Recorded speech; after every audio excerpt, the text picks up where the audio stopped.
albedo.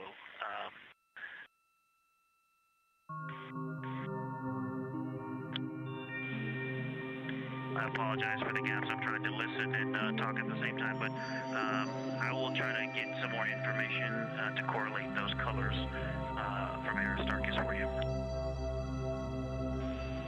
Understood, Victor, and good call to not bug the window team. Really like the brightness comparisons to Burgess A. Really helpful for the science team. Keep them coming. Thanks.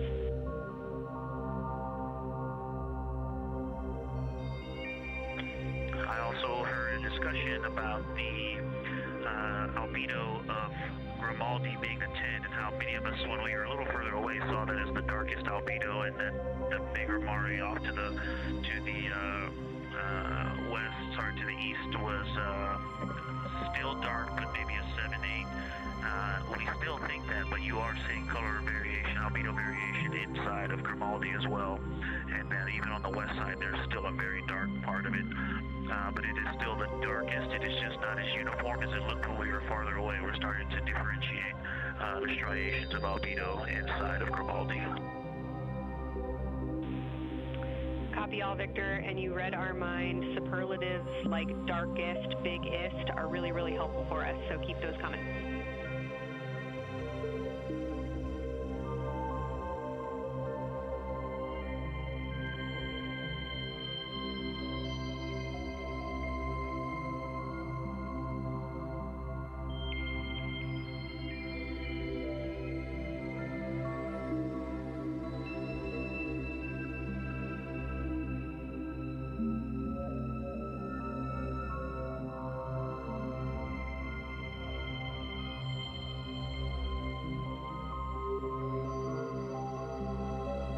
As we were just mentioning, the crew is slated to perform these science sit reps. They are prompted to do so by an icon in their lunar targeting plan.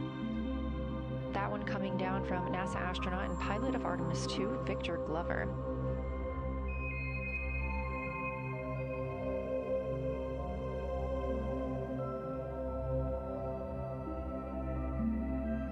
As we discussed, the Capcom is usually the only person in the room speaking with the crew, the capsule communicator. However, today, the science officer, Dr. Kelsey Young, she is the Artemis Science Flight Operations Lead, is speaking with the crew during the flyby to ask any questions that the team may have.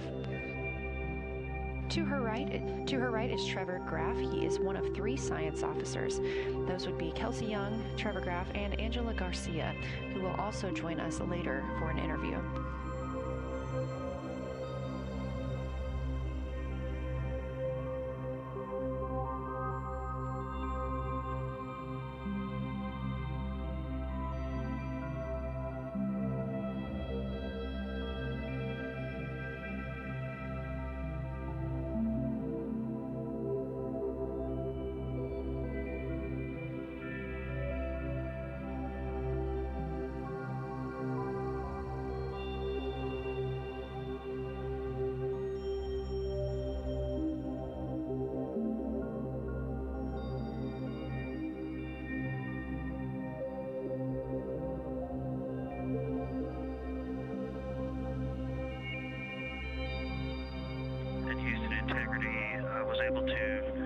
Science integrity, I was able to get a view out of window 1, which is a beautiful view. I can see the entire moon that they're looking at. We left the t-shirt up there, so I was kind of peeking through the opening in the makeshift shroud there. And once I was able to get 2 eyes on it, what jumped out at me was Babylon. It's just peeking out of the Terminator. It's clear of the Terminator now, but it just really jumps out because it's still got the low light, the low sun angle. And so where the, Babylon has that impact over the top of another crater, where the 2 craters intersect on the eastern edge. So on the side closest to Oriental, where the 2 crater rings intersect, the shadow there is the highest peak in the interior of Babylon, and so you can see that terrain is, there's some real variation in the terrain there, that there's a nice peak where those peaks intersect, where those rings intersect, and we'll get a picture of that. love the description, Victor, especially the comparison and relationships you just described about topography. And if it's easier for your observations, do feel free to remove the T-shirt shroud from window 1.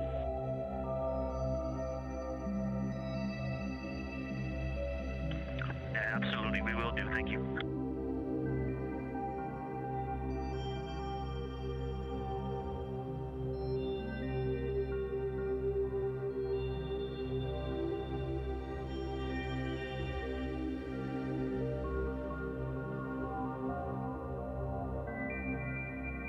Those calls coming from NASA astronaut Victor Glover. As we discussed, the crew is working in pairs at the windows. Right now, taking photos are Commander Reed Wiseman and Mission Specialist Jeremy Hansen. Serving as their support team are pilot Victor Glover and Mission Specialist Christina Cook. You're hearing those calls from Victor Glover as he is on that support team, and he is tasked with providing the science sit reps, while the two crew photographing and making annotations of the moon are in windows 2 and 3. Windows 1 and 4 are available for the support crew to fly up to, obviously look at the moon themselves, and provide these science situational reports. The view on your screen is part of the lunar targeting package, and it's something that the crew can reference as they are flying by, but this is an animation.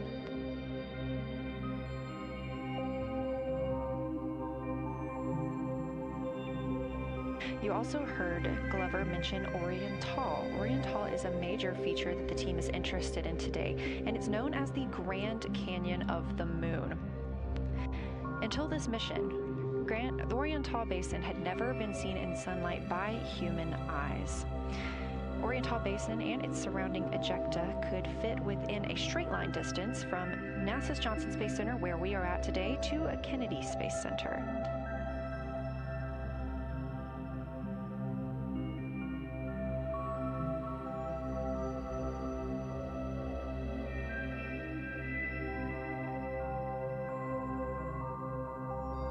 This a live view in Artemis Mission Control in Houston, Texas, where the teams are monitoring all systems, not just for today's flyby, but on the spacecraft themselves.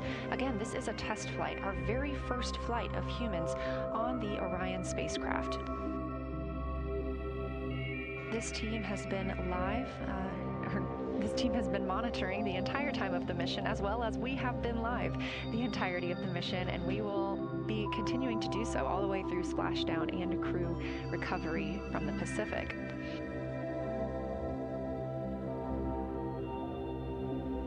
This is a visualization from ARROW, the Artemis Real-Time Orbit website that you can also access at any time by visiting nasa.gov/trackartemis, showing us that we are now under 10,000 miles from the moon, 9,948 to be specific, and continuing to count down.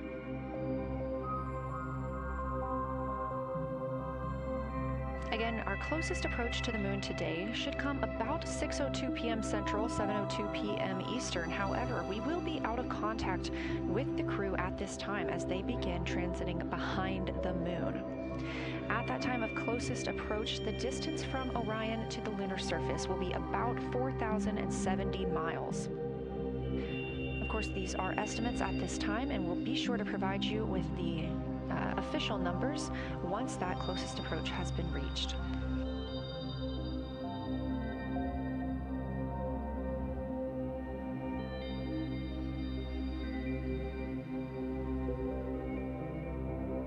This shot live inside the Orion spacecraft, where our 4 crew members are continuing with their lunar flyby activities. They have just begun those activities really about 20 minutes ago, so we've got several hours of moon view opportunities. This is still a live view inside that capsule. However, you can see just how dark they have turned down the lights. Actually, they've turned them all the way off. There are a few LEDs that they cannot power off, but turning down these lights gives them better views outside of the spacecraft's windows while they photograph the moon. This also prevents any reflections from inside the spacecraft bouncing up on the windows and interfering with their photography.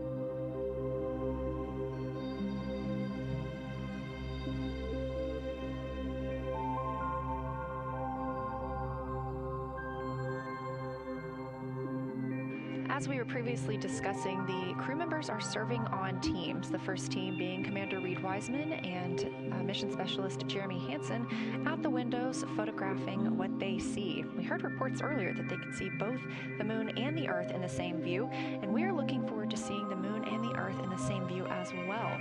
That Earth set coming up in just a few hours. While Wiseman and Hansen are at the windows photographing, Glover and Cook are serving as support crew. They are able to assist with cameras. They are also providing those situation reports, letting us know how the team is working inside the spacecraft, what they're seeing, and how they're feeling about it. Those first blocks of teams will last about an hour, and the crew members are approaching the halfway point into their first observation block. A reminder, we have 5 of those blocks today. So they're approaching this halfway point, during which the crew at the window will switch roles. One will begin taking pictures, and the other will be making annotations on their PCD, that's portable computing device. Both of those crew members at the windows are recording audio of what they see. They are putting on headsets and recording audio into their portable computing devices. Obviously, we are not hearing this right now. This is going to be sent down to the science team, and they will be able to analyze that at a later time. What we are hearing, though, and will continue to hear, are those science sit reps a few times every block. Once this block is complete, about 40 minutes from now, we will have the teams switch. That means Pilot Victor Glover and... Science integrity, looking at a window 1. I think I may have misreported earlier, saying that it was Tycho going over the horizon. That was Copernicus I was referring to.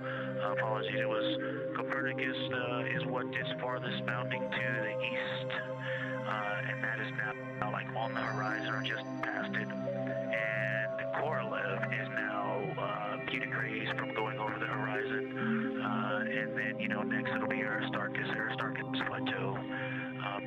And so on the west, we are getting a much better view of the Terminator. Looks like we have about 80% illumination of the moon, and Vavilov and 1 Vavilov diameter to the west is where the Terminator is right now. And so other features are starting to peek out there. The center of the illuminated part of the moon is, to the lower part is Oriental, and just around Oriental, a lot of light structure is starting to show up. A lot of high albedo, similar to the feature, I cannot remember, just alpha, and Aristarchus type high albedo in the ring. So when you look at the interior ring and the external ring, it's almost as if the edges are starting to dry up and turn white. If it was something that was wet and got dry, the edges would be the part to dry first.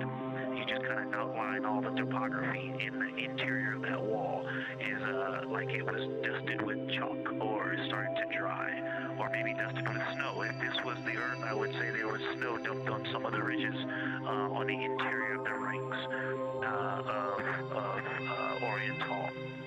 Also, an interesting part of the discussion that I heard between Reed and Jeremy is that from Glushko to Grimaldi, there are 2 dark features there that look like commas, but in the wrong direction. But there's also a lot of interestingness, just a lot of geometry and squiggles and dots and lines that are starting to stand out as more small features come into view. And there also is a lot of variation in albedo.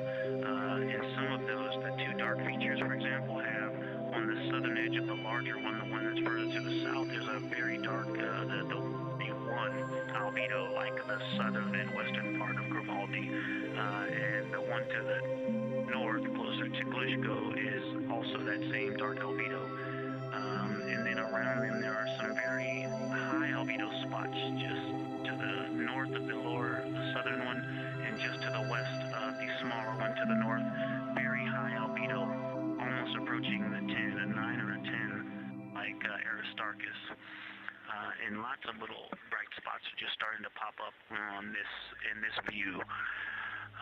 To the north, as you look up at the North Pole, there is a very distinct crater with a lot of a very defined central peak that is also 3 in albedo, and all of that area past it, going to the horizon, gets lighter and lighter, and is very, very high albedo. And I will go look and find the name of that feature if I can look that up.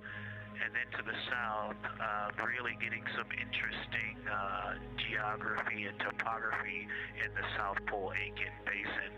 And the view of the South Pole is quite amazing. We've got some Terminator there, as well as the limb view, and there is a very distinct crater right at the South Pole. And I'm going to go look up, I don't believe that is Aiken, but I'm going to go look up the name of that one because it's also giving a lot of good topography due to the shadows that I'm seeing. But that's, I was trying to bound the view that I'm seeing for it and got distracted by all of these interesting albedo variations that are popping up in the interior. But that's the view that we see. Just a Babylon diameter to the west beyond is where the Terminator is. Just beyond, I think Copernicus is the easternmost feature that we can see. A very nice ringed, very nice structure crater to the north with a great high albedo central uplift to the north, and the south is dotted by a very characteristic crater with a lot of terrain, shadow features, and I will go try to find some landmarks to put names with those. Any questions for the observation team? Integrity Science, love the descriptions. You're definitely looking odd up there. Appreciate seeing the training being implemented. Especially interested in your descriptions of the dark patches. You compared the comma-looking features to the albedo you see in Grimaldi, and notice that you're starting to see those color differences popping out. Any observations you want to make, especially when you get on, the PCD in a little bit, would really help us tease out the differences in those dark mare deposits. Great description, Victor. Keep them coming.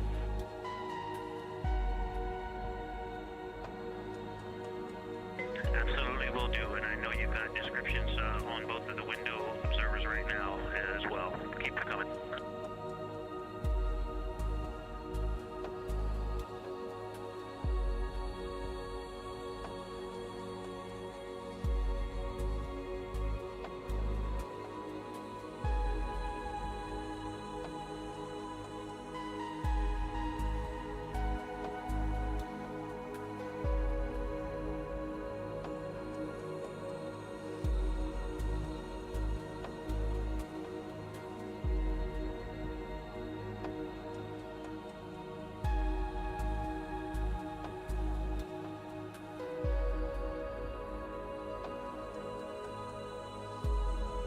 Great evidence of how well trained this crew is by the science team.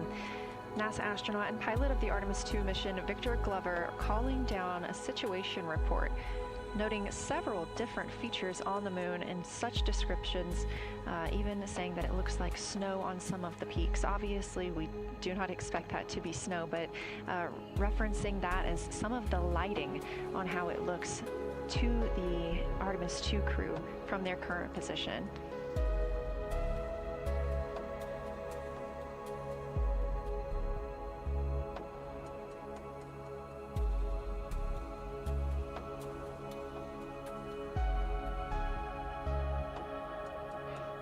The team is slated to be switching their positions at the windows now.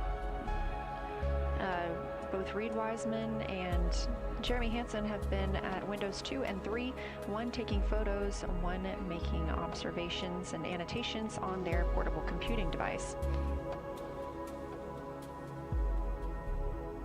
At this time, we also anticipate that they are looking at a crater duo. One of those is Glushko, and the other is Ohm.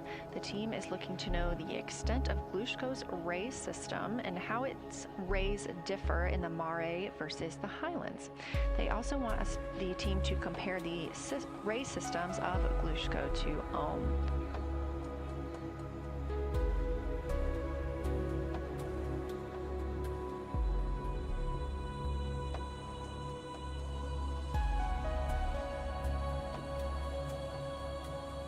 Ohm is considered a young crater.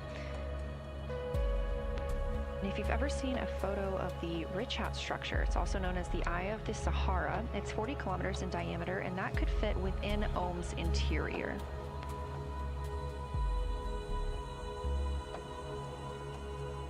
The team is specifically interested in descriptions of that ray visibility, including the color, albedo. Remember, albedo is the brightness or the surface reflection, and the reach.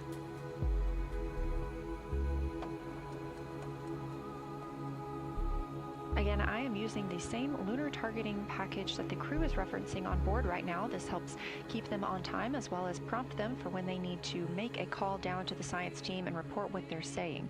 It also gives them reminders of when they need to swap positions at the windows. Additionally, I'm using the Artemis II Lunar Science Passport developed by Amber Turner and the Artemis II Lunar Science team.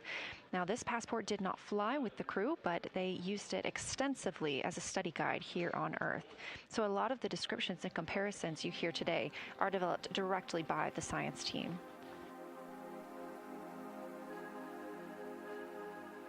We are now 4 days, 20 hours, and 43 minutes. Science integrity, that crater to the north,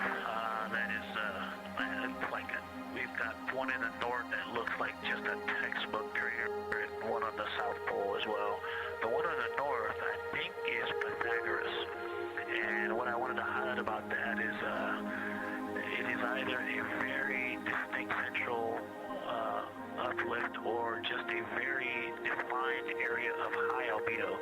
If a majority of the crater, especially the floor of the crater, is, say, an albedo of 5, this center, and only a tenth of the diameter of Pythagoras is an albedo of 2, maybe 3, but it is very bright and it stands out. And then between that crater and the actual, what is the horizon from here, there seems to be another crater right on the horizon. And right on the edge of that is another patch of that albedo. It seems to be between the two craters. It's hard to tell from this grazing angle, but there is another spot just further north beyond Pythagoras. Between the two, I can draw a picture of this one and show you where that very high albedo, again another 2 albedo surrounded by 5, and most of the area bounding it.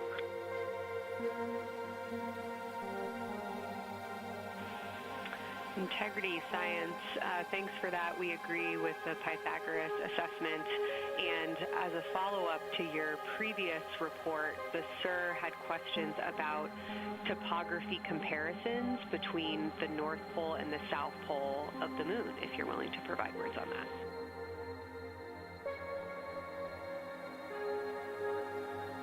Topography comparisons, absolutely. And if you have any idea what, if you draw a line between Pythagoras and the western edge of the outer defined ring of Oriental, it intersects a beautiful textbook crater on the south. I would love to know the name of that. The topography differences, now the South Pole has a little bit of a benefit that it has more of the Terminator, and I can see a little more shadowing there, but there's a nice crater right at the South Pole, so that's the main thing defining the topography there. Seems to be quite a bit of elevation change. I can see some very jagged shadows, a 90-degree just to the west of that crater at the South Pole. I can see a very distinct change in the shadow directions, indicating, I don't know, a very high wall or a very deep canyon just to the west of that.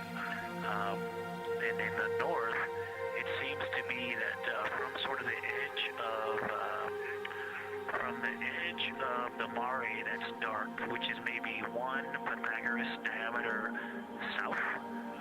If you draw a ring about that, maybe the top 7 degrees of the moon, and just draw a ring around that, the near side is an albedo of 5 and looks quite smooth from here.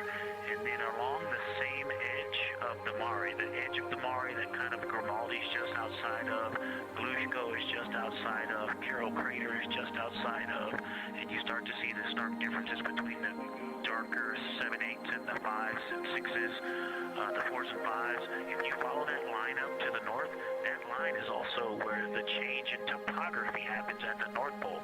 The line defining the light and dark on the edge of the mare that you can see from Earth. Draw that line, roughly the midpoint of all that, straight to the North Pole. And on the side facing the Earth, you see smoother topography and dotted by Pythagoras and its next door neighbor crater. And then on the far side, you see a lot more cratering and a lot more topography. And again, the far side has the benefit of a little terminator there, but I am seeing a variation in the topography. It seems to be more jagged and a more challenging place to find a place to land and to even traverse in the south, all around the South Pole. And at the North Pole, it seems to be it would be more challenging to translate on the far side of the North Pole compared to the near side of the North Pole around Pythagoras. Copy all, Victor. You really help paint a contextual picture of what you're looking at. We really appreciate the way that you're guiding us into the areas you're seeing by drawing comparisons between recognizable features. Thanks for that.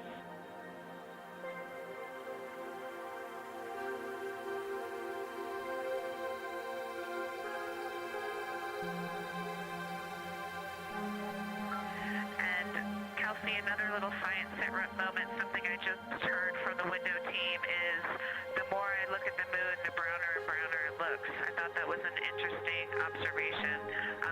The 2 observers have been on timeline, no hardware issues. They did start to talk a little bit about another feature that you'll hear more about on the recordings that they called a handprint. That was at the end of their Glushko and before they moved into their current target. They thought that was worth chatting a little bit more about. And they're preparing to switch after this.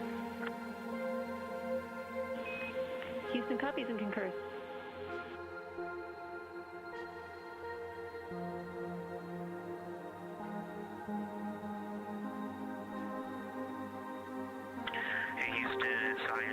Houston and science, integrity, another just observation from the human. My eyes have shifted a little bit since I've been up here. I've been wearing my reading glasses to look at the PCD. Well, this is a very taxing event on the eyes, looking out the window and seeing the very bright moon, then coming back inside to the dark cabin and trying to work cameras and microphones and logistics and lunch and those kinds of things, and then looking at the PCD, which is dimly lit. It's just been an exercise. It is a difficult thing to manage it. I'm up and down on the glasses and then having to wait as my eyes adjust when I come back in. As soon as I look back into the cabin from looking out the window, I can feel my eyes adjusting, and I just have to work through it as they adjust.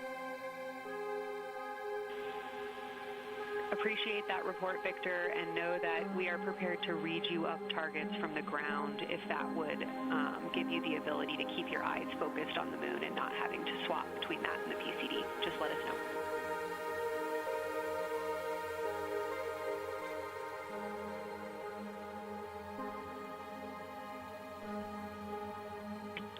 Yeah, we appreciate that, science, and we will also do that for the window teams, and we'll back each other up that way as well. But we appreciate that. We may take you up on that. Thanks.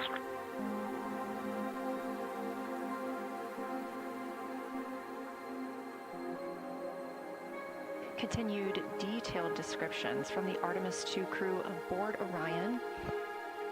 Again, this is a test flight, the first time we've flown humans aboard this spacecraft, so every detail, even that it's difficult to look outside the window and then back at the PCD, that portable computing device, every single detail is appreciated as we prepare for future missions. Glover also mentioned that he is now wearing his glasses now that he's in space and that his eyes have shifted a bit. This is something that happens when our astronauts go to space.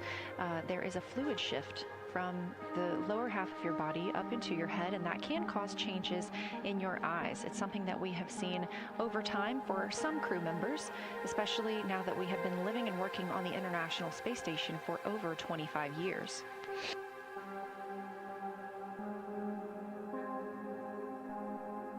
Again, it's clear that these Artemis II astronauts have undergone extensive lunar science training, including classroom instruction, fieldwork, and high-fidelity simulations. Training expeditions even took place in analog environments like the Icelandic Highlands and the quimeras impact crater in Labrador, where crews practiced identifying and describing geologic features under varying conditions.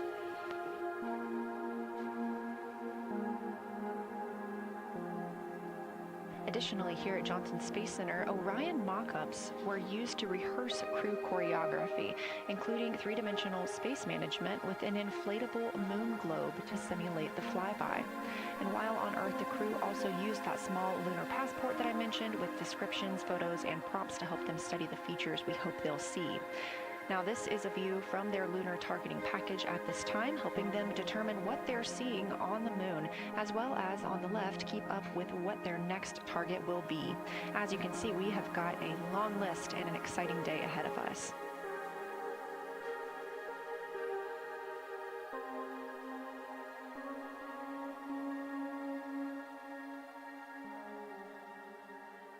It's now been 4 days, 20 hours, and 53 minutes since Orion launched atop the Space Launch System rocket from Kennedy Space Center in Florida with our 4 crew members aboard: NASA astronauts Reed Wiseman, Victor Glover, and Christina Cook, and Canadian Space Agency astronaut Jeremy Hansen.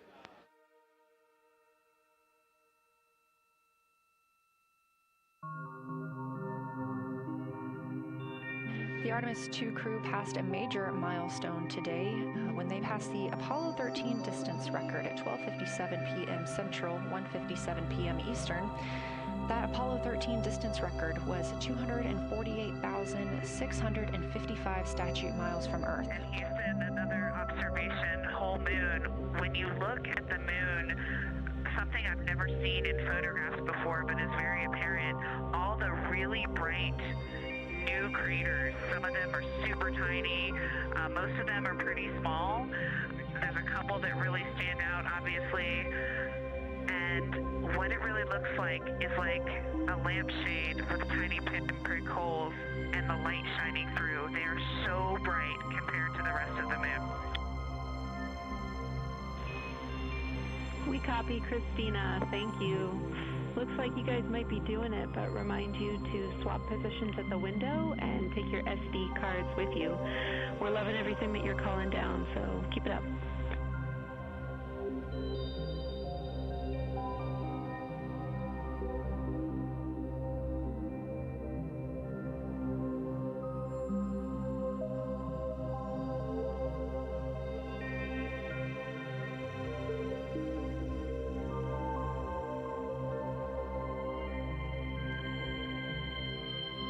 Again, Orion previously surpassed that the Apollo 13 greatest distance from Earth by humans. That was 248,655 statute miles from Earth, and Orion now 250,294 miles away from our home planet.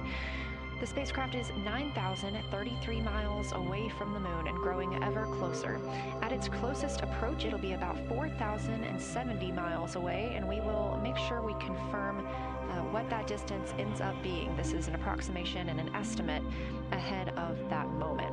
We're anticipating them to make that closest approach at 6:02 p.m. Central, 7:02 Eastern, when they are in a loss of signal, transiting behind the moon. They will be the first humans in over 50 years to fly behind the moon and lose contact with Earth. We will regain that contact about 40 minutes later as they reconnect to the Deep Space Network, emerging from behind the moon, and we will look forward to seeing an Earthrise.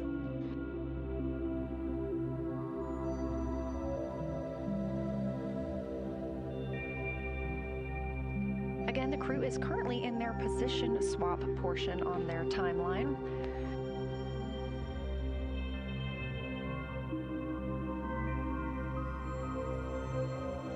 This allows crew members the opportunity and the experience of all roles necessary during today's flyby. Right now, those two crew members at the window have swapped positions.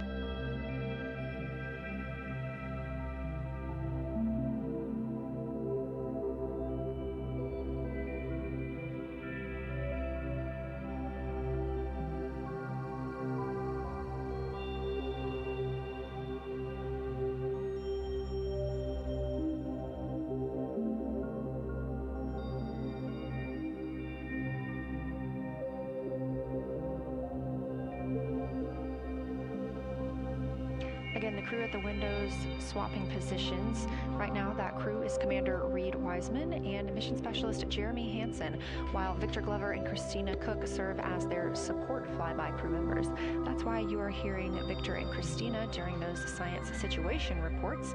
Those voices will change in about 30 minutes when they take a turn, taking photos and making annotations while at the window.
Houston, integrity. I wanted to provide an observation or a little bit of descriptive nature on something that we saw on the first day we had good moon views. This is when we saw more of the near side, and the ground helped me out with identifying Mare Imbrium. Mare Imbrium, when you have the western limb also in view, looks completely different than the normal view we have of the near side. It is the most striking feature of the western limb view that we had. And the mountain chains that form its eastern side are very prominent, but they actually stand out more than I'm used to seeing even on the western side, and the whole thing just feels like a big bump. It actually looks like a large healing wound with a high albedo forming the mountain chain around the impact basin, and I just don't think I had enough chance to describe how striking it was on that western limb view as we were coming in a couple days ago. Christina, science, absolutely love that, especially since that's a feature that all of us here on Earth can observe from home. So I'm sure tonight everyone's going to be going out and looking for evidence of that beautiful topography you just said. Thanks for those words.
view on your screen coming from Orion, a camera mounted on the spacecraft's solar array wing.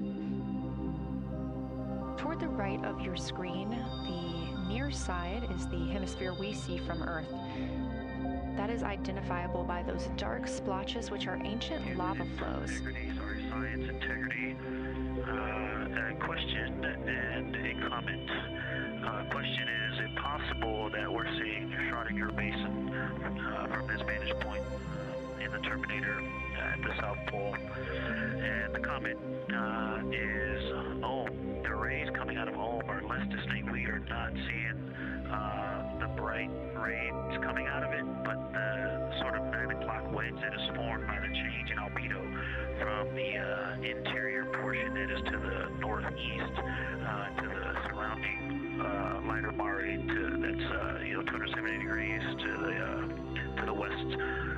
That 90 is very distinct and interior. You got some great descriptions from the two at the window about the colors in there, but in that darker part in that wedge, you've got some really interesting color. Even though the rays, the distinct difference in the albedo almost look like rays, but it's not the rays coming out. It's the just change in that albedo.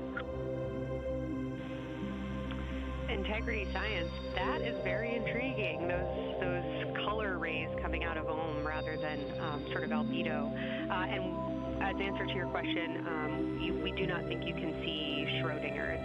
It's in darkness as of now. But thanks for that Ohm description, and it sounds like the pair at the window's got great descriptions that we're definitely going to dive into tonight.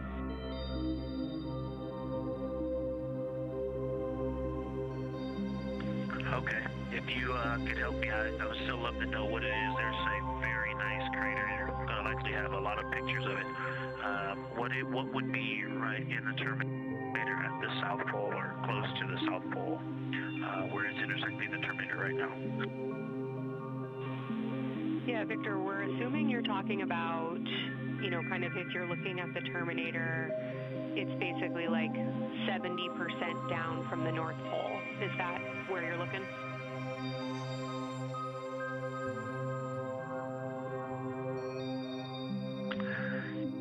Contact, yes, that is where I'm looking.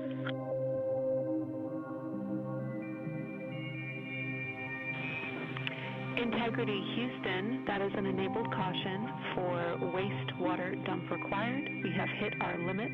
As expected, no crew action.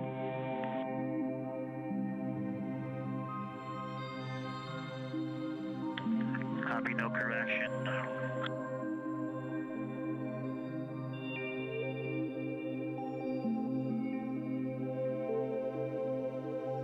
You are. And integrity science, we're trying to figure out what you're looking at there. Is it like right on the Terminator, or is it in the eliminated portion next to the Terminator?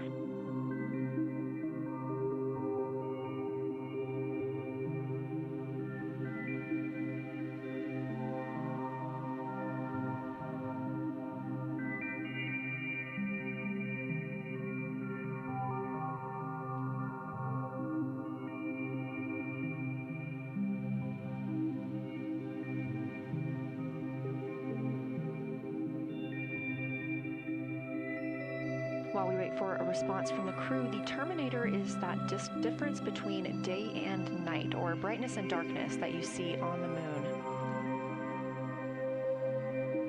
We see this from the International Space Station as well, looking down at Earth. And science from integrity, excuse my space orientation adaptation. If you draw a line between Glushko through the center of Oriental, and then another line from Glushko through the southern tangent of Oriental, that line would almost perfectly intersect tangentially the crater that I'm talking about, and it is on the Terminator. So yeah, I think I'm not looking at the South Pole. I was a little twisted.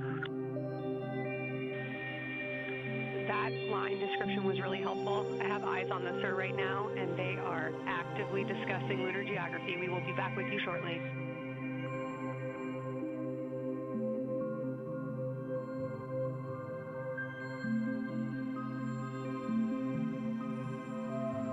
You're hearing a couple voices today in Mission Control Houston. One of those is Dr. Kelsey Young. Integrity Science, we believe that's Zeeman Crater.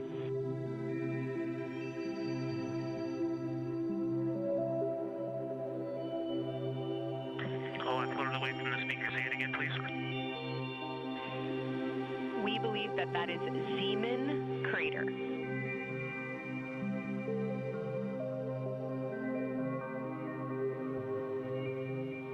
Zeeman, okay, and can you say the first letter? I may be pronouncing that wrong. What's the first letter of that word? Zulu. It's Zeeman.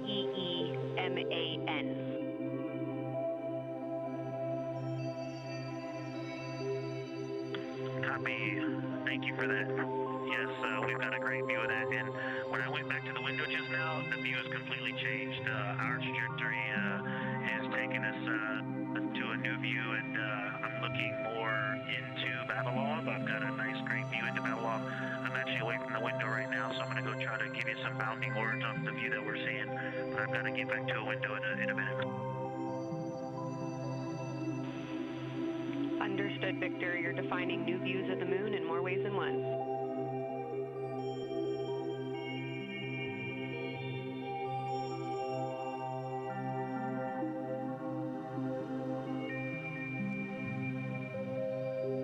Again, when you hear calls down to science or from science, that's Dr. Kelsey Young, the Artemis Science Flight Operations Lead here at a console in Mission Control.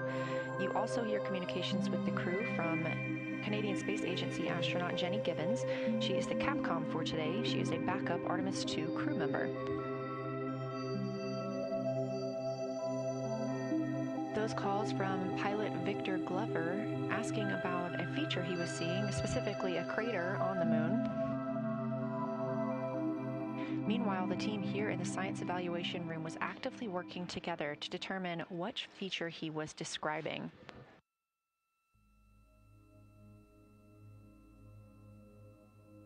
The teams at the window have continued to move through their targets, including Aristarchus Plateau, Reiner Gamma, and we are preparing for the cabin and window teams to swap. That's when we'll hear more from Reed Wiseman and Jeremy Hansen when they take on these support roles, while Christina Cook and Victor Glover are at the windows photographing and annotating.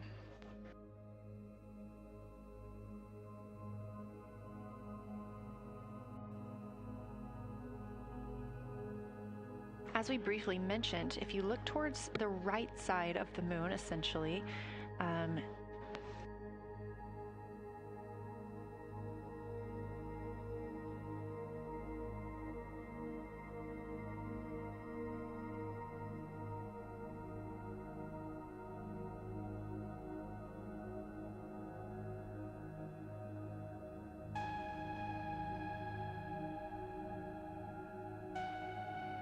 this live view coming from a camera outside the Orion spacecraft, and if you look on the right side of the moon where you see those dark patches. Wow, yeah, I wish I had some more time to just sit here and describe what I'm seeing, but the Terminator right now is just fantastic. It is the most rugged that I've seen it. From a lighting perspective, there are little islands. There are islands of terrain out there that are completely surrounded by darkness, which indicates some real variation in terrain. Up to the north, there is a very nice double crater. It looks like a snowman sitting there, in the 5-10 degrees below the pole in the Terminator. And then on the southern edge, there's almost like a hole. Looks like a hole, and it's the diameter of Vavilov size, just blackness, and then a wall of bright, and then it goes back to the black beyond the Terminator. So there's it looks like there's just a gigantic hole right there, 1 Vavilov diameter east of the Terminator. And as you go south, the Terminator is not a nice smooth arc. It's just jagged. There's almost a 110-degree turn in the shadow as opposed to the nice smooth arc, again indicating some really interesting variations, and I'm sure we'll get some photos of that.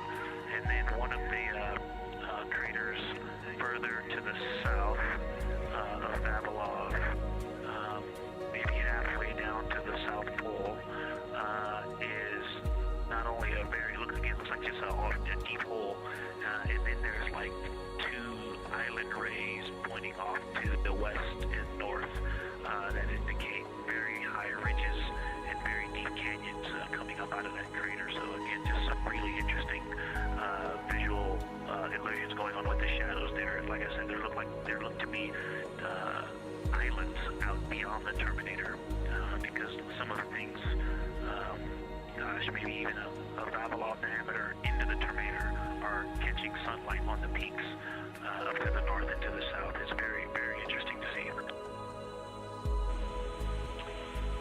Integrity science. Oh my gosh, that was an amazing picture you just painted. I glanced over at the SIR video and I literally saw fist pumps in the air. Those types of observations are things that humans are uniquely able to contribute, and you just really brought us along with you, so thanks for that.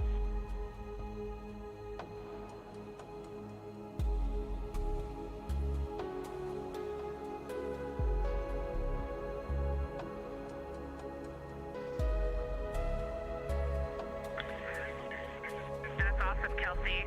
Did you get a sit rep updating you on a slight change in logistics for PCD use?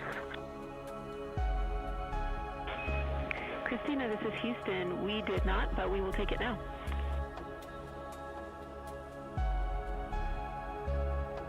We slightly changed the PCD plan for the window observers. The two window observers kept their PCD.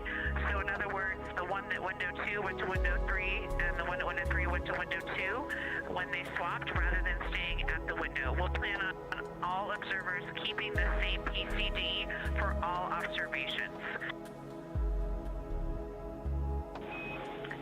Copy, Christina. That makes sense to us, and good plan. We are coming up here on a cabin and window team swap. Let me know when you're ready for a quick vehicle status.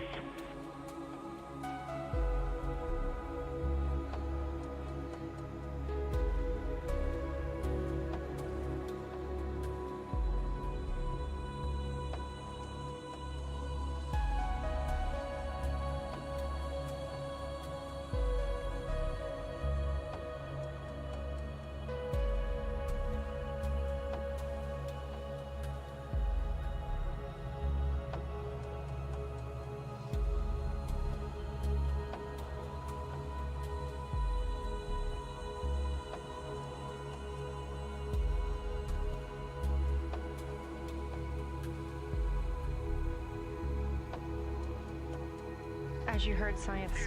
Go for the vehicle system update.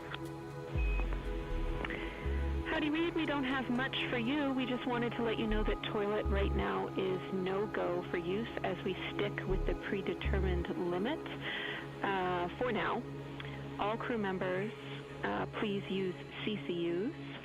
Otherwise, Orion is looking very good. And you have 15 minutes in this handover time where we expect Victor and Christina to switch to the windows, and you and Jeremy to be in the cabin assisting. Let us know if you have any questions.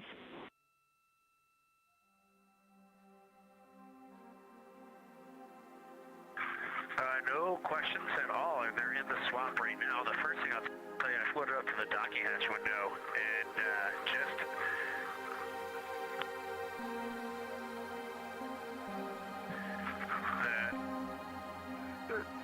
what I'm going to call the Mari around Oriental just looks so different out the docking hatch right now. It's quite a bit darker. It's the same darkness, if not a little darker than Grimaldi, but it's cool after it has been in the 400 mil for the last half hour.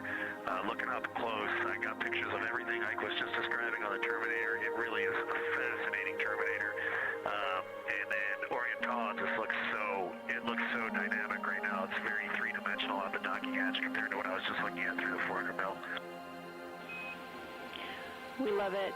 We are getting a sneak preview from one of our SAW cameras of what you're looking at, and we see some of what you're describing. We cannot wait to see your photos. Thanks.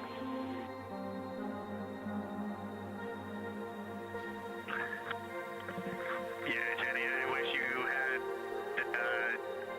some longer lenses on the solar array so you could see the whole moon, but man, it is, or the up-close moon, not the whole moon, but it is just fascinating here. It's so cool. All right, MPO and INCO, take notes. We want a zoom lens on those saws next time. Thanks, Reed.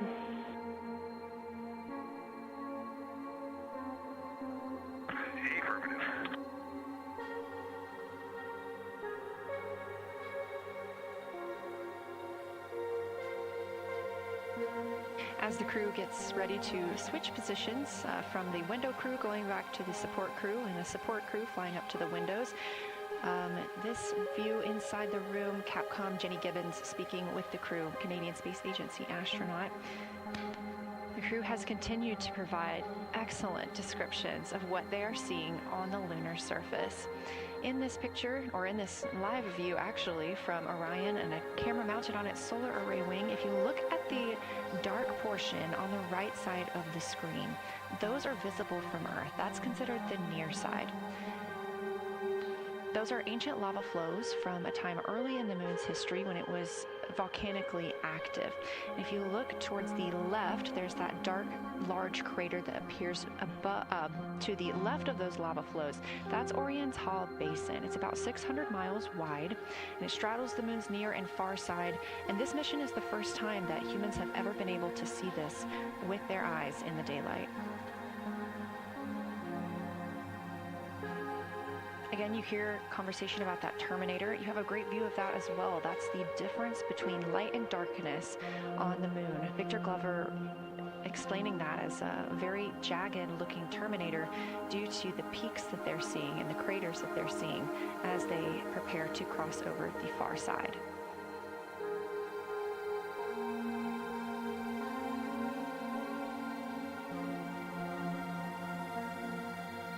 You also heard science officer, the Dr. Kelsey Young, Artemis Science Flight Operations lead, sharing with Victor Glover that his responses are truly something that only human eyes can discern or provide. So we've previously discussed how having humans observing the moon on this mission is being combined with lunar robotic data to help us maximize what we know about the moon. So part of that data comes from the Lunar Reconnaissance Orbiter, or LRO. This orbiter provides the robotic foundation that makes Artemis II lunar science possible. LRO has been orbiting the moon for 17 years, which makes it the longest operated lunar orbiter in history. And it's also the only American spacecraft dedicated specifically to lunar science and exploration. Artemis II lunar observations are designed to complement data like the detailed surface images from LRO. So while LRO provides those detailed high-resolution maps of the moon's surface, the Artemis II crew adds human observations that focus on regional context and relationships between features, giving scientists a larger geologic picture. Now, this combination of robotic and human observations strengthens lunar science. LRO delivers precise and repeatable measurements over long periods of time, while the Artemis II crew contributes real-time visual descriptions and context that robotic instruments alone cannot provide. The best description I've heard while preparing for this mission is to compare the difference in looking at the moon with your own eyes on Earth and trying to take a picture with a camera. The camera truly never does it justice, and it's much easier to describe and perceive what you're seeing with your own eyes than to take a photo. These Artemis II astronauts can rapidly scan wide areas and adjust their focus in real time, as well as describe relationships between features. The crew will also observe the same regions multiple times under changing lighting conditions during the flyby and provide perspectives that would take robotic missions years to accumulate. During the Artemis II mission, LRO is also attempting to observe some of the same lunar features that the astronauts are studying. Collecting this data simultaneously highlights how different instruments and human eyes provide complementary information about the moon. This LRO data plays a direct role in preparing for future Artemis missions. Its measurements of topography, surface temperature, composition, radiation, and lighting conditions are used to assess hazards, identify safe landing sites, and locate potential resources such as water ice near the lunar South Pole. This mission, Artemis II, represents the point where years of robotic preparation are paired with human exploration for the first time in the Artemis era. So together, LRO, the Lunar Reconnaissance Orbiter, and Artemis II are demonstrating how NASA moved from mapping the moon robotically to exploring it with humans. We are laying the groundwork for future Artemis missions and sustained lunar operations. A check-in with Orion. We are now 4 days, 21 hours, and 22 minutes into the flight of Artemis II. our crew aboard the Orion spacecraft. We are now 8,153 miles away from the moon, 250,742 miles away from Earth. The spacecraft is traveling at 1,030 miles per hour.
The professional science update giver is now in seat 2. That is where Victor is.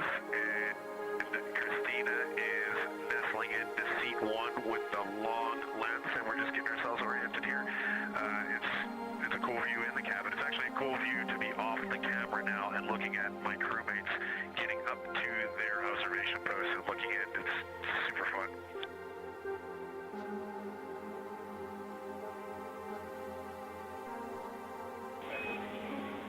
Copy, I'll read. We like it.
As we heard confirmation from NASA astronaut and commander of Artemis II, Reed Wiseman, they are now switching positions of the support teams and the observation teams.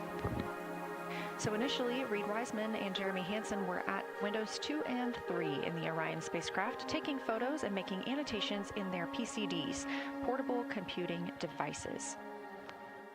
They were also giving audible descriptions into their PCDs, wearing headsets with microphones and providing recordings that the science team will be able to listen to later. We were hearing from NASA astronauts Christina Cook and Victor Glover as they made observations as part of the support team. Now, as these teams are swapping, we anticipate hearing more from Reed and Jeremy as they'll be on the support team, while Victor and Christina will be at the windows taking photos and making annotations.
this time I just covered up window 4 to block out the ambient light from a very bright planet Earth. And it'll be interesting to see if in the data, Victor and Christina see any differences from me and Jeremy with that window blocked. It's a lot darker in the cabin now.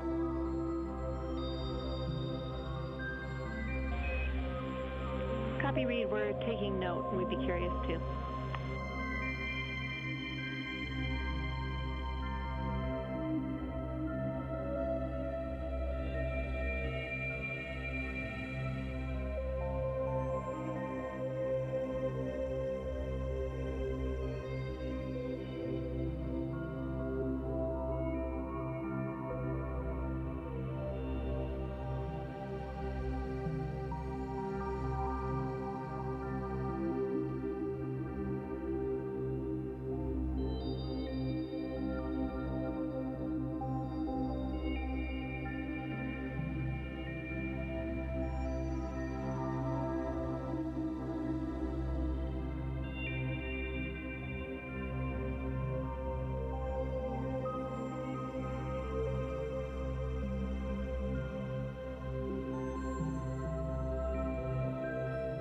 We are live in the Artemis mission control room during the lunar flyby of the Artemis II crew, the first humans to fly by the moon in over 50 years. Orion launched 4 days, 21 hours, and 30 minutes ago atop the SLS rocket, Space Launch System rocket from Kennedy Space Center in Florida.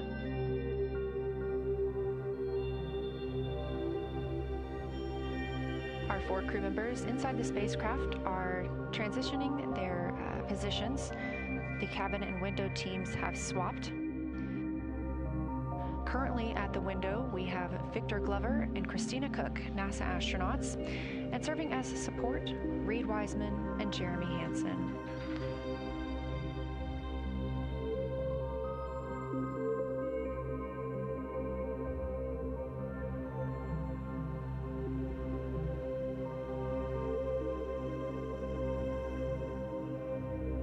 For our crews at the window, they are using handheld Nikons with an 80 to 400 millimeter zoom lens. There are also GoPros on each of the solar arrays on Orion, and that's where this view is coming from right now. We have an interior camera of the crew as well, but they have dimmed the cabin lights. They've actually turned off the cabin lights to allow them to better see outside of the spacecraft.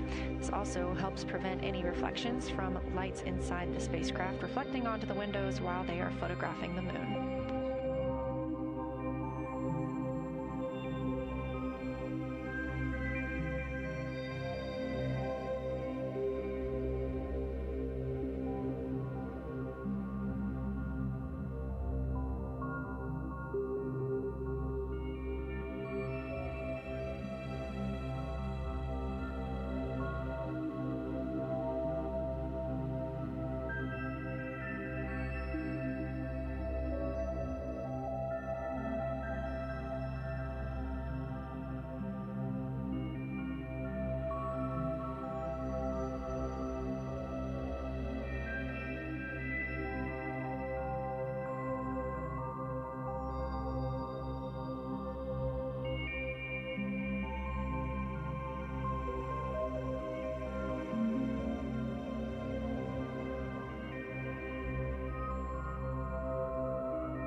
We talked a little bit about the views and the cameras being used on the Orion spacecraft. And again, we do have GoPros on the tip of each solar array wing. Now, the bandwidth is a little bit limited because having a crew on board, we do have to downlink a lot more data. That includes their environmental control and life support system. We are not the only data, this view that you see, coming down from the spacecraft, and so we do rely on sharing some of that with the other flight controllers in mission control. This helps the team monitor all systems aboard the spacecraft and ensure the safety of our astronauts.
We are standing by for a situation report from the crew aboard the spacecraft. They've been imaging the whole moon.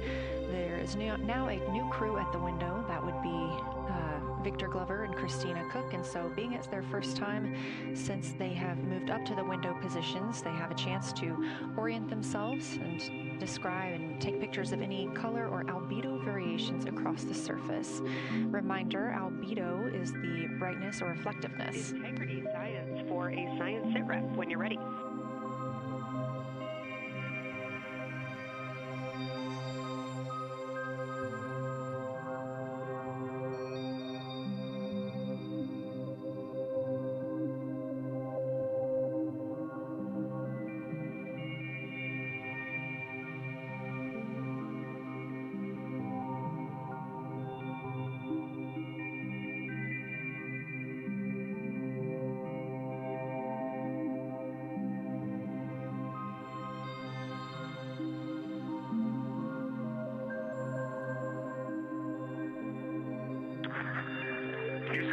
We have no external view of the moon right now for the floating crew members, so my only science sit rep is that we have Victor in window 3 doing observations and Christina in window 2 with the long lens.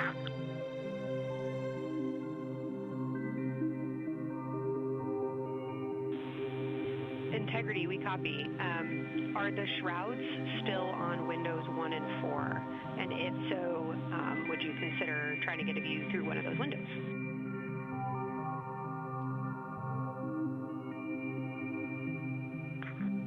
We cannot take the shroud off of 4 because the Earth is too bright that's impacting Ike's peripheral vision, and then I can get a grazing glimpse out the docking hatch window. I can see Oriental south down to the South Pole, and the primary thing that I see from Oriental right now is just the long trenches that come out. And, you know, when you come out the north side of Oriental, the ejecta kind of boulders across the northern half of the far side. But coming out the southern half of Oriental, I just see those large, here they look like gorges or almost like rain when it comes down the Grand Canyon and fingers off into the desert, kind of what it looks like. Also, Burgess Alpha is extremely bright. It's the brightest thing that I can see. Even brighter now than Aristarchus, which is heading off to the Terminator. It's almost impossible now to see Aristarchus, the thing that Jeremy and I look so much at. I can just barely see the crater rays from Ohm, and I would say for albedo right now, I would go back to Cromartie is still extremely dark, especially in that southwest corner, and there are parts of Oriental and the outer ring of Oriental that reach that same level of darkness, especially the rings of Oriental reach the same level of darkness as Grimaldi. And then south of Grimaldi, Jeremy and I were noting a few other just really dark areas of cratering, Mare there, and those have that same darker albedo, but Burgesshoff is the brightest, and Grimaldi is the darkest. Integrity Science, that was a great description. Thank you, and thanks for the docking window geometry to give us that description. Any comments before you go on the annular ring in Oriental?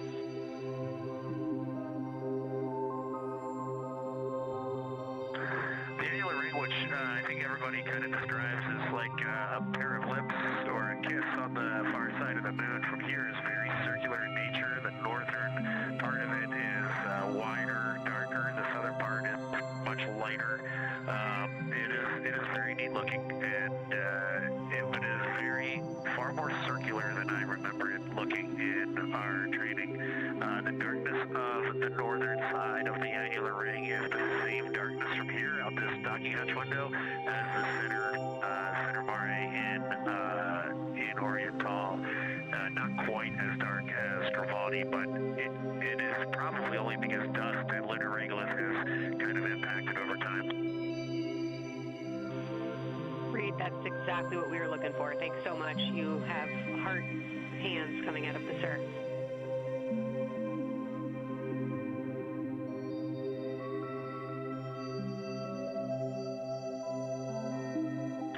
Say that again, Kelsey.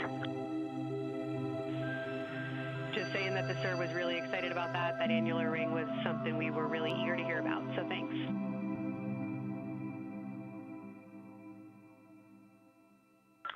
Yep, you bet. And now Victor and Christina are moving on to Oriental. I got them situated over there a little bit late.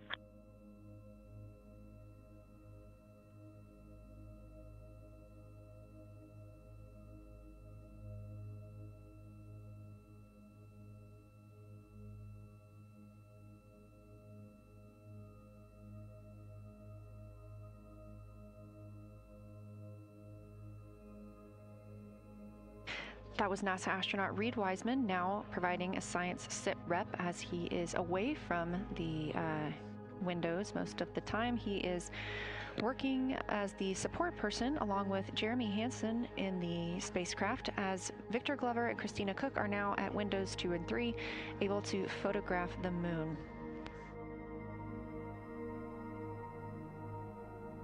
Christina and Victor are also providing recorded information to their portable computing devices, that's their PCDs, and the science team will have access to that at a later time. They will then review it and compile all of this data to help further our understanding of the moon.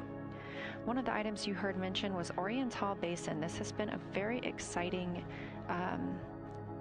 opportunity for the crew. They have all been very excited about seeing Oriental, as well as the science team has been looking forward to it. It is known as the Grand Canyon of the Moon, as we discussed earlier.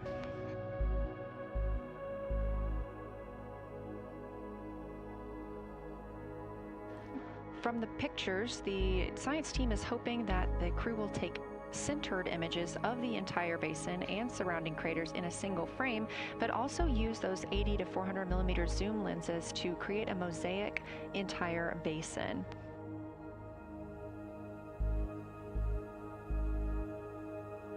With their unaided eyes, the science team is hoping the crew will describe southern dark annular ring, which you heard Reed just describing, as well as any color, albedo, texture, or topography across the Mare patches and ring mountains.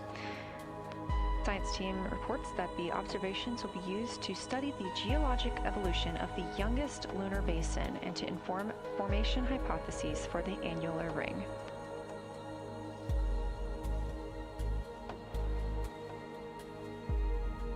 And again, another fun fact about Oriental is the diameter is the same distance between Johnson Space Center, where we are today, and Kennedy Space Center, where the crew launched on April 1st.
This live view from the Orion spacecraft on the Artemis II mission, now 7,373 miles away from the moon, 251,130 miles from Earth.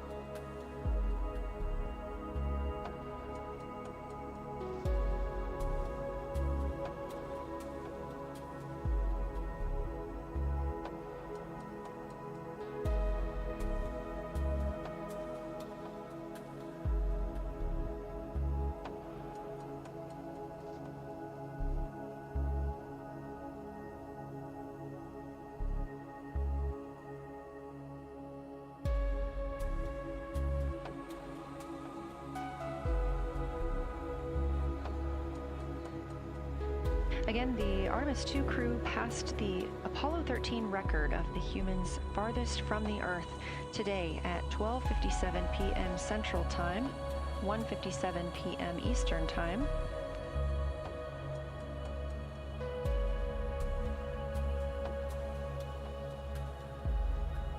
That distance set by Apollo 13 was 248,655 statute miles. We've clearly passed that, and we expect to pass that by about 4,105 miles. That will be when the spacecraft reaches its farthest distance from the Earth. It could be around 252,760 miles, but again, these are approximations and our targets, and we will make sure to report back the final numbers once we have them.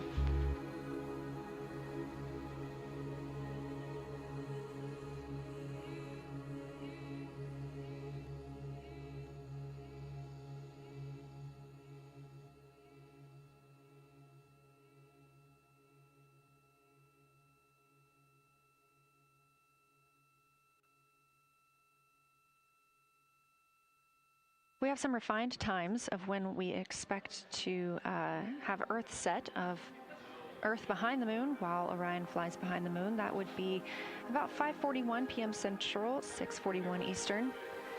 The spacecraft would make its closest approach to the moon at 6 o'clock Central, 7 Eastern, and that would be about 4,066 miles. And then at 6:02 p.m. Central, and the spacecraft will reach its farthest distance from the Earth.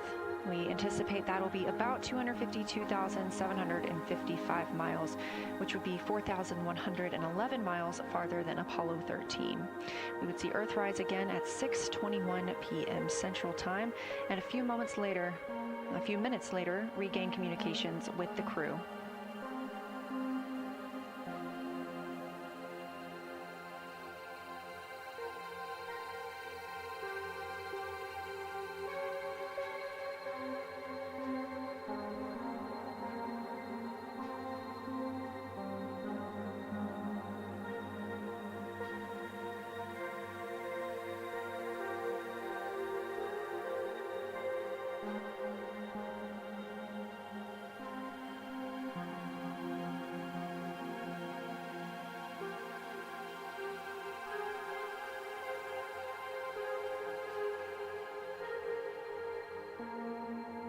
Currently aboard Orion, Victor Glover and Christina Cook are the two team members conducting lunar flyby observations, meaning they are using the Nikon cameras to photograph the moon, and their PCD, or the portable computing device, to conduct annotations. They are both recording information that will be downlinked to the science crew, and tomorrow morning the science team will have a conference with the team while the information is so fresh. They'll be speaking with the crew about their observations and their data collection.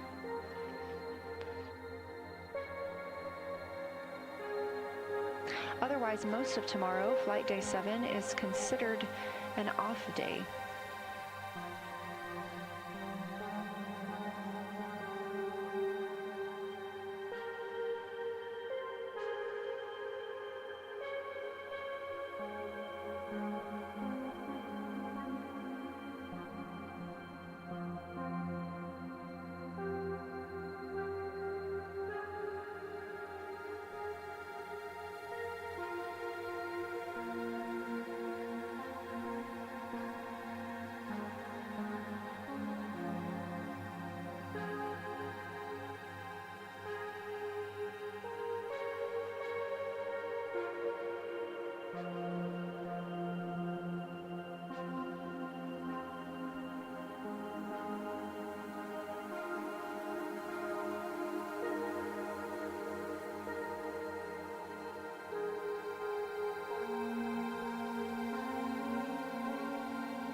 We are on flight day 6 of the Artemis II mission, the first time in more than 50 years that humans will observe the moon directly, providing a critical opportunity to practice how lunar science will be conducted during future Artemis missions. If you're just joining us, the crew is well into their lunar flyby observations, and we anticipate that we will hear from them soon. A few times every hour, they are slated to call down with science sit-reps or situation reports. We most recently had one from Commander Reed Wiseman. He and Jeremy Hansen, mission specialist, were first at the windows today to photograph and make annotations of what they were seeing. Therefore, we heard more from Victor Glover and Christina Cook earlier in the day during those first blocks. But now that Reed Wiseman and Jeremy Hansen are on the support side, they are the ones calling down what they are seeing from windows 1 and 4. Earlier, we heard that the Earth is so bright in window 4, they have had to temporarily cover it with a t-shirt.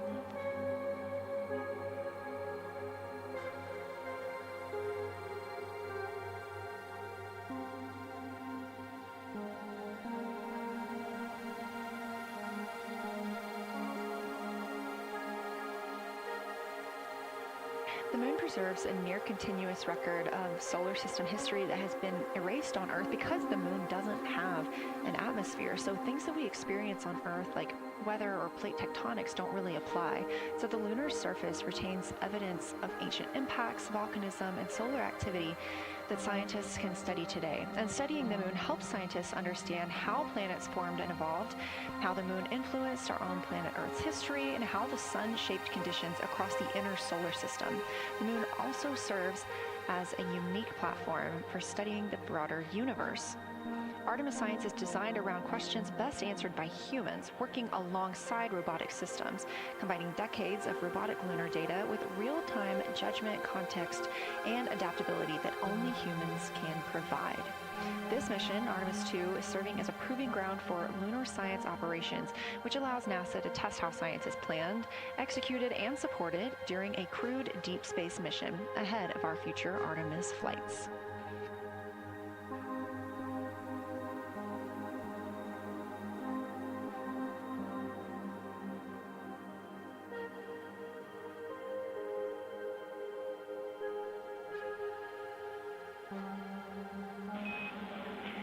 Integrity, time for a window team position swap. So Victor and Christina, please switch places if you've not done so already, and remember your SD card for the camera.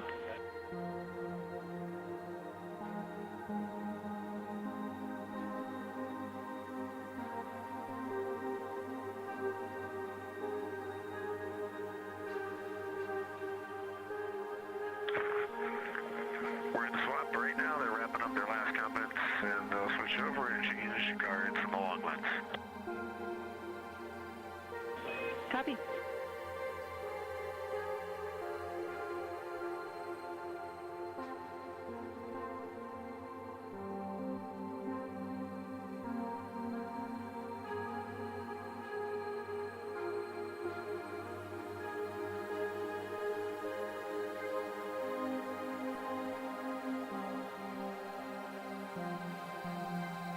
As you heard in that call, it is now time for the team members at the window to swap positions.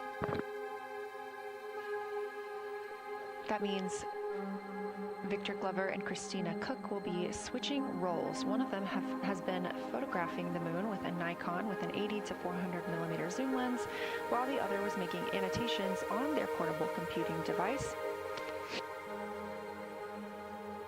And both are recording audio that the science team will be able to listen to.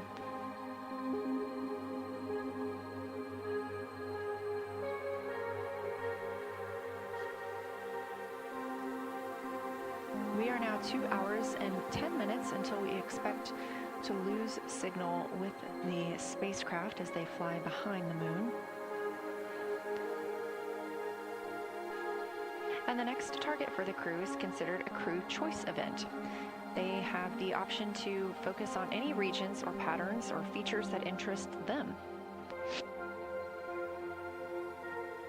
The science team has asked the crew to capture pictures that illustrate their choice, as well as at different zoom levels, and to describe why those certain features or regions caught their eye.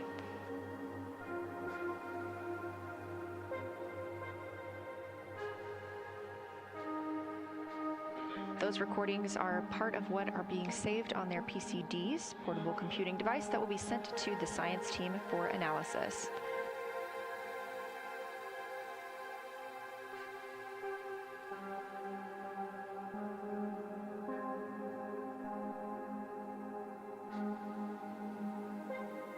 The crew has been allotted 8 minutes for this crew choice event, and it's also a time for a scheduled sit rep or situation report, so we expect to hear them calling down what they are seeing soon.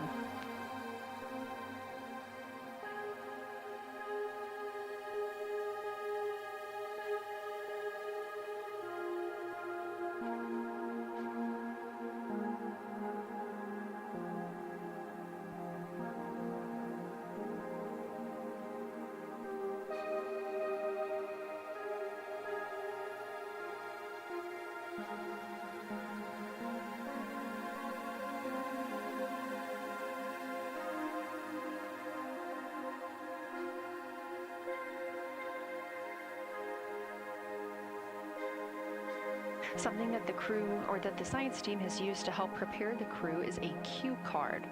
These ask for a feature ID if they happen to know the type or name, and if it is a target. Of course, in this situation, when they have a crew choice, they do not need to, it may or may not be a target. They want to know the location and the observation style. They've also asked for the geometry of what's being captured, the size, shape, boundary, and preservation, as well as the color and shadow, so the color tone, the albedo, that reflection or brightness, and any shadows or illumination. Next, they're interested in structure and texture. That includes slopes, structures, and textures, of course, and geologic relations, like association to other features, any contact to those features, and of course, their thoughts, impressions, or interpretations. They are interested even in emotions and excitement that the crew may be having.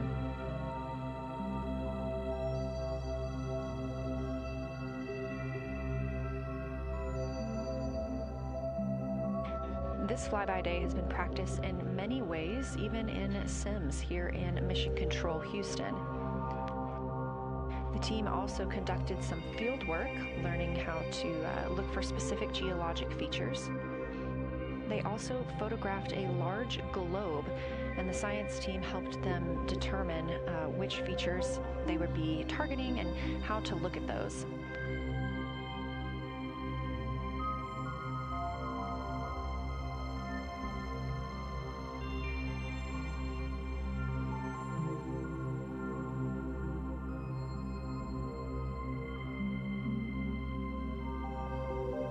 We have a few more minutes that the crew would be photographing their crew choice. Again, this is NASA astronauts Victor Glover and Christina Cook at the windows. They will then move on to another discussion portion. This is for the far side albedo, that reflectiveness, and color that they are seeing. We heard earlier about some browns seen on the moon, which is very interesting, especially here from Earth, where we are just seeing whites, grays, and maybe even black at some points.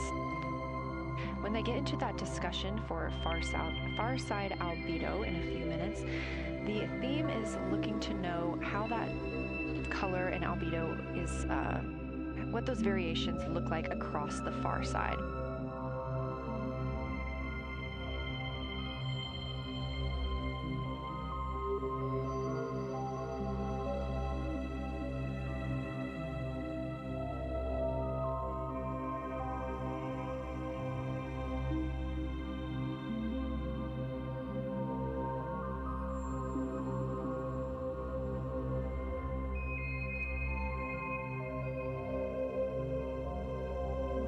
On the right side of your screen, the Science Evaluation Room, or SIR, where team members are looking real time at what the crew is seeing, and even earlier we're... Houston Integrity, ready for science zero? We'll take it.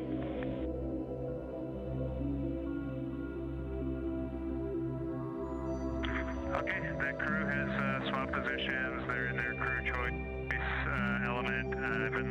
both up for a little bit, and they're really enjoying, they both decided to pick the Terminator, and they're spending a lot of time looking at the Terminator, just talking about the resolution that they can see, the depth of the craters, and the various interesting and unique excavations that they can see.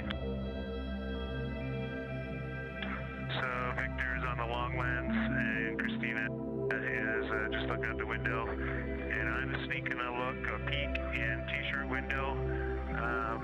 It looks like, I don't have the best angle here, but it looks like Aristarchus is on the limb of the moon now.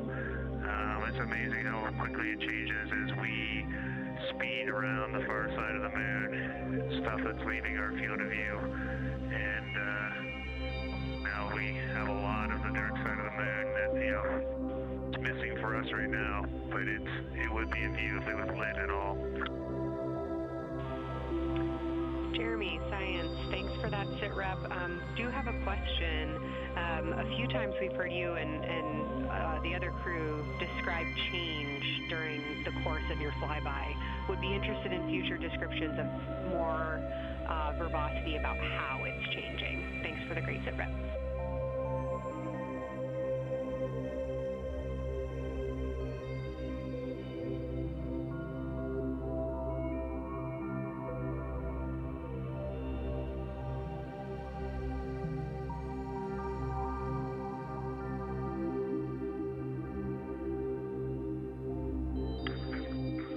Kelsey, sounds good. We are definitely keeping an eye on that.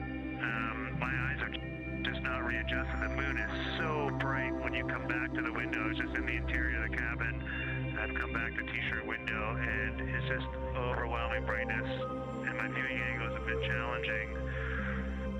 So I won't be able to give you great observations from this window, but I will talk about something that I was talking a lot about in my recordings earlier, which was we've been talking about some shades, and so we have obviously the dark and the light gray, and then we talked about naming some colors, a brownish hue and a greenish hue. And I'll tell you, like right now, Aristarchus, the plateau is hard for me to see from this window, but that had greenish hues to me. It was very unique. I didn't see anything like that anywhere else on this side of the moon.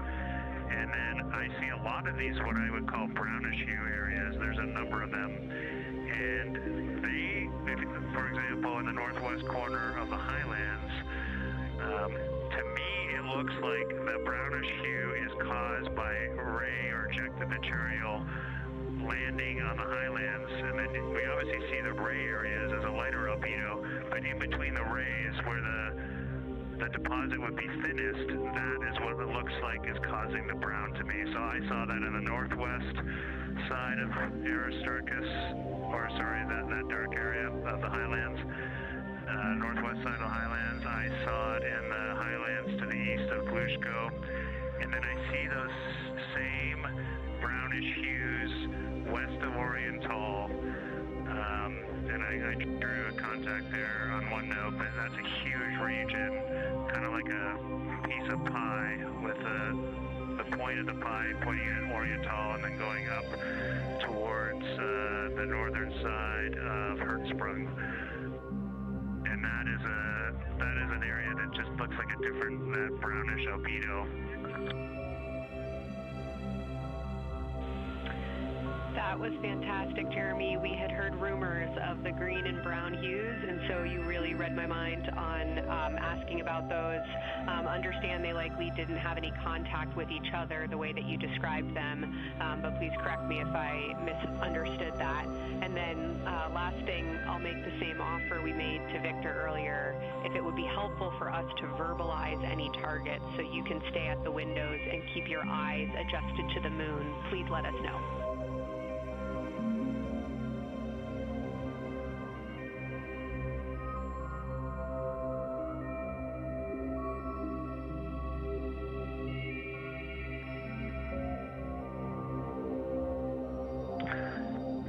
If you got something you want us to look at, Kelsey, you can send it on up.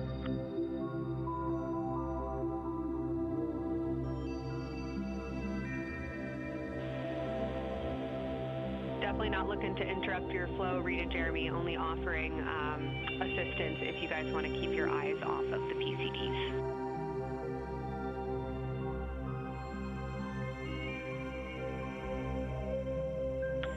Oh, I see what you're saying, okay.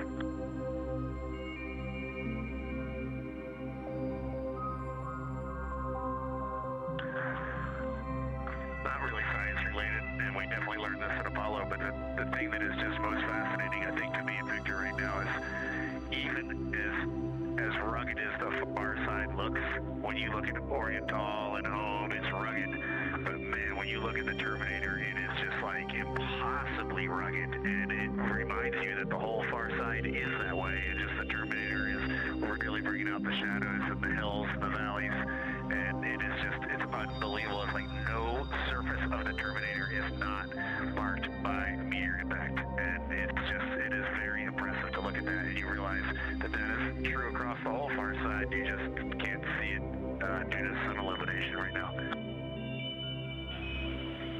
Reed, Houston copies, and we were commenting on the same thing. Even from our view, the Terminator looks absolutely alien because there's just so much texture in there that we're just not used to seeing. So thanks for sharing that with us.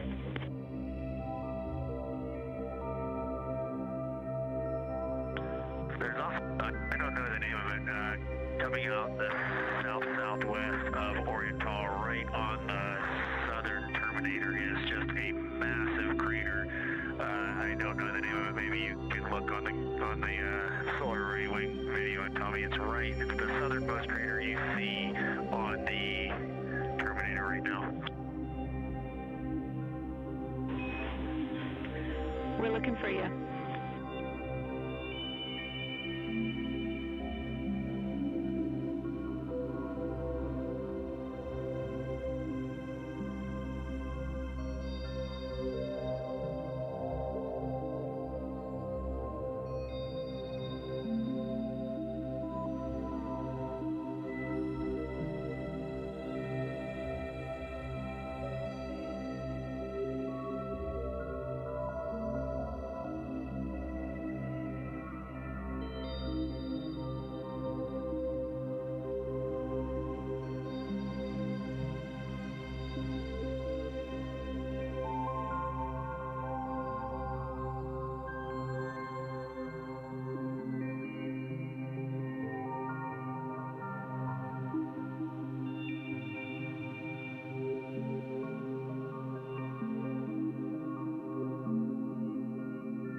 Loving that picture. Thanks for showing us. And Reed, as an answer to your last question, we believe that is Chebyshev's crater, and the sir agrees with that.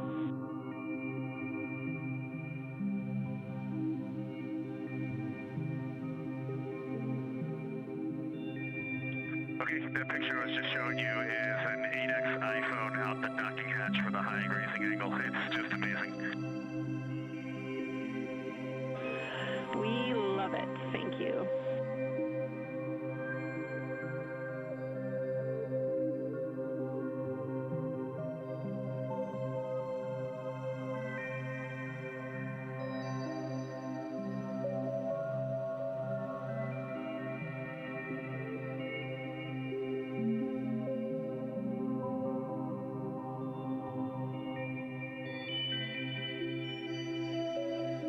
This is Artemis Mission Control in Houston, Texas.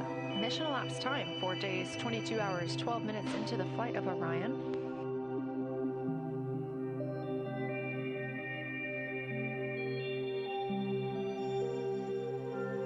This is lunar flyby day for the crew aboard the spacecraft.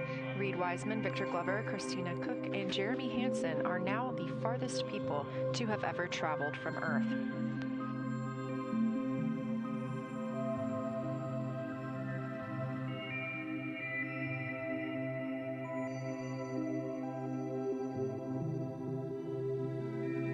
This a live view from inside the spacecraft. They have turned off the lights so they're able to see outside and photograph the moon better with no reflections from inside.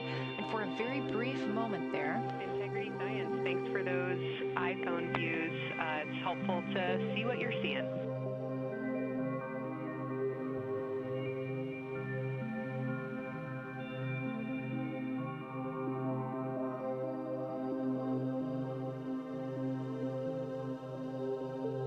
We very briefly saw NASA astronaut Reed Wiseman showing a picture he took on his phone of the moon. We do expect to get all of the photos that the crew is taking today, and we cannot wait to share some of those with you. But pretty cool in the meantime, just to see one quick shot from what the crew is seeing. And this view from outside the spacecraft on Orion's solar array wing. Orion is now 6,643 miles away from the moon and continuing to grow closer. Again, their closest approach will be about 4,066 miles. The best comparison is if you held a basketball at arm's length. That's about what it would look like to the Artemis II crew at their closest approach.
This view showing at the very top, a camera coming from Orion, continuing their flyby of the moon. We have 3 more flyby observation blocks after the completion of this one. Down on the bottom left of your screen, that's the SIR, the Science Evaluation Room, where team members are continuing to work through all of the targets that the crew is photographing today, and they've helped identify some of the craters and some of the other items that the crew has seen on the moon's surface. Down on the right is Artemis Mission Control here in Houston. Those 2 rooms down at the bottom are just down the hall from each other.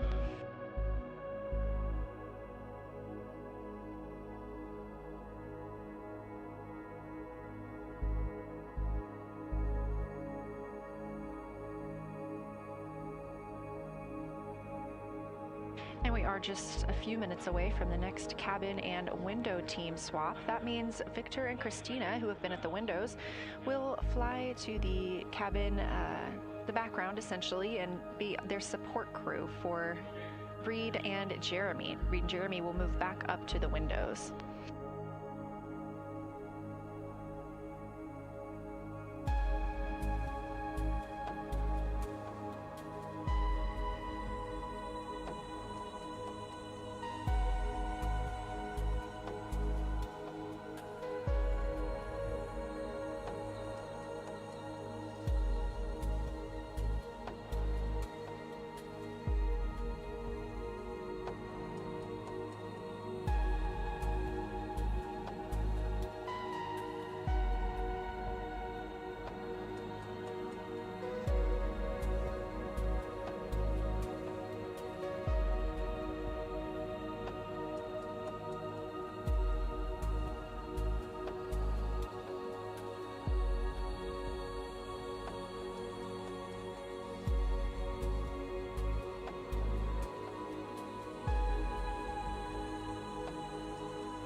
is continuing their discussion portion of the flyby in the lunar targeting package, where it says far side albedo/color. They are looking, the science team, looking to get a good understanding of what the crew can see on the far side at this point, and its brightness as well as any colors. We did hear earlier Canadian Space Agency astronaut Jeremy Hansen reporting that they could even see browns and even greens on the moon. I'm really looking forward to seeing those photos.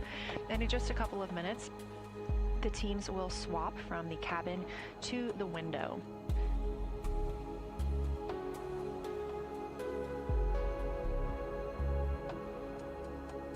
Another rundown of just how this flyby is choreographed inside the spacecraft today. So these activities have been timelined, and there are these 5 blocks of time during which the crew is going to be observing the moon from Orion's windows.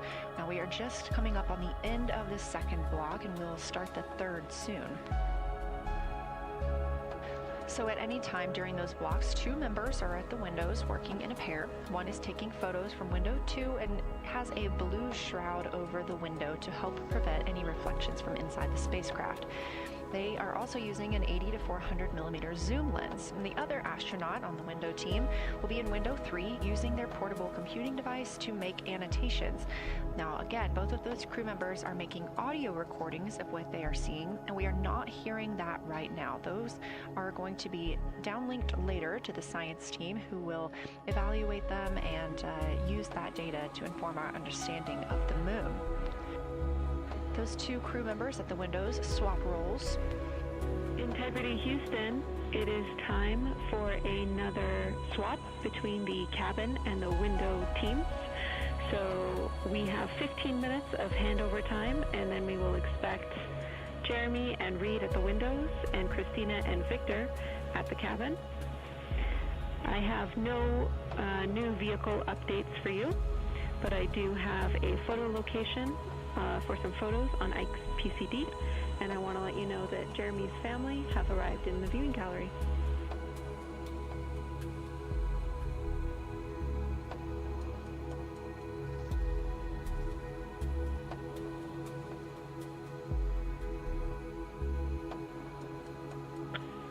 Okay, Jenny, we copied most of that.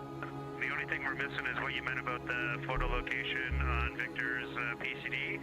And hello to my family. I think that must be Catherine and Devin that are there. And I'm glad they made it into the viewing room. And we copy. It's time for crew swap. The A team's coming out of the windows and the B team's going in. Okay, copy. All I meant to pass for Victor's PCD is that there are some late load photos that were requested that are now in his favorite photos folder. And you're exactly right. We have Catherine and Devin here. They give you a big wave, and they're super excited and happy to see part of what you're seeing.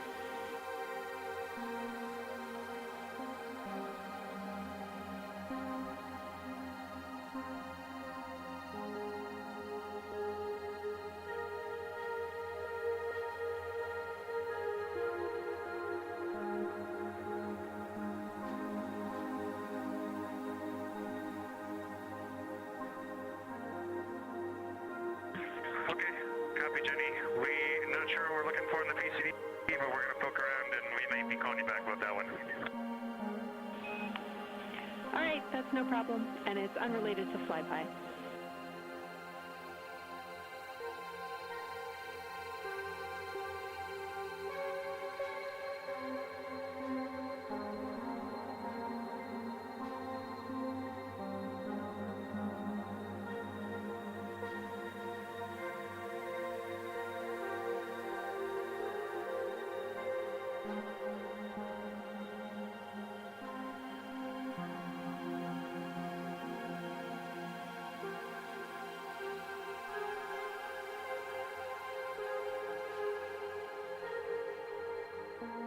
This is Artemis Mission Control here at Johnson Space Center in Houston, Texas. And as you just heard, Capcom, or Capsule Communicator Jenny Gibbons, Canadian Space Agency astronaut and Artemis II crew backup, relaying to the teams in Orion that it is time for a swap from the cabin to the window teams. We're now at the tail end of the second lunar flyby observation block. Again, we have 5 of these today. Most recently, Victor Glover and Christina Cook were at the windows photographing and making annotations, while Reed Wiseman and Jeremy Hansen were in the cabin providing support, whether that is SD card help, but also science sit reps, calling down any situation reports for what they are seeing on the moon or anything about the vehicle status. With that call to make a swap, Reed and Jeremy will be back at the windows, making observations for what they see at the moon and taking photos.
Again, you're watching live coverage of NASA's Artemis II. Something that's really awesome up here is we now have the moon and the Earth in window 3 simultaneously, and the moon is a gibbous, and the Earth is a crescent.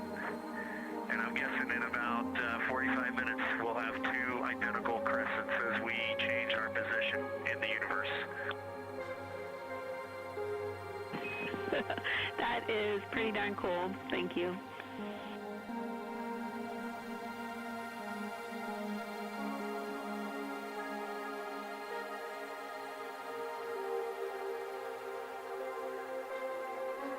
That's the Artemis II crew, the first astronauts to fly by the moon in more than 50 years, reporting that when they look out of window 3, one window, they're able to see both the Earth and the moon at the same time now. Now, obviously, our view is from a camera on the solar array wing pointed at the moon, and we hope to see that view of both the Earth and the moon soon.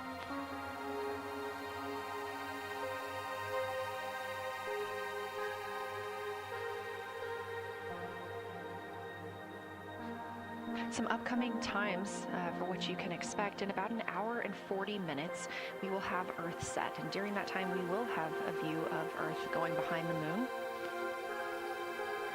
Shortly after, just a few minutes later, we will lose signal with the Orion spacecraft. This is tracked as it is going behind the moon and out of reach of the Deep Space Network.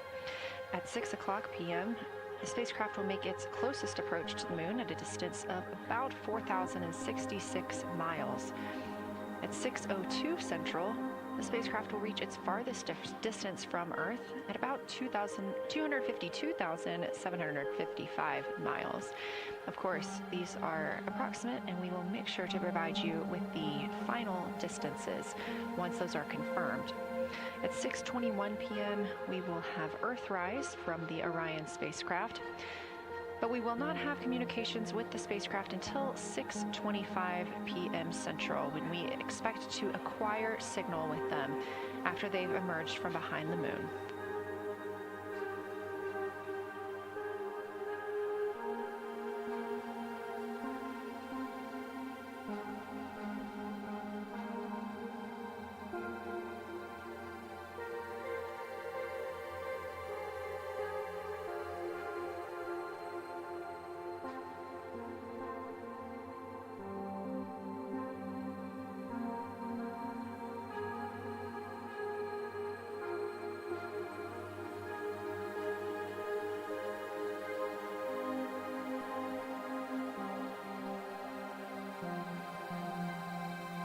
You're watching live coverage of NASA's lunar flyby for the Artemis II mission, the first crew to fly beyond the moon in over 50 years.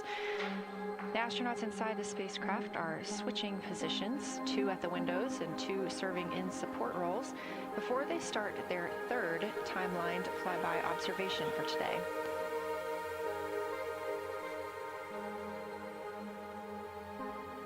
We've heard great calls from the crew so far describing what they're seeing, all well trained by the science team here on the ground.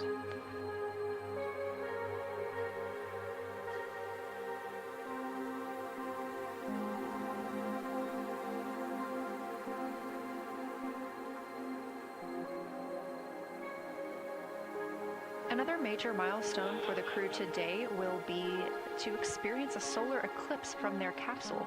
No one on Earth will experience this solar eclipse. To the astronauts, this will look a lot like a total solar eclipse on Earth, except the moon will be huge compared to the sun. Whereas if you're standing on Earth and looking at a solar eclipse, the moon and the sun appear to be about the same size in the sky.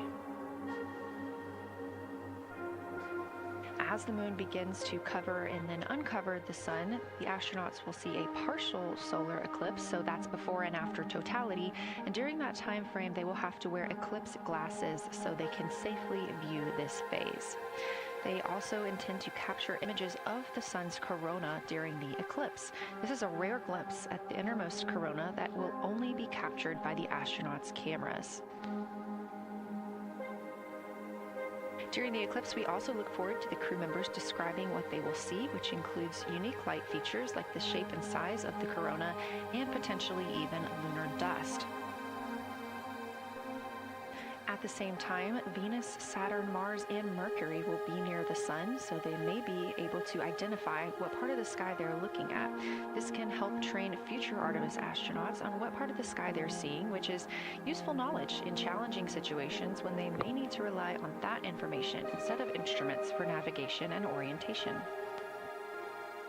That eclipse window will last about an hour, and it'll happen near the end of the day today, closer to 7:35 p.m. Central, 8:35 Eastern.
As you can see in this live view from Orion, the spacecraft is maneuvering around the moon, and the views of the moon have changed since we started our broadcast. The near side is now very far to the right side of your screen. This is the side that we can see from Earth. That darkened portion are ancient lava flows.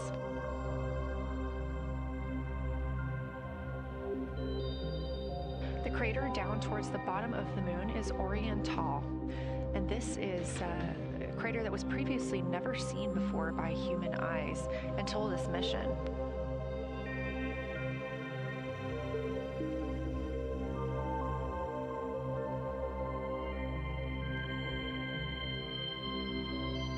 Everything to the left of Oriental is considered the far side, and and this is what we typically do not see from Earth.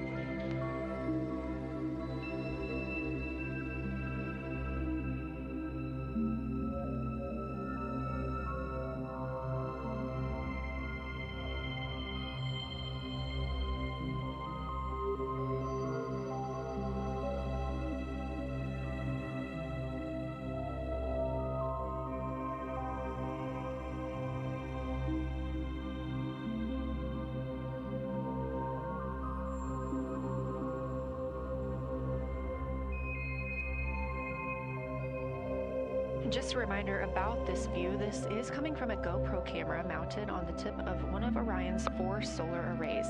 Each solar array has a camera mounted on it, and the bandwidth is limited due to we have a crew on board, and this is our first flight of crew aboard the Orion spacecraft. So having a crew means we have to have an environmental control and life support system. There's a lot of data around, a lot of data to bring down for the crew members to keep us up to date on everything happening aboard the spacecraft. So we have to share our bandwidth when it comes to imagery and data.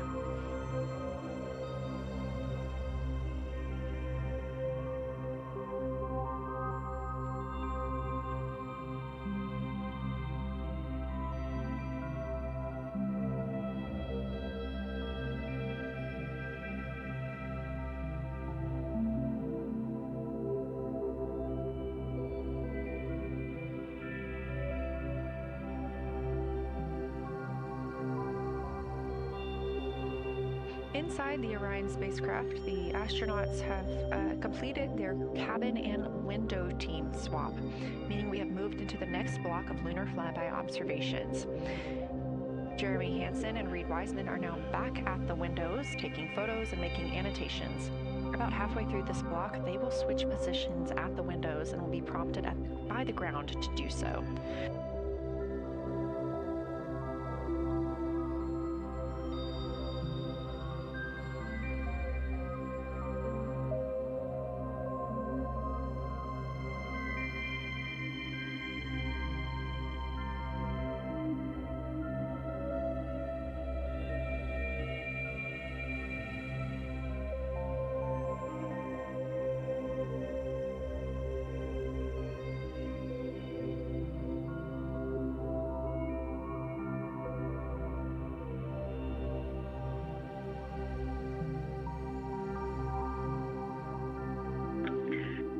Integrity for SITREP. First of all, I'll just talk about the experience that I had during Victor and my observation time. It was an incredible experience. We definitely noted how much more you can see with the zoom lens. Even though we have a great visible eye image, there's just a lot of texture that just pops right out at you when you can zoom in. So almost just using it like a telescope, the camera lens. We really enjoyed our discussion time. That was a great innovation on the lunar targeting plan. We were both able to describe a lot more kind of with flow, I would say, when we were talking to each other. And it was also, we sort of were able to bounce ideas off of each other and come to new conclusions. We had, I think, a very successful talking through of some contacts between different color areas, both in the Mare and in the Highlands. And we identified some really unique texture areas as well. At one point, towards the end of the images of my time in window 3, I just had an overwhelming sense of being moved by looking at the moon. It lasted just a second or two, and I actually couldn't even make it happen again. But something just drew me in suddenly to the lunar landscape, and it became real. And the truth is, the moon really is its own body in the universe. It's not just a poster in the sky that goes by. It is a real place. And when we have that perspective and we compare it to our home of the Earth, it just reminds us how much we have in common. Everything we need, the Earth provides, and that in and of itself is somewhat of a miracle, and one that you can't truly know until you've had the perspective of the other. I'll switch into some logistics stuff. The Peltor's boats, their batteries stopped providing the active listening, but we have verified they're still recording, and so we're able to have discussion time and hear outside our recordings by just moving the ear cup off of the ear. Other than that, everything's working well technically, and we've been able to find all our targets, and we're having a really great time. Thanks, Christina. We copy those logistics for the Peltors, and also thanks for bringing us into the cabin with you with that description.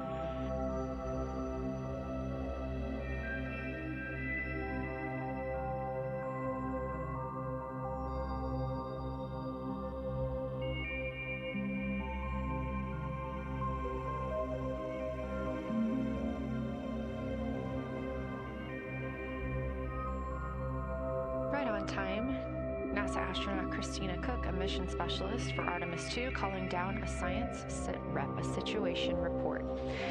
Good news, reporting that she and her teammates have been able to capture all targets that were listed.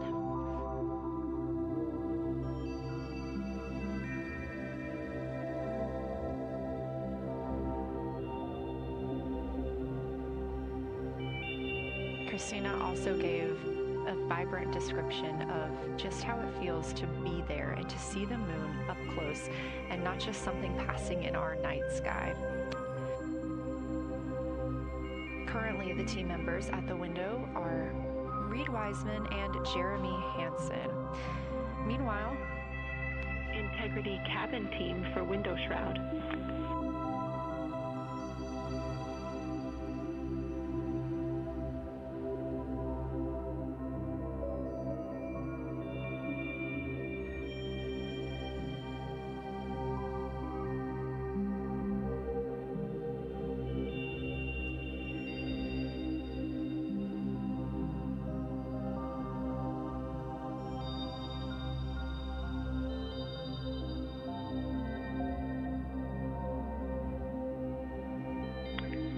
Go ahead, Jenny. Hey, Victor, we have a temperature constraint on the windows, and the shroud might be getting us close, so we just want to check on the state of window 4's shroud, whether you believe it's still necessary because maybe things have changed with our viewing, and if so, we would like to request to have the shroud removed.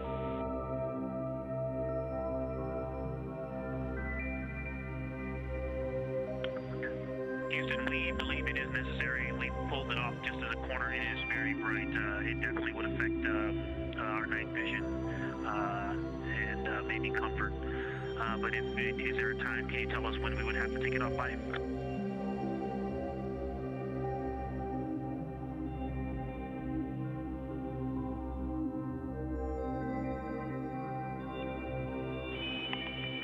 Unfortunately, since it's been on for a while, we are going to have to request that the shroud is removed, and we can recommend something that could block the light but just create a bit of distance between the window and whatever is covering it. Something like a t-shirt would do the trick and help.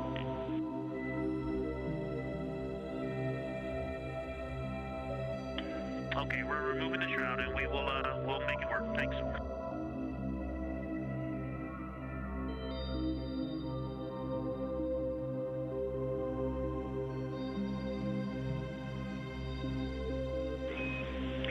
Thank you, Victor.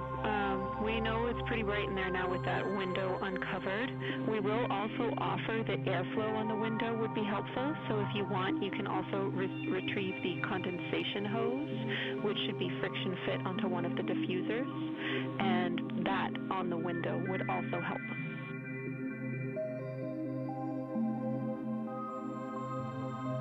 We can easily point a diffuser at the window, so we're going to start with that, and it's pointing at the window now.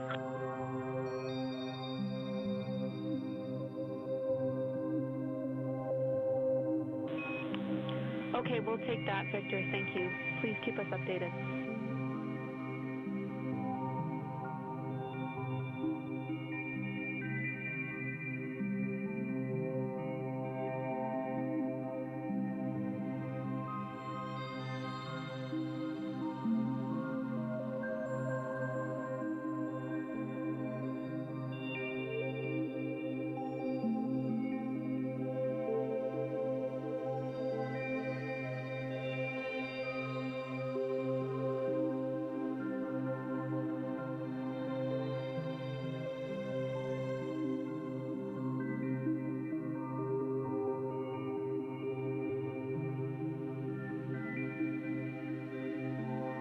call from Capcom Jenny Gibbons, CSA astronaut and Artemis II crew, back up to the crew aboard Orion, letting them know that they will need to remove the window shroud they had placed on window 4.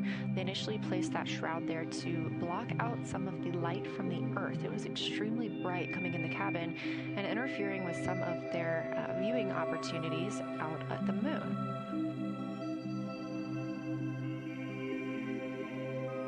This was a request from ground teams to ensure that they are protecting other systems, and the crew has been offered the opportunity to use something else to cover the window.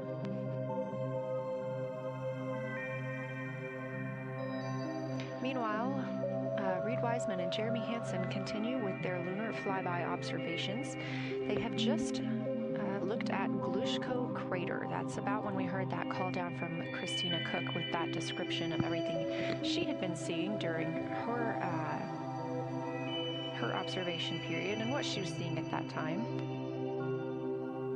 The science team asked this crew to take centered images of the entire crater and their ray system in one frame. They're also interested in knowing the brightness, texture, and extent of Glushko's rays and how they differ in the mare, or that sea area, versus the highlands. Glushko is considered a young lunar crater, and these observations can help understand material properties of those craters.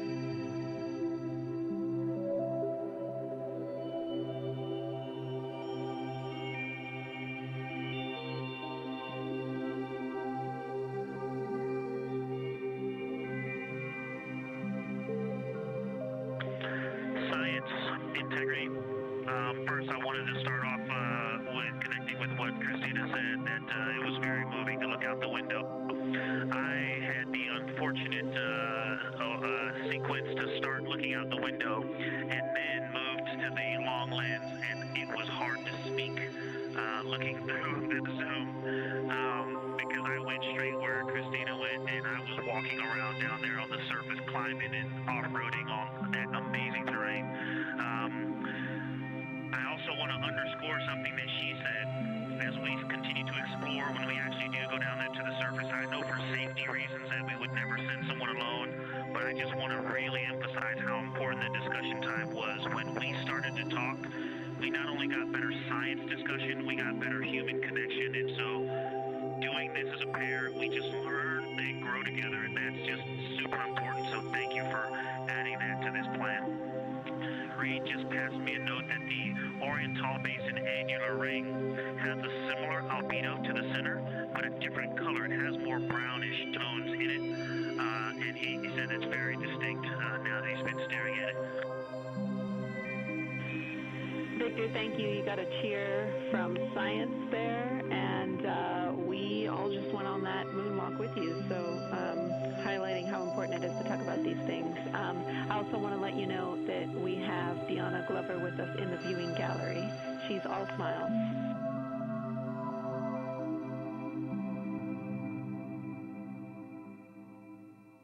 Well, you just got a bunch of cheers up here. Hey, babe. I love you from the moon. We love that we got a hey babe too, and we also have one of your lovely daughters here watching you guys work.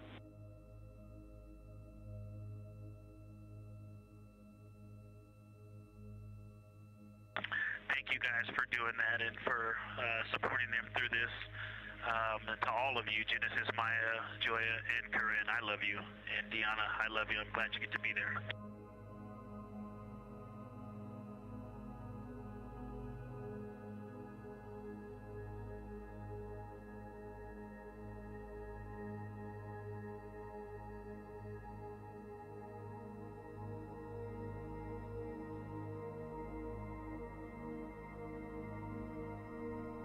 We've had some really sweet words from the crew members aboard Orion today, as their families have been able to filter in and out of the viewing room here at Artemis Mission Control at Johnson Space Center in Houston. Victor Glover also giving a great science sit rep and just a description of how it must feel if you were down on the lunar surface while he was looking through that 80 to 400 millimeter zoom lens.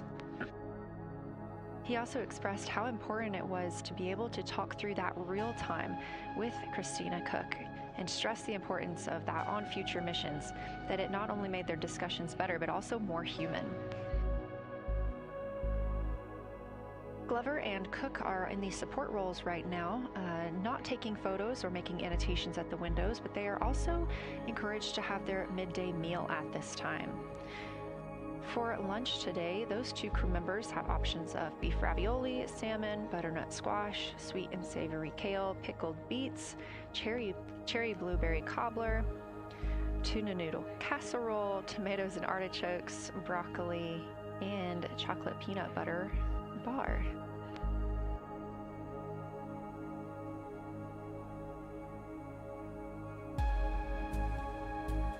Once Glover and Cook return to the window portion of their flyby today, Reed Wiseman and Jeremy Hansen will get into their midday meal.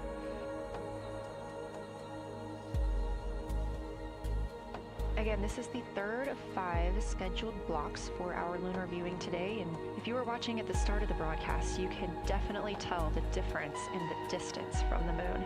We are now 5,518 miles away from the lunar surface, and again, expecting the crew to get about 4,066 miles away.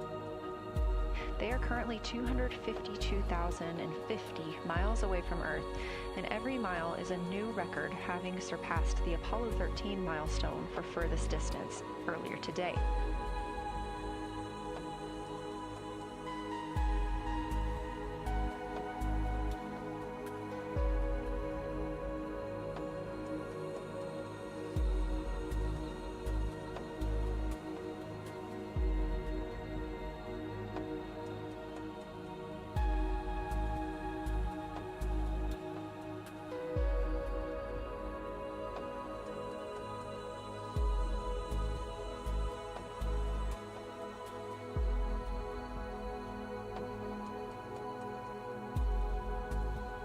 If you look down to the bottom right of the moon and that darker looking area, that is Orion Basin.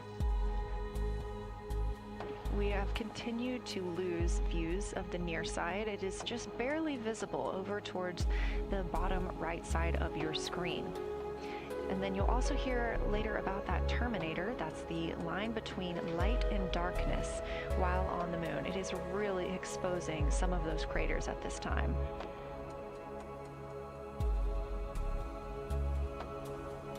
A couple of the other features in view right now are Hertzsprung Basin and Vavilov Crater.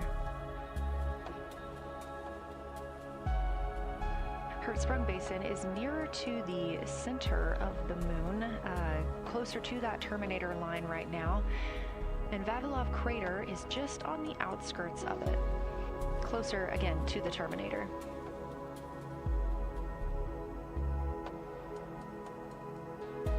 Towards the bottom of the moon and to the left of the terminator line, or currently shadowed in darkness, is Apollo Basin.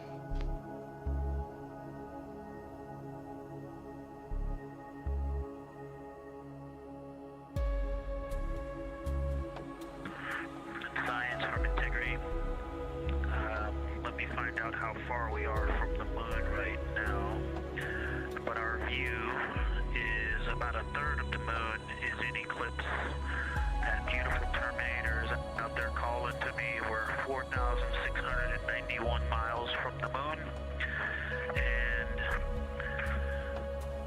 what looked like in the terminator about a third of the way up from the southernmost part of the terminator looked like a dinosaur print. If one was running to the northwest, now is clearly a crater with a bunch of craters around it.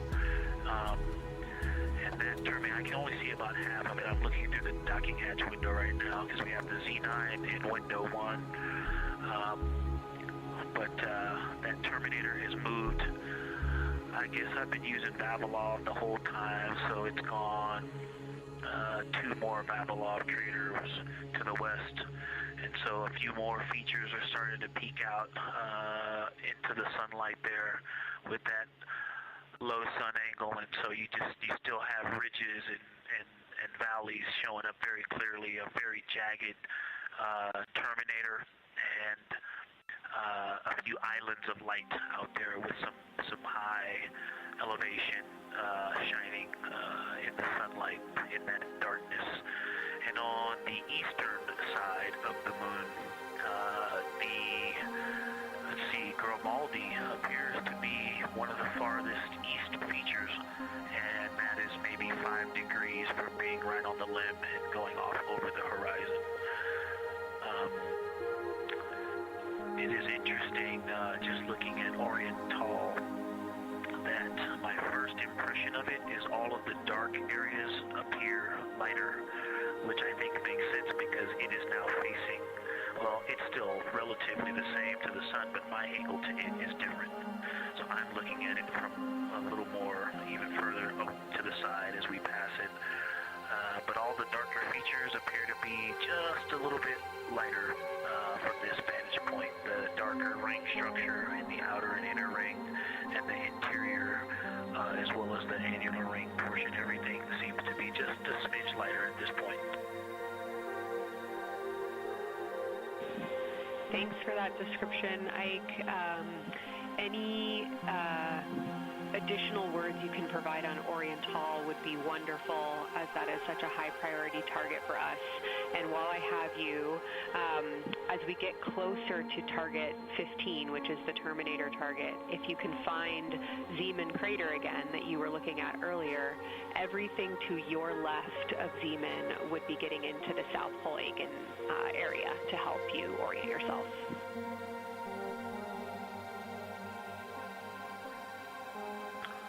Zeeman is a great waypoint out there. I definitely see it.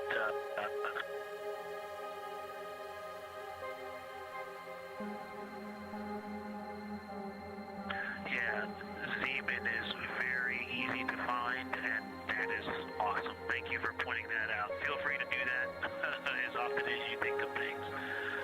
Let's see, looking back at Oriental. Okay, another thing, after looking through the zoom camera, man, you guys are smart. You probably did this on purpose, but after looking with my plain eyes and then going to the 400 millimeter zoom, now looking at it, I see the cliff face as if you were standing in the center. That inner and outer ring have definitely some real terrain to them, and now I can see that as terrain. Now that I look at it, even with my naked eye, I can tell that there's a lot of elevation and like I said, a cliff face on that eastern edge where all the darker deposits are. And it's just the scale now. Looking at it from far away, before it seemed like flat with color painted on it, but now that I look at it, I can definitely see that there is, different depositional characteristics. So the darker is some other material, but there's also some shadowing going on because of the cliff face that is a part of that crater wall. Great description, Victor. Thanks, and really interesting to hear now the distinction between shadow and color. Before I let you go back to other observations, you mentioned that Reed saw a browner hue to the annular ring and the rest of Oriental. Are you seeing that from your vantage point?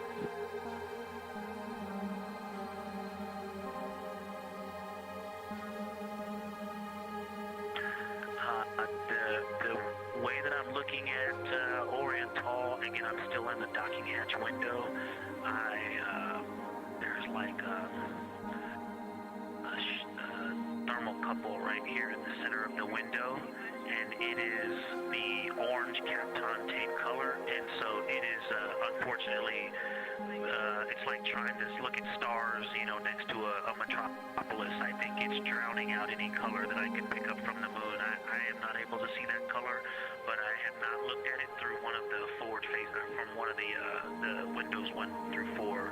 I think when I get away from this Kapton tape strip, that I would be able to see the variation that Reed's talking about. That is great feedback operationally. Thanks, Victor. I'll leave you to it.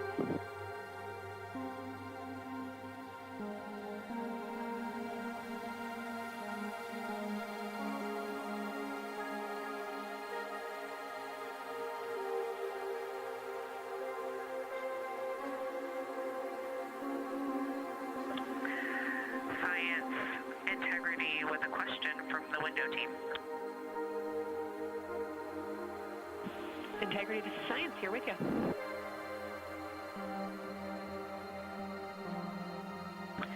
Yes, they have a question to help inform a theory that they're sort of tossing back and forth. What is older, the Mare seas of the near side or Oriental?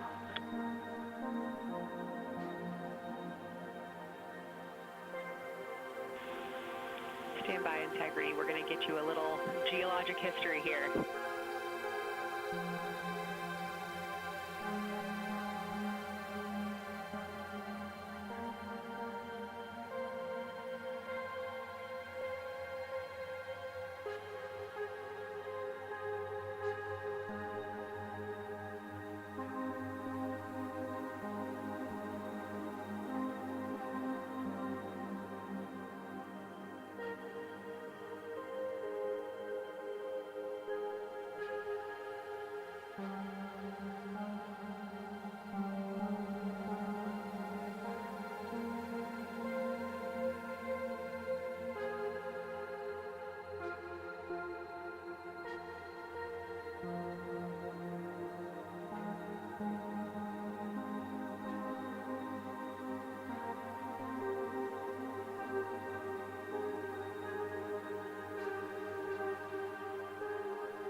Integrity Science back with you for some lunar volcanism when you're ready.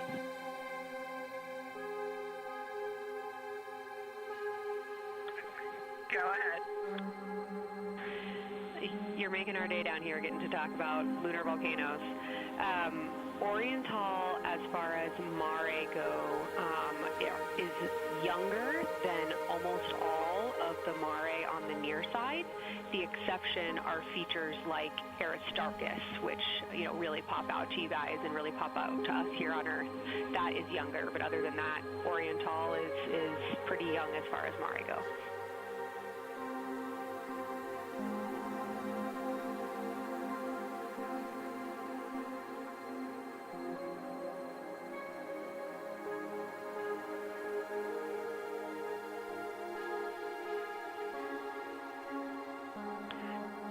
Kelsey, thanks for that. We love lunar volcanism too. How about when the actual crater was formed?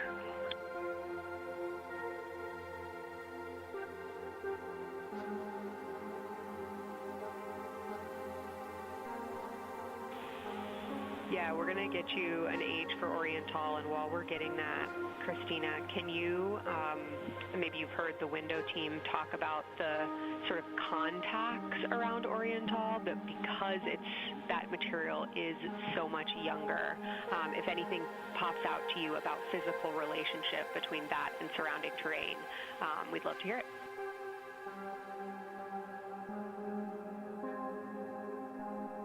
Yeah, definitely. They are discussing a contact relationship that could explain some of the color that they're seeing in certain areas. And so it was really about the ejecta of the creation of the basin and understanding the superposition of its ejecta and Mare on the near side or other features. So thank you. We'll take the insight when you have it.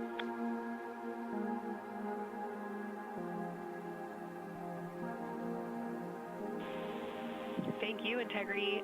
And I know Jenny wants to get to you with some topics, so I'll leave you with Oriental is 3.8 billion years old.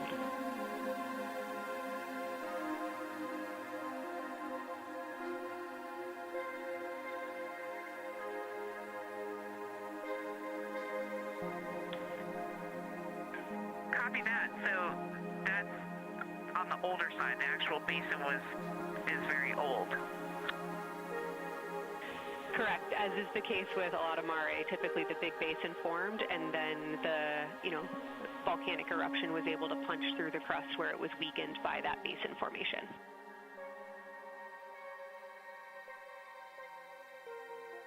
Perfect. Tracking. Thank you.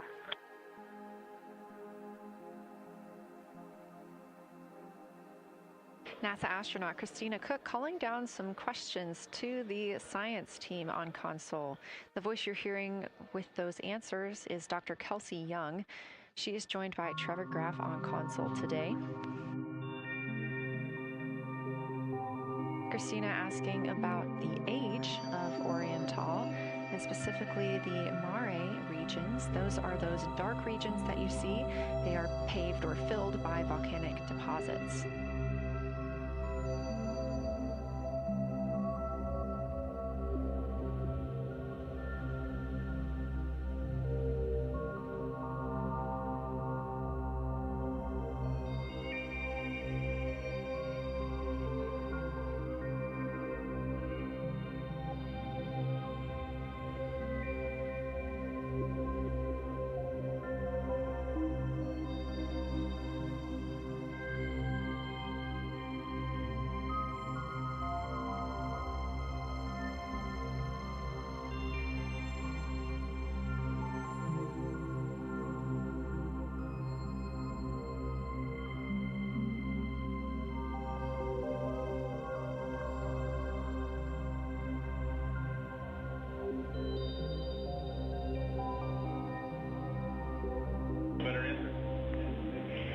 Integrity, it's about time for a position swap at the window. So we will ask Reed and Jeremy to swap positions, and I'll remind you again about your SD cards.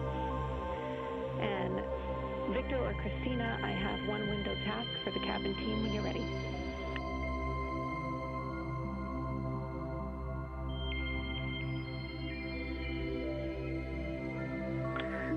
They are swapping, and I'm ready. All right, Tina, we found a way that we can reinstall the shroud on the window. We understand it's pretty darn bright compared to everything that you're looking at. So in order to reinstall it, we will ask that you retrieve the condensation hose and you install it on a friction fit on the cabin air outlet port. That's right by one of your diffusers. You're going to point that little condensation hose such that the air is flowing over the window pane. Let me know when you're ready for the stowage location.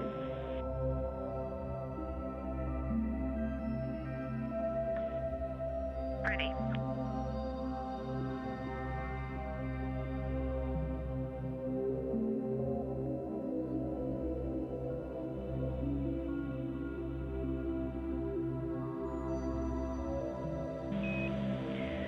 Christina, the hose is in locker A1.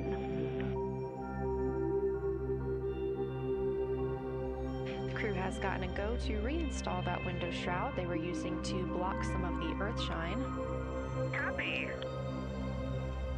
This view coming from inside the Orion spacecraft as the crew members are swapping windows, specifically Reed Wiseman and Jeremy Hansen. They've been our crew members at the windows taking photos, making annotations, and making recordings that'll be downlinked later to the science team for review.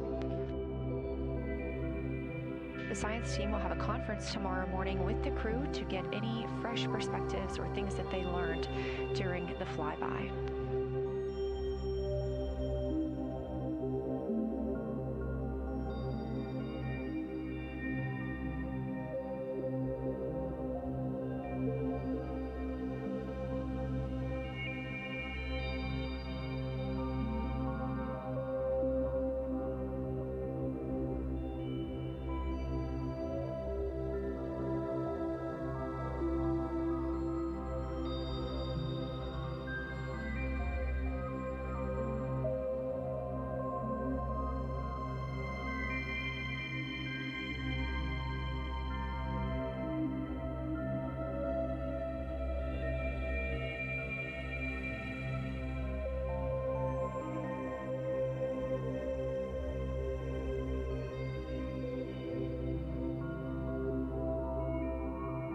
Again, we are now in the third of 5 observation blocks for the crew scheduled for today.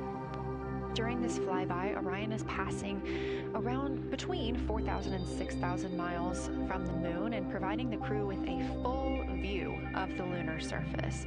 It's a higher vantage point and much farther than Apollo's lunar orbits on average. So from this view, astronauts can observe both the North and South Pole and large-scale geologic features in one single view.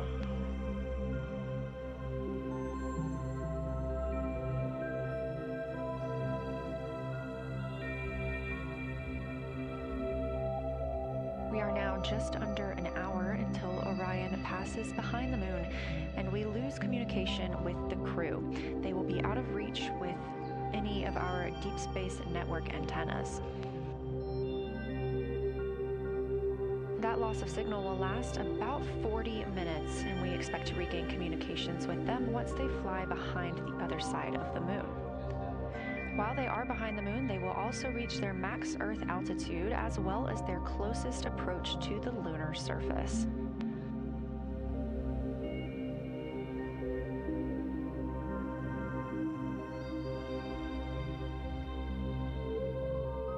The view you have right now is a live stream from a camera on Orion's solar arrays. You are looking at a live view of the moon, and 4 people are inside that spacecraft taking pictures of it, telling us everything that they are seeing, the first humans to do so in over 50 years.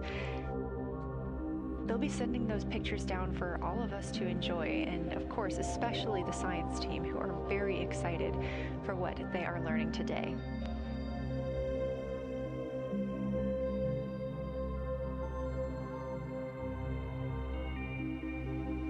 It appears the Artemis II spacecraft, Orion, is now under 5,000 miles away from the moon. Again, we expect their closest distance to the moon be about 4,066 miles.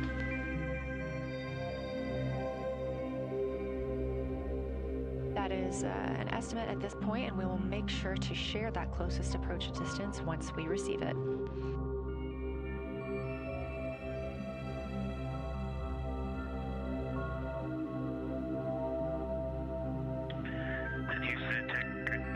Did you just want us to cool the window with the condensation hose, or did you want us to put the shroud back on and cool the window at the same time?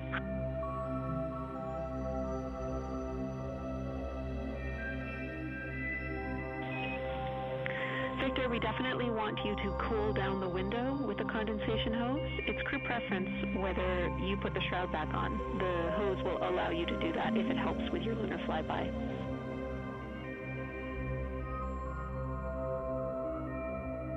Okay, copy. We're going to do both at the same time. Thank you. Houston copies.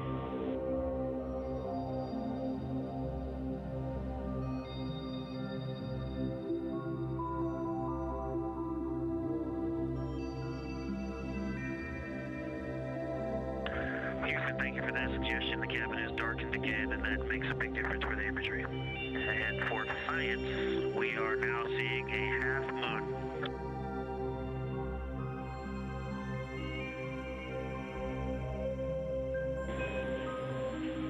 Thank you, Victor. We're happy to hear it, and we see half moon, full moon joy still.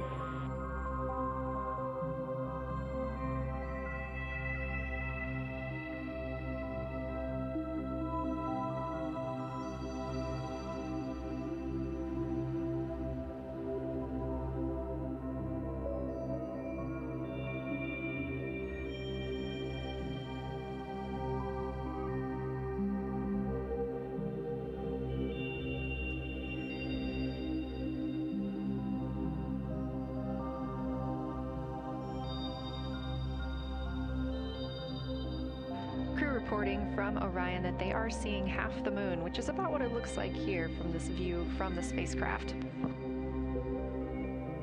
However, what has become a little bit of a catchphrase for this mission, everyone is reporting full moon joy.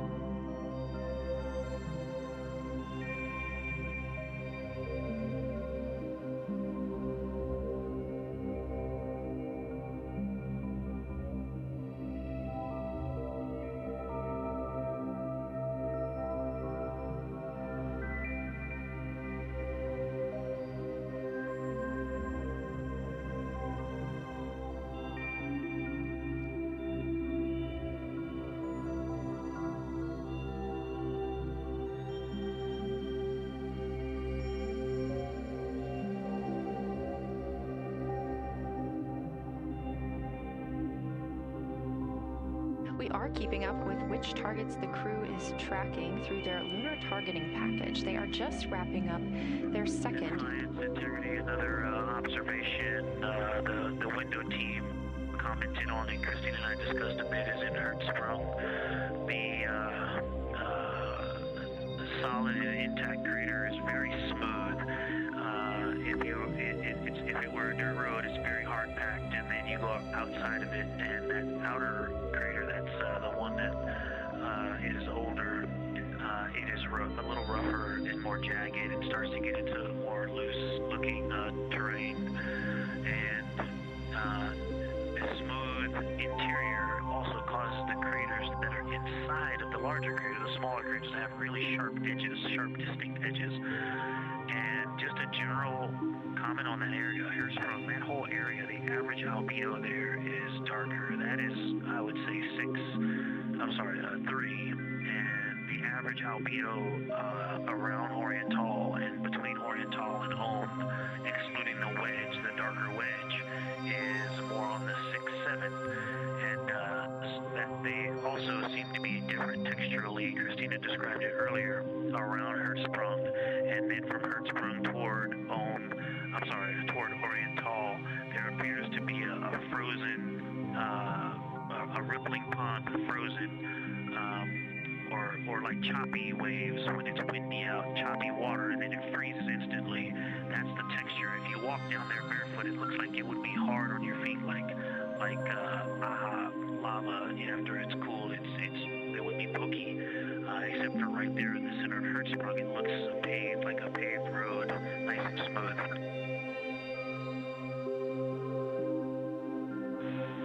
Victor, that's a wonderful description. Going from a paved road to lava reminds us of the Icelandic highlands. Thanks for that.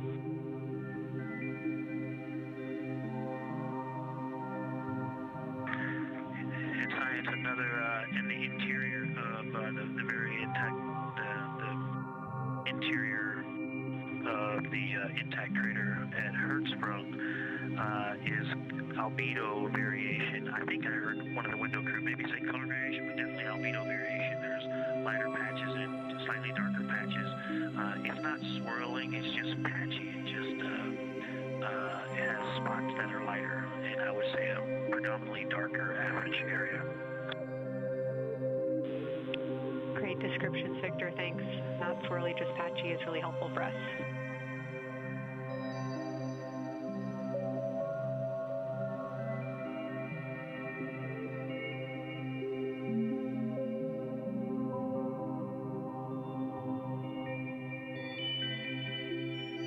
Really great descriptions coming from Science, the window team is hitting all the targets. They are on the plan and starting the discussion of the Terminator. And boy, I'm loving the Terminator. I think I know it's not purely a moon feature, but what it does to the features of the moon, to the terrain, I've probably spent the most time describing into my recordings and thinking about and looking at the Terminator. There's just so much magic in the Terminator. The islands of light, the valleys that would look like black holes. You'd fall straight to the center of the moon. If you stepped in some of those, it's just so visually captivating that the Terminator is the most striking thing that I've seen so far. We've been loving your evocative descriptions, Victor. You really are bringing us along with you, and we're following along with visualizations that pale in comparison to your descriptions. Thanks.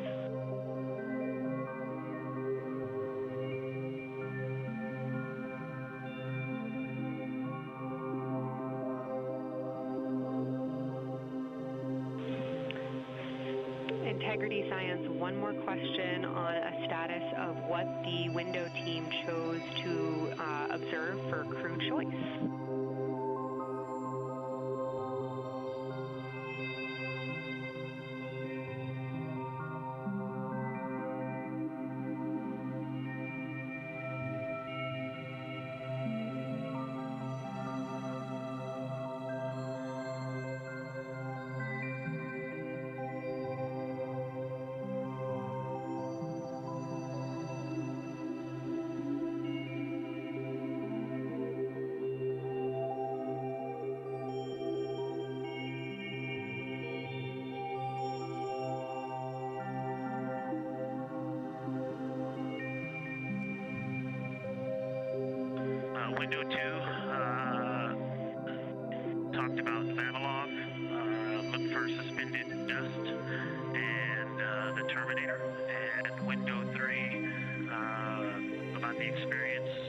the three-dimensionality of the moon this close.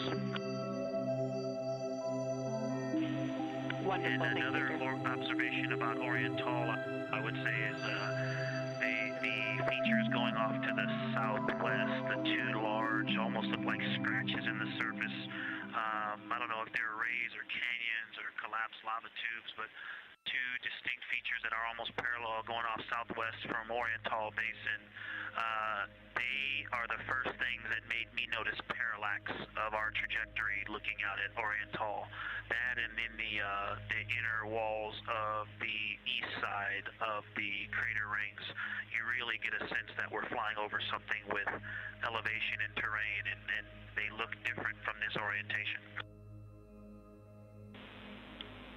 Love to hear it, Victor, and you had it that those chains are actually crater rays, secondary craters formed from the formation of Oriental.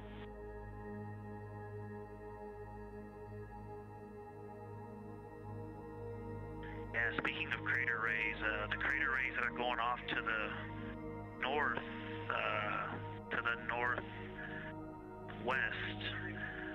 that run off toward Hertzsprung and I believe toward Vavilov. I'm not looking at it right now, but those crater rays are very interesting. They're all very small. I know you've imaged this, but they're all small and they look like, you know, a big impact launched rocks and things that made smaller impacts down the way.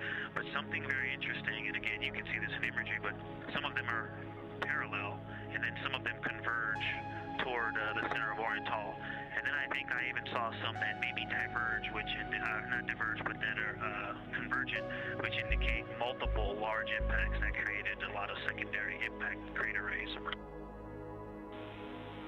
Fantastic, Victor, and I'll note that we can infer that you're looking down at your freshly named Integrity crater, which is near the end of one of those beautiful crater rays from Oriental. Thanks for the description.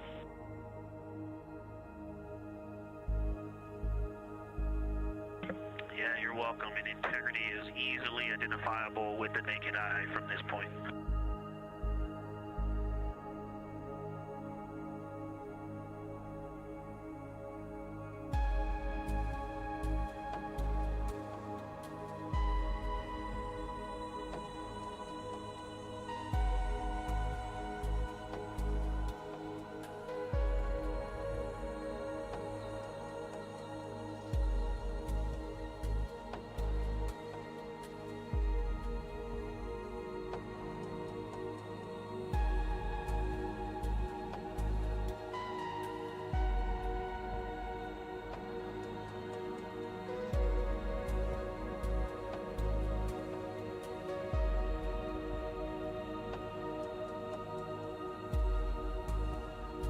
We've been hearing some great situation reports from Victor Glover, the pilot of the Artemis II mission, calling down to the science team, letting them know what he is seeing. And one of those things is Hertzsprung Basin. If you look just to the right of the Terminator, that is the difference between light and darkness on the moon. You can see what he's describing when he says Hertzsprung Basin and how it looks a little bit paved in the middle there. It's almost in the very center of the moon in this view, coming from the Orion spacecraft and a camera mounted on its solar array.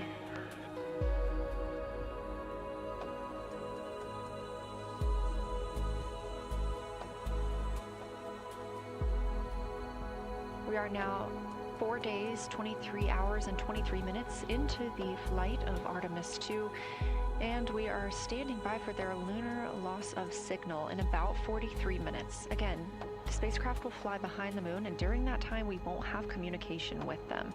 They will be out of reach of our deep space network. However, we will regain communication with them approximately 40 minutes later when they come around the other side of the moon.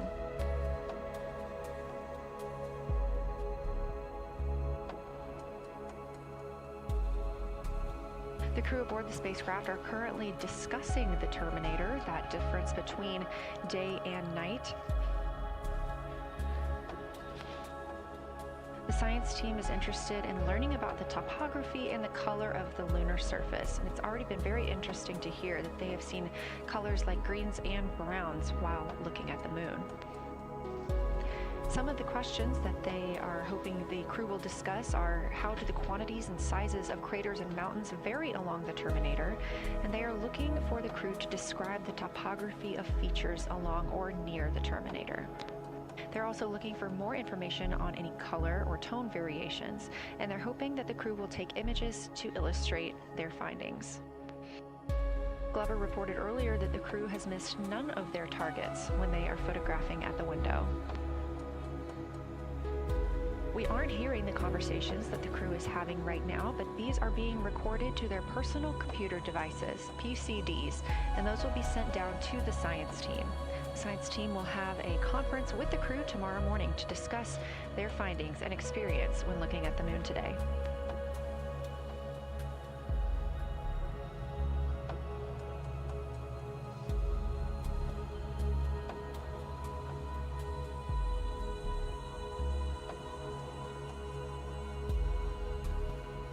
We have a few minutes left while the crew is discussing the Terminator, and if you're just joining us, you're looking at a live view of the moon, our moon, from the Orion spacecraft and a camera on its solar array. Inside that spacecraft, 4 astronauts: Reed Wiseman, Victor Glover, Christina Cook, and Jeremy Hansen, the first 4 people to fly around the moon in over 50 years.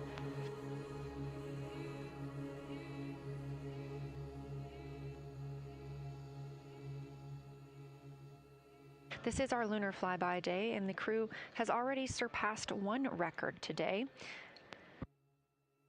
The crew passed the Apollo 13 distance record at 12:57 p.m. Central, 1:57 p.m. Eastern. Canadian Space Agency astronaut Jeremy Hansen calling down that he hopes it's a record soon broken by other explorers.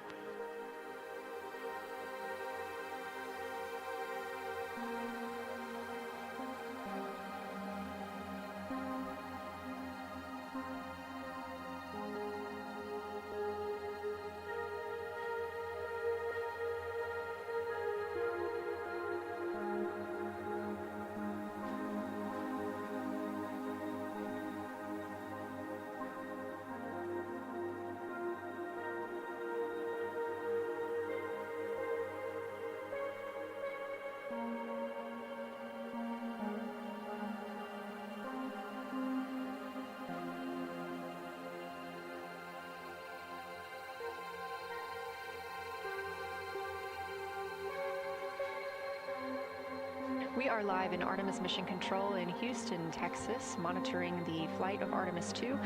All of the flight controllers here, each monitoring a different system aboard the Orion spacecraft. Integrity Houston, we are ready for our cabin and window teams to swap again. We have a 15-minute handover time here, and I have a couple of items I want to read up to you. They'll require you to write something down on your knee boards, so let me know when you're ready.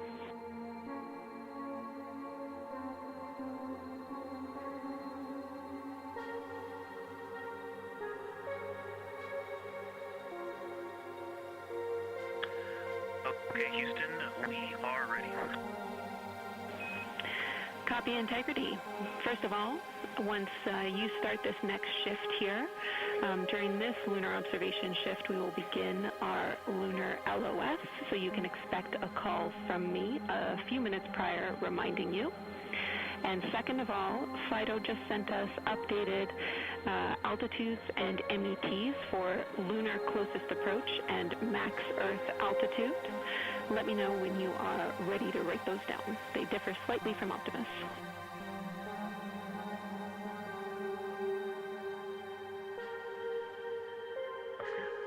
Thanks, Jenny. We are ready to copy.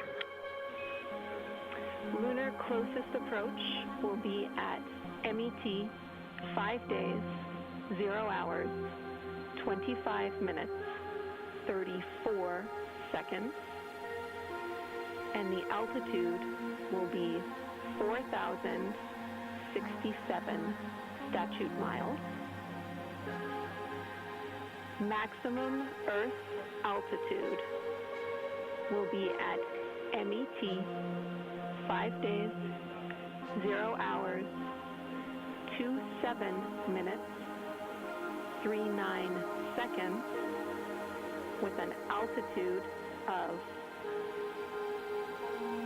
252,756 statute miles.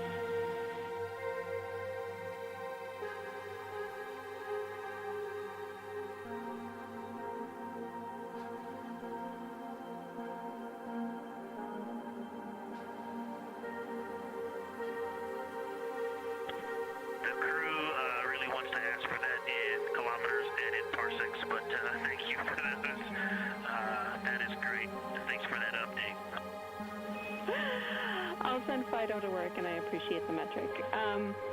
Other than that, I have no new vehicle statuses to pass to you. Enjoy your handover time, and we're looking forward to picking back up with you shortly.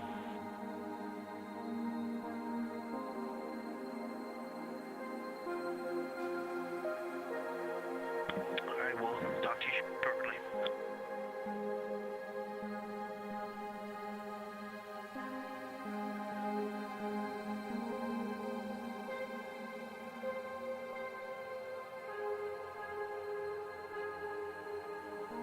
Those words called from Capcom Jenny Gibbons, CSA astronaut and ARTEMIS II backup crew member to the crew working aboard the Orion spacecraft. Had a little bit of a view inside the cabin. As you can see, it is very dark. The crew has turned off the lights, and the light that you were able to see is coming through the window, a reflection of Earthshine and from the moon.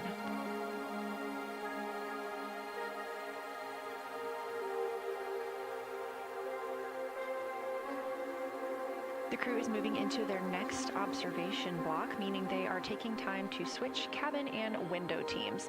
We've had Reed Wiseman and Jeremy Hansen at the windows taking pictures and making annotations and recording some audio files that will be downlinked later to the science team. Meanwhile, Victor Glover and Christina Cook were in the background serving as support. They were also timelined to enjoy a little bit of their midday meal. Now that we are swapping positions, the support team becomes Reed Wiseman and Jeremy Hansen. They will be in the background helping with SD card swaps, as well as providing those situational reports to the science team. Victor Glover and Christina Cook will be the astronauts at the window, photographing and speaking into those PCDs, portable computing devices, about what they're seeing on the moon. As you heard Capcom Jenny Gibbons call to the crew, this block is also when we will lose communications with the crew. That LOS, or loss of signal, is scheduled to be less than 35 minutes from now. We anticipate to be out of signal with them for about 40 minutes, and will regain that communication once they've flown around the other side of the moon.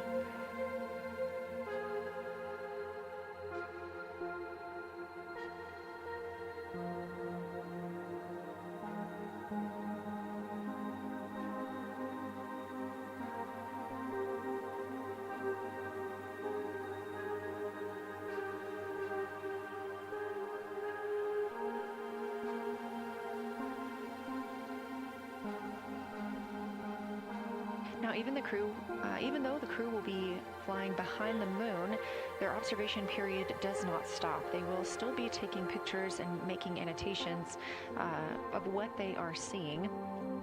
They'll be looking for the limb of the moon, Earth set, and then Vavilov crater, which we have previously seen. They'll swap positions at the window before moving into a crew choice option.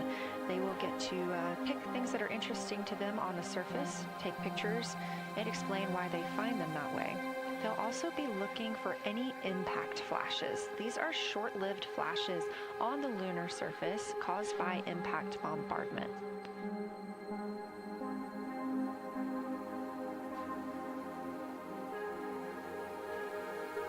Just before Earthrise, the crew will be looking for lofted lunar dust.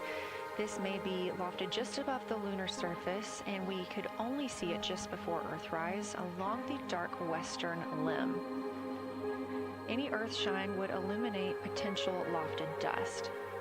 But once the crew is all the way around the Earth, the brightness of the Earth will wash out any of that dust they might be able to see.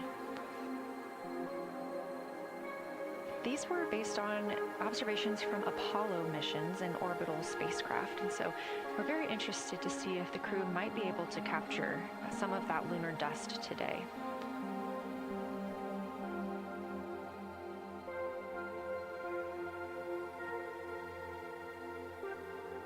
Following that lofted lunar dust target, the next will be Earthrise.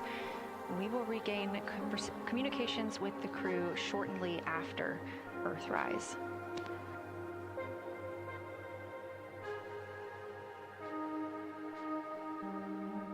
There will be a short observation break period where the moon is not in view. That's because we are also anticipating the crew seeing an eclipse today.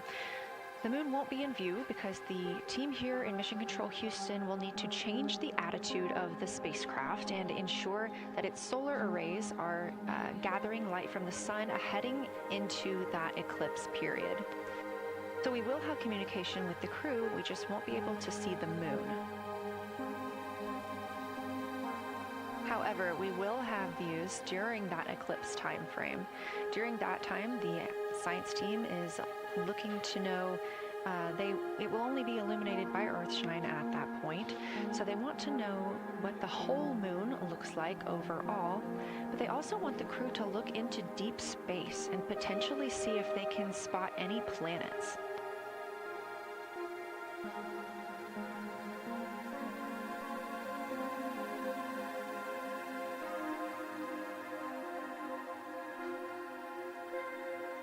Once the eclipse is over, the lunar flyby period will have ended. We are live through the whole thing, and even once flyby is over today, we remain live 24/7 on NASA's YouTube.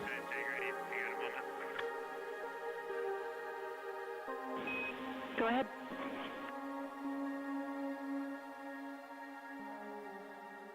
I don't know if Catherine and Devin are still there, but if they are, just wanted to just let them know how much fun we're having out here. It's extraordinary to be on the far side of the moon right now, just hanging out there and looking back at the Earth. And Ashley and Caitlin, I know you're back in Canada, but if you happen to be watching too, just wanted to say hi to all you guys. Love you guys, and we'll be heading back your way shortly.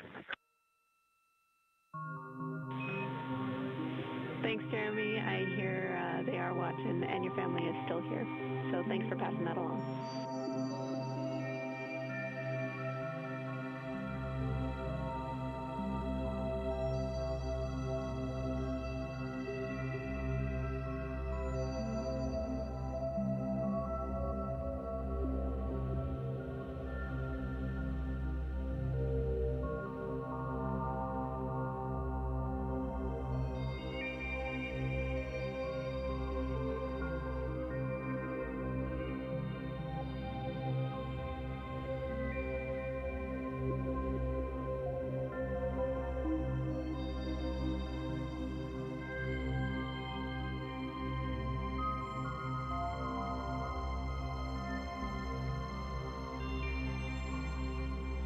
This view inside the Orion spacecraft, and it's a little hard to make out, but on the left there, that is Jeremy Hansen just calling down some well wishes to his family, joining us in the viewing room and watching online. Currently in the window are Victor Glover and Christina Cook. They are taking pictures outside of the window as they are now in their flyby observation block. At this time, Reed Wiseman and Jeremy Hansen are serving as support crew members, and they are also going to have an opportunity to enjoy their midday meal at this time.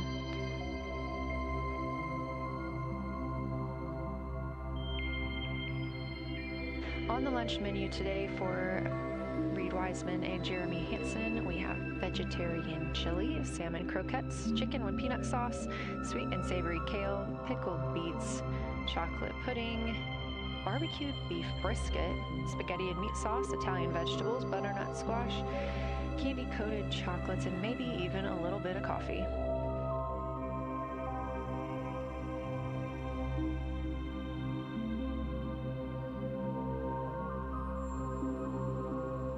And if you look closely, you can see it looks like they are getting into some of their food for the midday meal. All of the food on the spacecraft is rehydratable. We don't have an option for fresh food as there's not a refrigerated section of the Orion spacecraft. So all of this food can either be rehydrated or eaten straight from the package, just depends on what the food actually is. And for food that needs to be rehydrated, there is information on each package of how much water needs to fill that bag and what temperature it needs to be.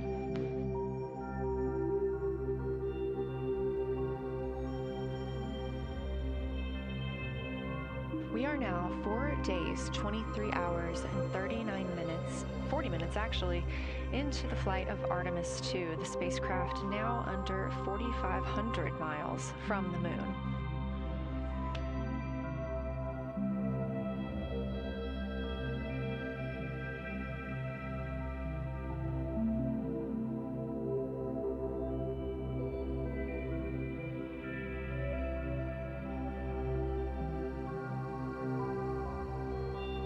We are now also under 30 minutes away from loss of signal with the astronauts. We will regain that communication about 40 minutes later.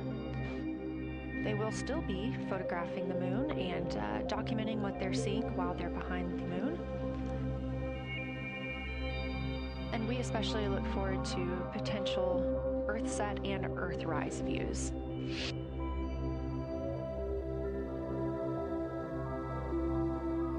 As you can see on the left side of your screen, we are streaming this solar array camera view throughout the flyby. And the science team also plans to capture an occasional still photo with the solar array intermittently, perhaps one every 8 to 10 minutes. Still photos represent the highest resolution imagery from those GoPro cameras. So starting 5 minutes before Earthset and loss of signal, the science team will capture a series of photos, one every 30 seconds, to include Earthset, all the way through 5 minutes after Earthrise and acquisition of signal. In order to capture these frequent photos, the solar array camera that we were streaming will need to switch to time-lapse photo mode. So during this time, the streaming video quality won't be as sharp as you have it right now, but we want to ensure that the science team captures the data that they need during these time frames. And we really look forward to seeing those higher resolution images once they're available.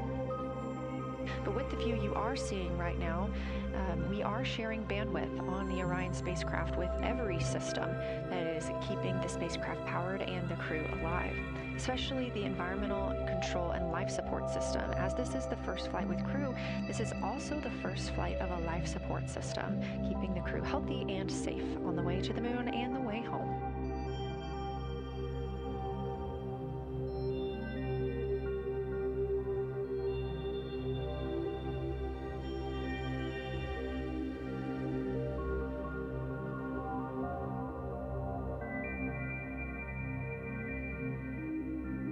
On the timeline, we're getting towards the end of the cabin and window team swap period, but it looks like our astronauts, Victor Glover and Christina Cook, are already photographing the moon outside of those windows. The next target is Ohm Crater, and this is something that they have photographed previously during the flyby. This is a small, complex crater with a prominent ray system. And as referenced earlier, it's the size of the Eye of the Sahara. That Eye of the Sahara is a feature in Mauritania. Seeing this crater more than once throughout the flyby allows the crew to photograph it at different lighting conditions.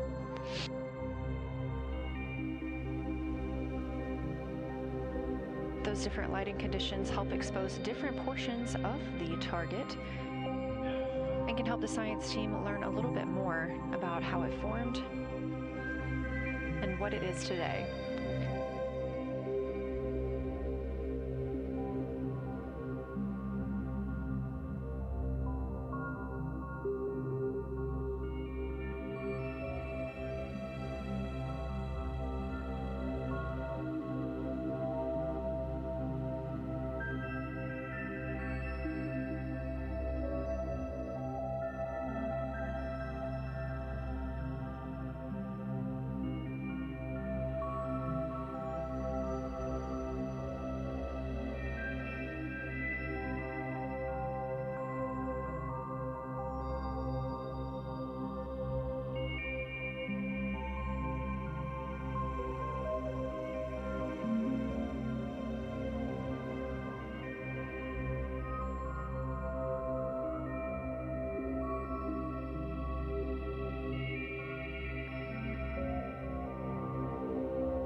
Again, this view inside the spacecraft as the crew continues photographing the moon outside their windows. They have turned the lights off to allow them to better get photos of the moon, preventing any reflections from coming in from the spacecraft.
We expect the crew to be targeting Ohm Crater for another 6 minutes or so before they move into a discussion of the limb. Now, the science team has asked for a science sit rep or situation report during that time, so we hope to hear calls from the crew on what they are observing.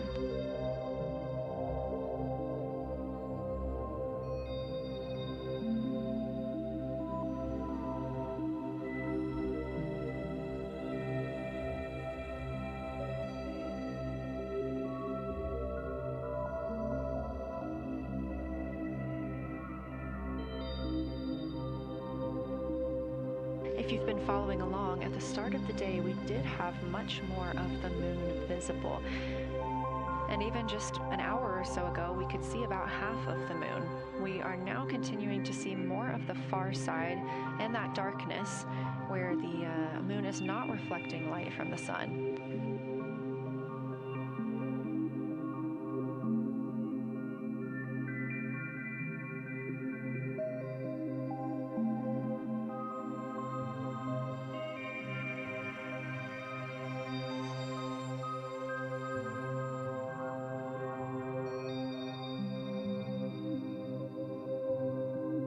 Earlier, we were also able to see some of those darker portions, that old lava flow that we often see on the near side of the moon and that we can all see from Earth. That has mostly gone away. We are now just seeing very little of ORION Tall. That's down to the bottom right of the moon. You can see just a small dark portion near the limb.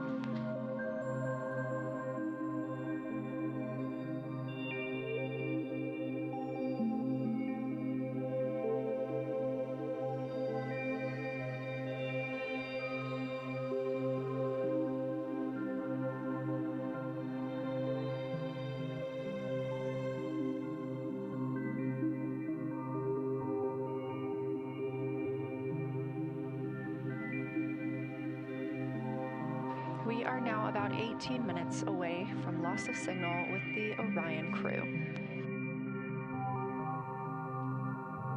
Again, we use the Deep Space Network to communicate with the crew members when they are this far from Earth. This is the first mission since Apollo when we have had humans on the Deep Space Network.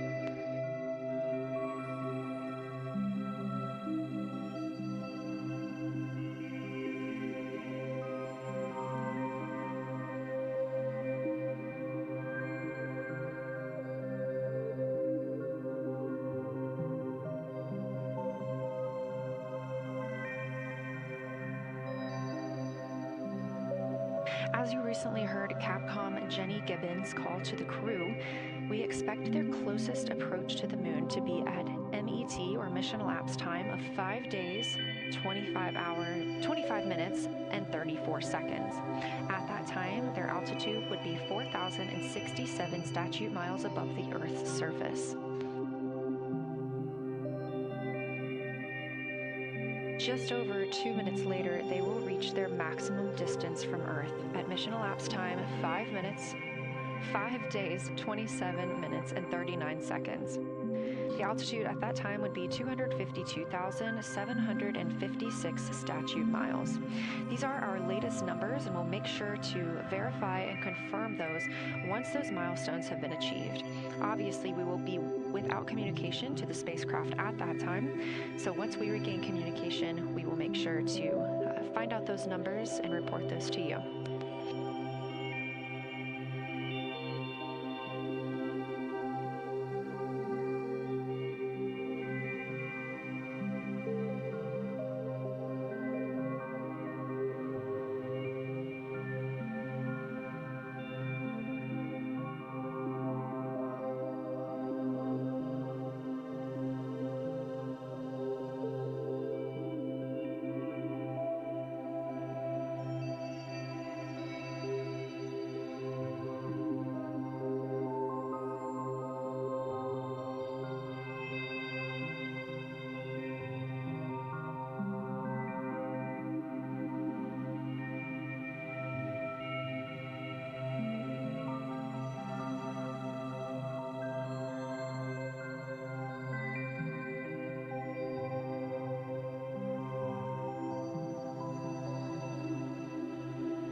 Checking in on the lunar targeting package, the crew is now in their discussion of the limb, seeing the limb of the moon, that illuminated part. Currently at the windows taking photos and making annotations are Victor Glover and Christina Cook. We are expecting loss of signal in about 13 minutes. We will regain that signal with the crew about 40 minutes later.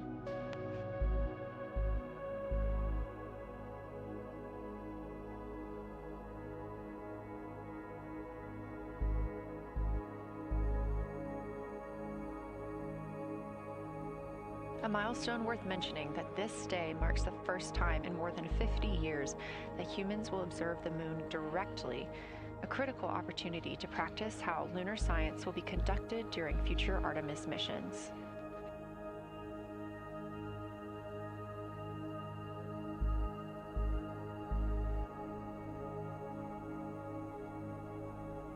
I've continued to reference the lunar targeting package throughout this broadcast, which is the primary tool guiding the crew observations, and that consists of two key components.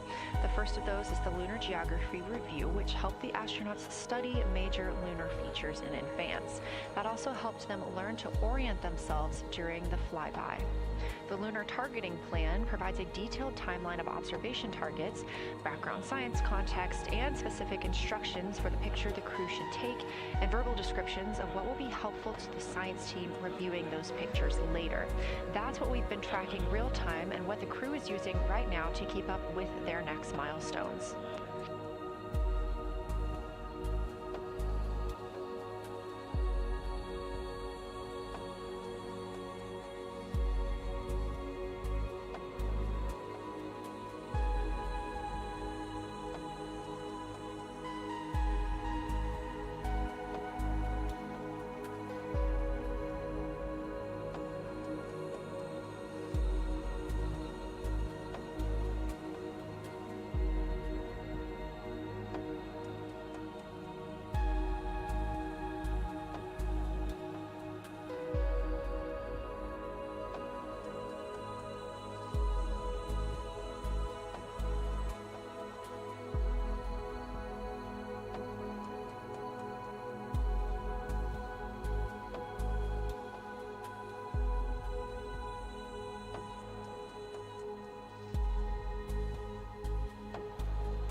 Integrity Houston, 10 minutes till the LOS. We'll take a snappy sit rep from the cabin if you have one.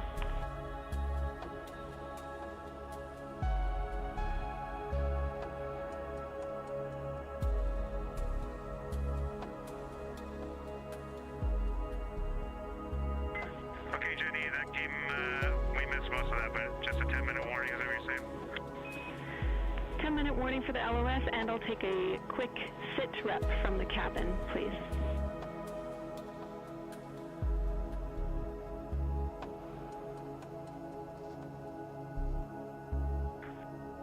All right, cabin is still full of excitement. We've got Christina in window 2, Ike in Victor in window 3. Reed's actually been trying to get some images out of the docking tunnel. We can see the Earth and the Moon and part of the Moon out of the docking tunnel, which is pretty good. And I'm just grabbing some footage right now with our interior cameras.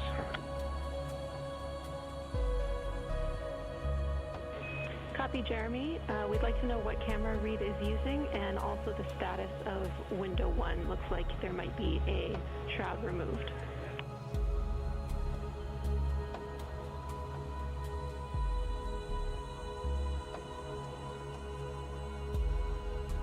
Okay, Reed was using the Z9, and the T-shirt shroud is still on window 1, but we took the camera out of it, so maybe that's what you're noticing. But when I looked in there, I saw a lot of sunlight reflecting around.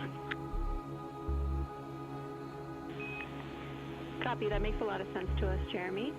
I want to remind you, coming up on this LOS, that we'll take sit reps in the blind, and as more and more of the moon is in darkness, we will take any report you have on impact flashes.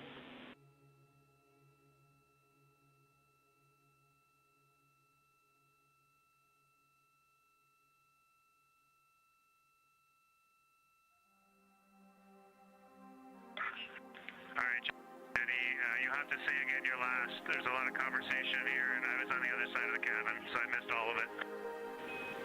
Look out for impact flashes, and we'll take sit reps in the blind.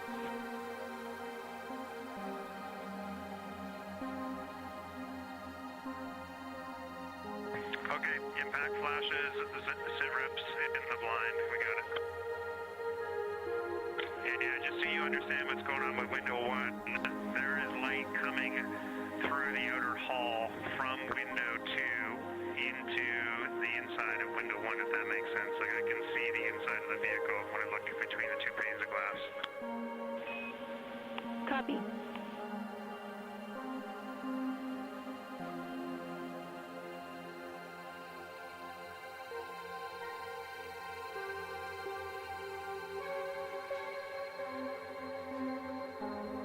You're getting your first live look at Orion, the Moon, and the Earth.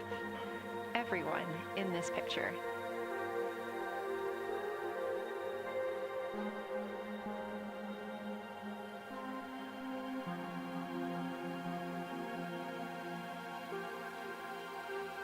This is a live view from the Orion spacecraft.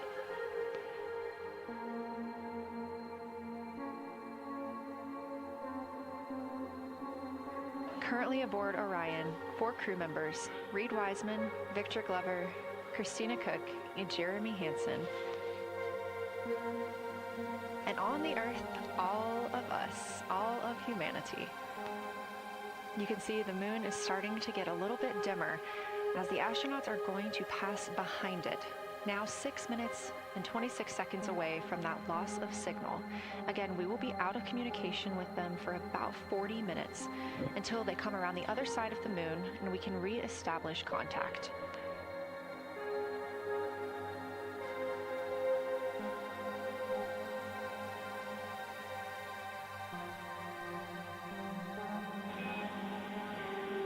Integrity Houston, you are 6 minutes from your 40-minute lunar flyby LOS. From all of us, it's a privilege to witness you carrying the fire past our farthest reach. Thank you. Godspeed.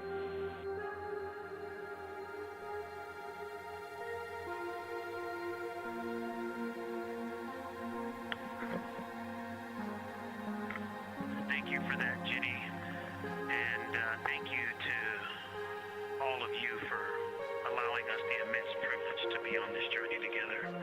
It's quite amazing. And as we go on this journey, thinking about the NASA mission to explore the unknown in air and space, to innovate for the benefit of humanity, and to inspire the world through discovery. And as you've gone along on this journey with us, hopefully we're doing just those things. And as we get close to the nearest point to the moon and farthest point from Earth, as we continue to unlock the mysteries of the cosmos, I would like to remind you of one of the most important mysteries there on Earth, and that's love. Christ said in response to what was the greatest command, that it was to love God with all that you are. And he also, being a great teacher, said the second is equal to it, and that is to love your neighbor as yourself. And so, as we prepare to go out of radio communication, we're still to feel your love from Earth, and to all of you down there on Earth and around Earth, we love you from the moon.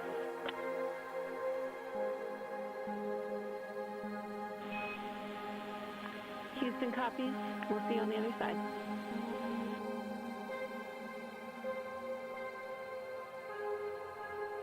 We will see you on the other side.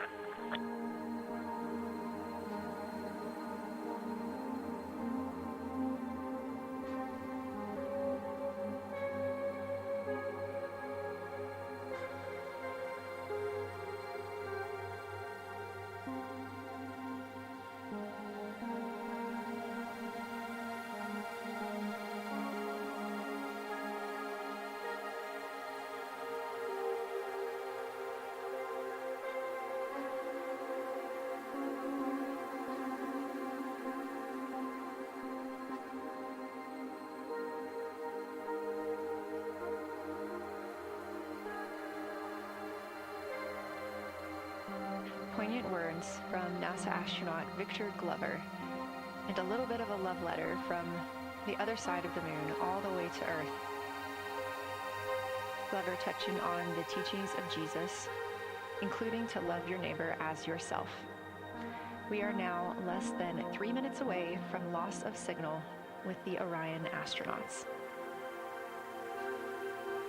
The Artemis II crew will be out of signal for about 40 minutes as they are on the other side of the moon, continuing their work photographing the lunar surface, and they will re-emerge, and we will also get this view on the other side.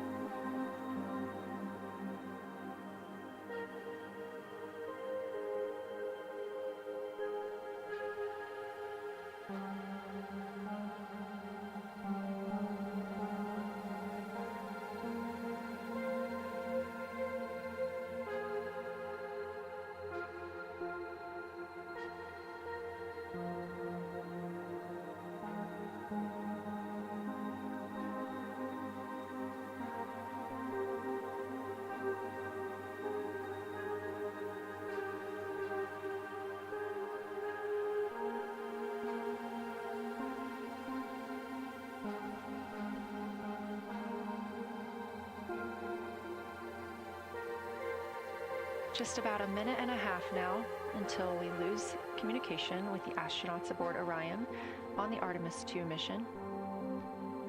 Now 5 days and 6 minutes since their launch on April 1st.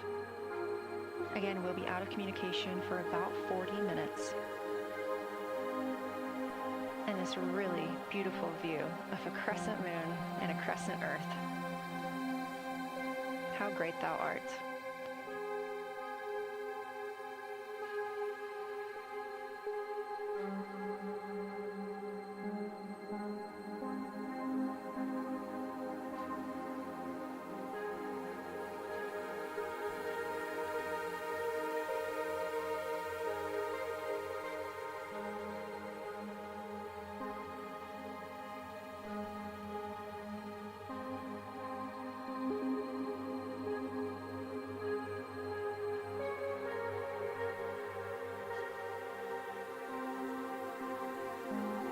Seconds now until we expect loss of signal.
And we have confirmation of loss of signal of the Orion spacecraft as it flies behind the moon. We expect to regain communications with them in another approximately 40 minutes. This was expected as their spacecraft is now out of direct line of sight with Earth and behind the moon. And this is a poignant moment as it's the first time in over 50 years that we have humans completely unreachable by anyone else on Earth. No matter how distant or secluded, we could reach anyone living on Earth, but while the crew flies behind the moon, it's simply impossible to make contact with them. This is a live view inside the Science Evaluation Room here at Johnson Space Center and just down the hall from Mission Control. This team has been monitoring the flyby all day as the team has continued capturing targets on the lunar surface.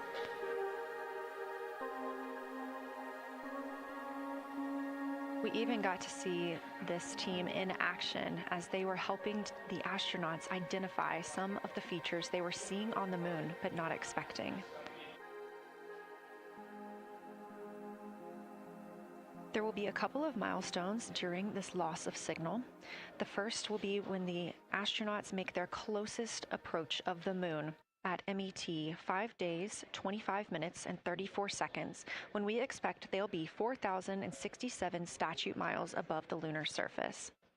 Their maximum Earth altitude will be reached just 2 minutes later, at 5 days, 27 minutes, and 39 seconds, when their altitude should be approximately 252,756 statute miles. Once those milestones are reached and we have confirmation, we will report the official numbers.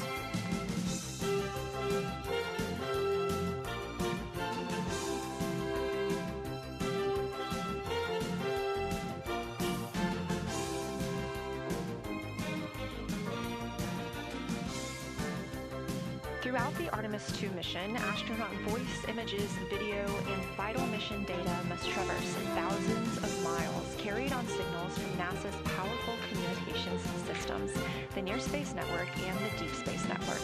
Let's learn a little bit more.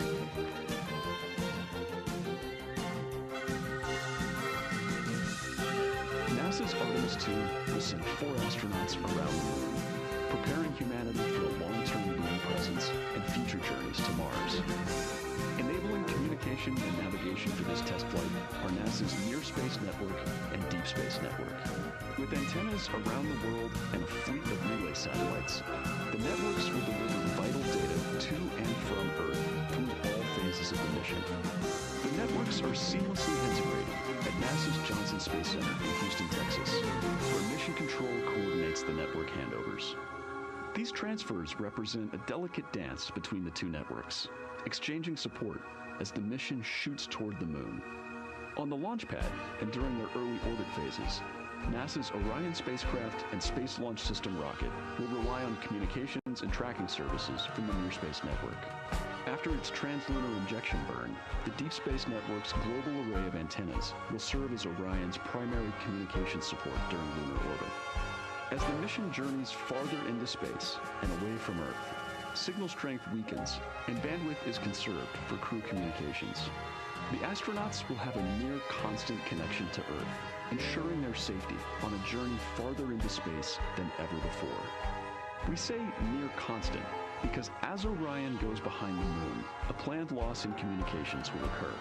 The Deep Space Network will be standing by to reacquire the signal as Orion reappears.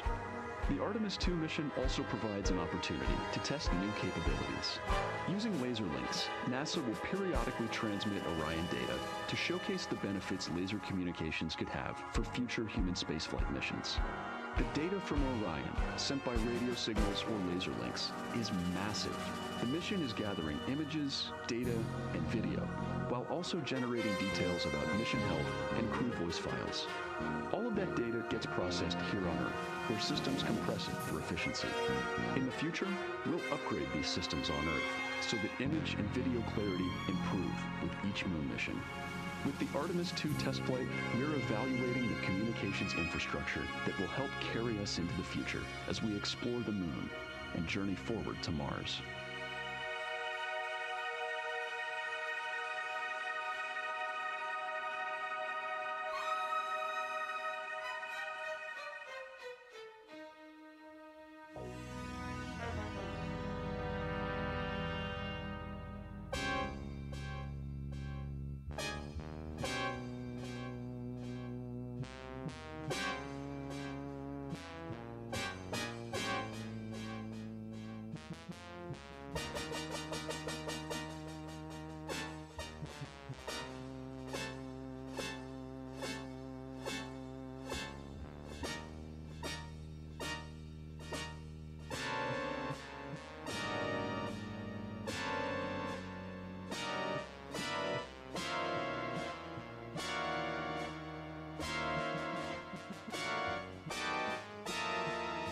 We are now about 33 minutes until we expect to regain communications with the astronauts aboard Orion, and in the meantime, I've got Dr. Kelsey Young, Artemis Science Flight Operations Lead, here with us.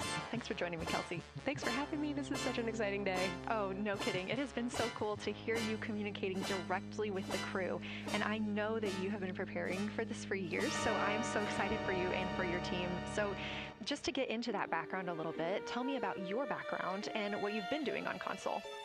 My background is as a field geologist. Actually, I studied impact cratering in the field for my PhD, so all these descriptions of impact craters have me just absolutely swooning. How I got into this, though, is, during my PhD, I got an internship at NASA and ultimately never left to integrate science into flight operations. So we developed the Science Officer Console, for which this is the first mission we're supporting. We developed the Science Evaluation Room that's right upstairs, and so it's so gratifying to see this operation structure come to fruition, especially on a day like today. I would have to imagine so. And we've got a great view of the Science Evaluation Room right now. Is there anything that has stood out to your team so far? Absolutely. So as you might have heard in some of the press briefings and content that, we've been putting out, color and albedo were really exciting targets for us. We've heard several amazing color descriptions so far. Just to highlight maybe one of them, we heard about greenish and brownish hues near Aristarchus, which is actually a feature that we can see here from the near side. And those greenish hues could actually tell us something about the volcanic evolution of that area. So you can bet that the science team is going to be prioritizing downlinking those images and the crew audio that we didn't hear that went into those recordings to learn a little bit more. Wow, that is fascinating. I was hearing those colors and very interested just from a personal standpoint, because looking at the moon from, 250,000 miles away, we don't see green or brown. So just hearing that them being so close and getting to see that, fascinating, and I know it's very exciting for you. So what are you expecting to see in the upcoming portion of the flyby? The upcoming portion is actually going to be really exciting. So right now, as we speak, while folks in the room are kind of taking their stretch breaks and everything, the crew are still hard at work. They still have targets to image and describe during this LOS. But when we come out, the first thing, of course, we're going to hear about is Earthrise. We're really looking forward to hearing about the crew's experience with something that we can connect with, and that, Apollo 8 brought us such amazing images from. But then we start to get into describing the Terminator, as well as looking for things like lofted dust, which tell us about the modern lunar environment. Then the vehicle is going to orient away from the moon for an hour and then pivot back for the eclipse observations, which is a whole different set of science observations that we're really looking forward to. It's kind of nice that the crew will get a little break in there, because they have been hitting it hard today with photos and videos and annotations. What are you hoping that the crew sees coming up? Is it that lunar dust? Oh my goodness, that's a hard question to answer. I mean, we've already gotten such great descriptions. I mean, the Terminator seems to just be like one of their favorite things to look at and describe. So I feel like, that was something we were looking forward to. I feel like we've really got some great descriptions. So absolutely, I'm looking to the human moment of Earthrise. Lofted dust is an exciting one, and lofted dust will be a target for them in the right around the time of Earthrise, but again in the eclipse period. So I'm really looking forward to seeing. I mean, they've already highlighted just in the course of their flyby so far how the moon has changed, and this is going to be an even more dramatic change to go from their end of this kind of lunar illuminated piece of the flyby into the eclipse time frame. And I can tell you they're going to be experiencing a very different moon during that time, and I can't wait to hear what their observations are. Yeah, that's absolutely fascinating, and what a privilege that we get to do that on this mission, because that's not always the case. If we had launched on a different day other than April 1st or 2nd, we wouldn't have gotten to see that eclipse. Is that right? That's correct. April 1st and 2nd. I will say, I was asked a lot in the weeks leading up to the launch, well, what's your favorite day? And my answer truly was, there is no bad day to launch to the moon. We were going to get great science out of it no matter what, but it's a really neat opportunity to, bring the sun into the picture, bring different planetary bodies into the picture while still literally keeping the moon in center stage. Fascinating. So what differences are we looking for at each site? We're hearing a lot of different terms. We're looking at craters, we're looking at mare. What are the differences that you're hoping to see? We do have, as you highlight, kind of different prompts for each target. That's what they're looking at in their lunar targeting plan, which I know you've been showing. And we have even different prompts for the person with the really long lens on the camera versus the people with the unaided eye. And you've heard the crew talk about, oh my goodness, when I go from one to the other, I can really detect different nuances. And that's something that we experienced in simulations, but hearing them actually, see it for real has been really gratifying. But we're looking for different things based on the target. Sometimes we're looking for color, sometimes we're looking for texture. For the Terminator, we're looking at kind of what texture and morphologies pop out to you and what kind of diversity you see along the Terminator. You've heard, Victor especially make some comments about future impacts for exploration. So already I think that their descriptions in this first part of the flyby have told us something scientifically, but also about future surface missions. Well, it was so interesting to hear Victor talking about he was imagining in his mind's eye being down on the surface and walking around. That was very cool to hear. And when we're thinking about targets, I know some of them are determined based on the launch day because that determines the lunar illumination. So the ones that we're looking at today, how and why were these selected?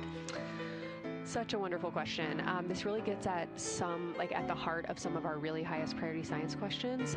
Illumination conditions is a big one, right? So of course we need the targets that we're interested on the lunar feature to be illuminated by the sun in order to view them, but the timing in which they see them during the flyby enables us to ask different questions. So you heard in the pre-flyby crew conference talking about, well, the same pair, Reed and Jeremy, will get to actually look at Glushko crater twice, and that looking at it from different illumination angles allows us to understand that feature better and connect color and albedo with topography and morphology. Then you have other craters where you want to look at it with the sun shining on it obliquely versus straight on, and that tells you something different about the scientific objective that drove the target being on the targeting plan in the first place. We've talked a little bit with the viewers today about what the crew is able to capture in this short time frame of those craters in different lighting conditions. Could take years for something robotic to be able to do based on attitude maneuvers and where the sun is at. So can you just talk a little bit about the importance of having both the robotic operation and having the crew? Absolutely. We definitely don't want to minimize the impact of orbiting spacecraft. Lunar Reconnaissance Orbiter is the one that's often referenced. Data from LRO and its payloads have really been instrumental in getting us, frankly, to this point for Artemis II and future missions. But the human experience, the crew observations that we've already been hearing about, it is such a perfect complement to the orbiting spacecraft data because they are able to have this unique perspective. They are far enough away where they can make these contextual observations. You've already heard it. How many times have we heard the crew and their science sit reps say, if I track this feature from all the way up here in the northern hemisphere down to the southern hemisphere, here are comparisons I can make.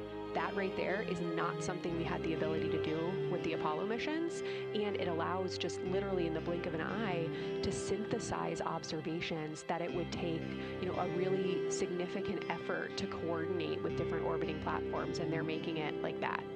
Wow. It has been very, very exciting to hear all of their calls so far. And so I've heard they were able to capture every single target so far too. Is that correct? I think that's correct. And I think it's important also to remember that, and I know the science team is anxiously awaiting this, we've been hearing from the crew members who are not at the forward windows, right? Those crew who are, really in the thick of the observations, they are recording minutes-long observations per target on their crew tablets. We will be getting those down starting here in a couple hours, and that's going to contain really meaty science information that we haven't heard live yet, and that's going to form the basis of my conversation with them tomorrow morning, where we're going to have a really deep dive into the science and absolutely nerd out about what they were able to do today. One of the most gratifying things for me today is hearing multiple crew members say, thank you for putting the discussion times in the targeting plan, because when we have had the ability to put multiple brains on a problem, we have elevated each other, and I'm looking forward to them, sleeping on it overnight, and then us actually being able to really truly have an elevated science discourse tomorrow. Well, we're looking forward to it too, and I cannot wait to hear everything that you guys get to learn overnight from some of those audio recordings and just everything that they'll be able to share tomorrow. So Kelsey, I know you are very busy. You've done a great job today, and thank you so much for joining us for this interview. Thanks for having me. It's such an exciting day. We are now expecting acquisition of signal in about 24 minutes. As a reminder, the Orion spacecraft has flown around the other side of the moon, where they are out of contact with our deep space network.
And we just heard confirmation here in Mission Control Houston that we have reached the closest point of our destination to the moon at MET 5 days, 25 minutes, and 34 seconds, and we anticipate the spacecraft's altitude is approximately 4,067 statute miles above the moon.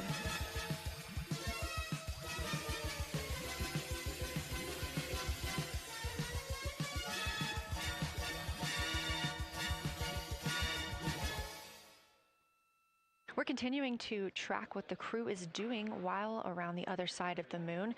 They are continuing to take pictures of the of the moon, the Earth now out of sight.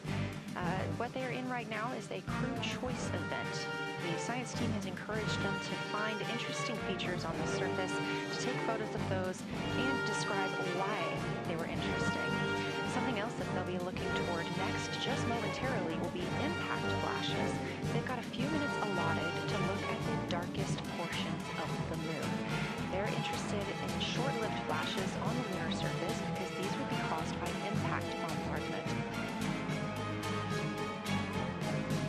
After their impact flash targeting, the team is interested in if the crew can see lofted lunar dust.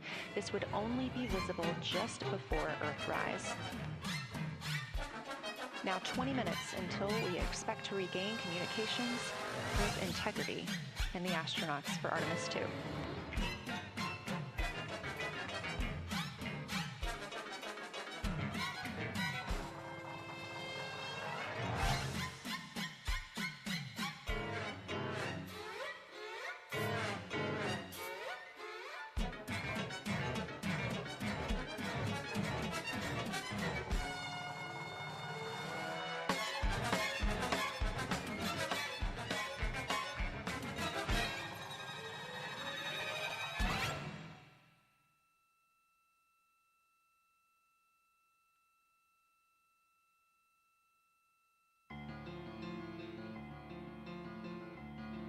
We're live in Mission Control Houston at NASA's Johnson Space Center, but there's a team over 750 miles away also monitoring today's operations. And of course, just like us, they are in LOS, or loss of signal, with the spacecraft. This is LUCA, the Lunar Utilization Control Area. And it's joined by LISA, the Lander Engineering Support Area, which are twin control rooms that will support missions and operations in lunar orbit or on the moon's surface in real time at NASA's Marshall Space Flight Center in Huntsville, Alabama. The LUCA and LISA are right next to each other and just a short walk away from the SLS Engineering Support Center, which is used during launch, and the POIC, where science on the International Space Station is monitored. LUCA primarily supports Artemis science operations, while LISA will provide engineering support for landing astronauts on the moon. During this mission, Artemis II, teams in the LUCA will use the facility to support first-of-its-kind science operations to better understand the deep space effects of microgravity and radiation on the crew's physiology, immune systems, and ability to complete various tasks. The data from these science operations will inform future crewed flights to the moon. For future crewed missions to the moon, members of the NASA Human Landing System Mission Insights Support Team, a group of engineers, safety leads, flight operations experts, and technical authorities will work in the LISA. There, they will monitor lander systems in real time and be involved in key decision-making processes throughout the mission. Teams are using the LISA during Artemis II to observe mission operations and using the opportunity to inform and prepare for future crewed landings to the moon's surface.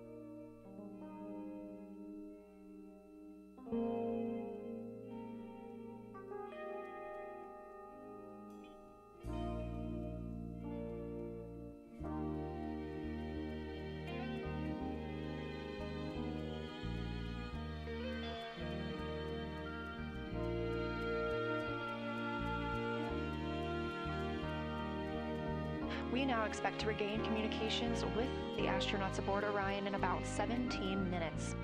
In the meantime, a little overview of how our crew members flying by the lunar far side at an altitude of between 4,000 and 9,000 miles are testing the capabilities of the Orion capsule. Artemis II visualization lead Ernie Wright has simulated views of the flyby using detailed topographic maps of the lunar terrain and photorealistic lighting scenarios.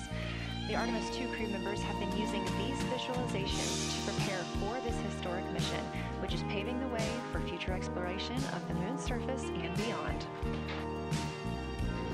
So the most exciting thing to me about Artemis II is just the return to the moon. We haven't been there in 50 years. Human eyes are going to see parts of the moon that haven't been seen by anyone before.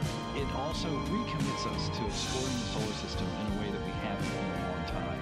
And I think it provides an opportunity for younger generations to understand the excitement of doing that kind of exploration.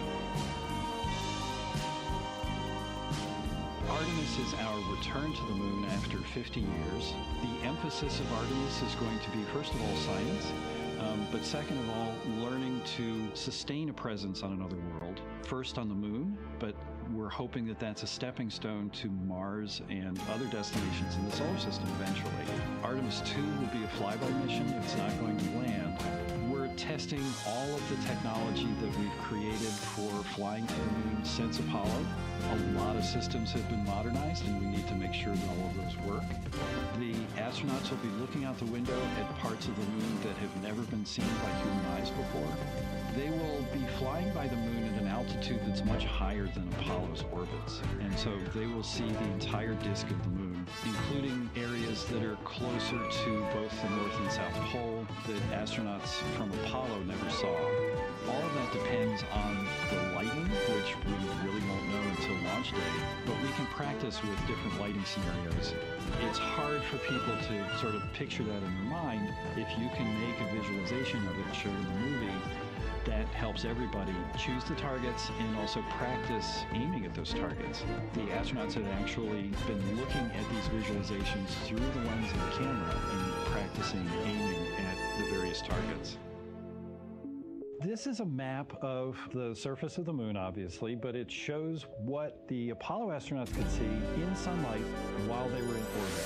The brighter parts are the parts that they could see. The darker parts, like this entire area here, and places that are farther north and south, are places that they couldn't see in sunlight, either because it was nighttime there or because it was beyond the horizon of the astronauts. All of the Apollo flights orbited the moon at a distance of about 110 kilometers.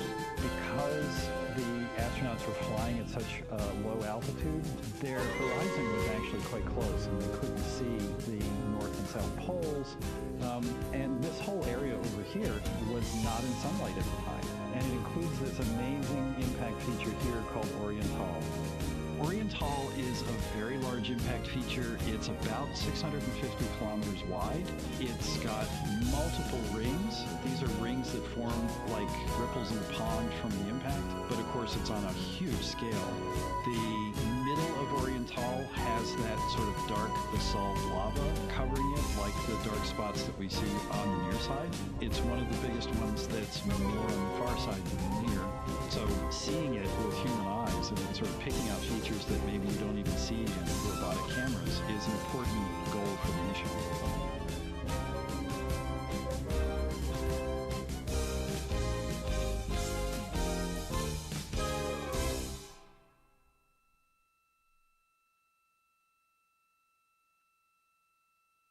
This live view in the Science Evaluation Room, or the SIR, here at Johnson Space Center in Houston, Texas, just down the hall from where we're at in the Artemis Mission Control Room. Teams continuing to monitor the flyby.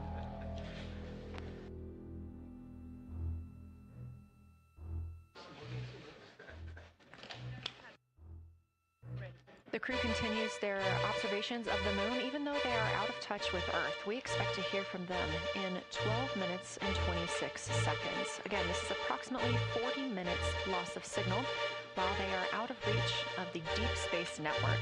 Right now, they are imaging, or attempting to image, lofted lunar dust. The Throughout our coverage, we've talked a lot about the science and engineering behind today's lunar flyby, but we also spoke to the crew about what the moon means to them and how they see its place in human history.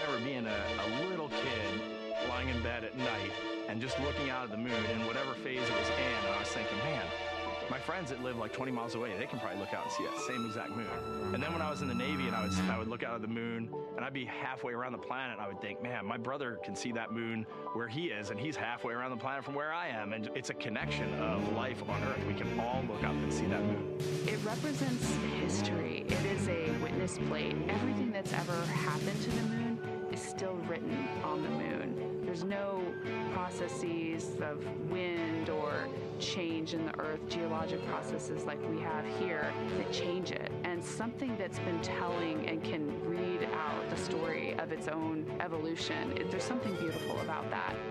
I've also learned from my indigenous mentors that they refer to the moon as grandmother moon. So you've probably heard of Mother Earth as grandmother moon, because grandmother moon is responsible for the water in their community. The grandmothers, sort of protect the water source, just like the moon moves the water around the planet, affects the tides. It's something that represents something different for each individual culture around the planet.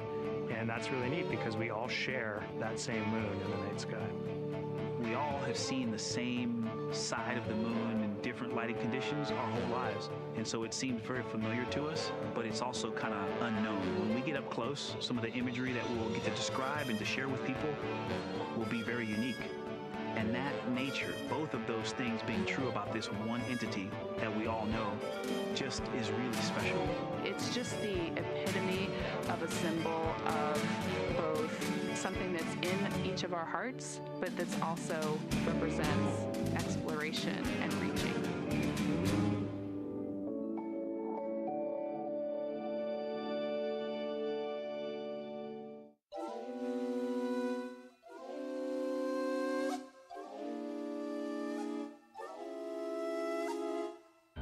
Looking at a live view inside Artemis Mission Control here at Johnson Space Center in Houston, Texas. We are currently out of contact with the Artemis II crew. This was a planned, or not really a planned, but a tracked loss of signal that occurs when the crew flies behind the moon. We use the Deep Space Network to communicate with the crew, and when they are behind the moon, they are out of reach of that Deep Space Network. And when you consider our nonstop communications during the time in which we live, this is even more striking. For the Artemis II crew, they're only currently communicating with each other. Now we expect to regain those communications in under 9 minutes from now, and we also are hopeful for a view of Earthrise. Despite being out of communication, the crew is continuously capturing imagery of their predetermined lunar targets.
Now about 7 minutes, 25 seconds until we anticipate regaining communications with the Artemis II crew aboard Orion.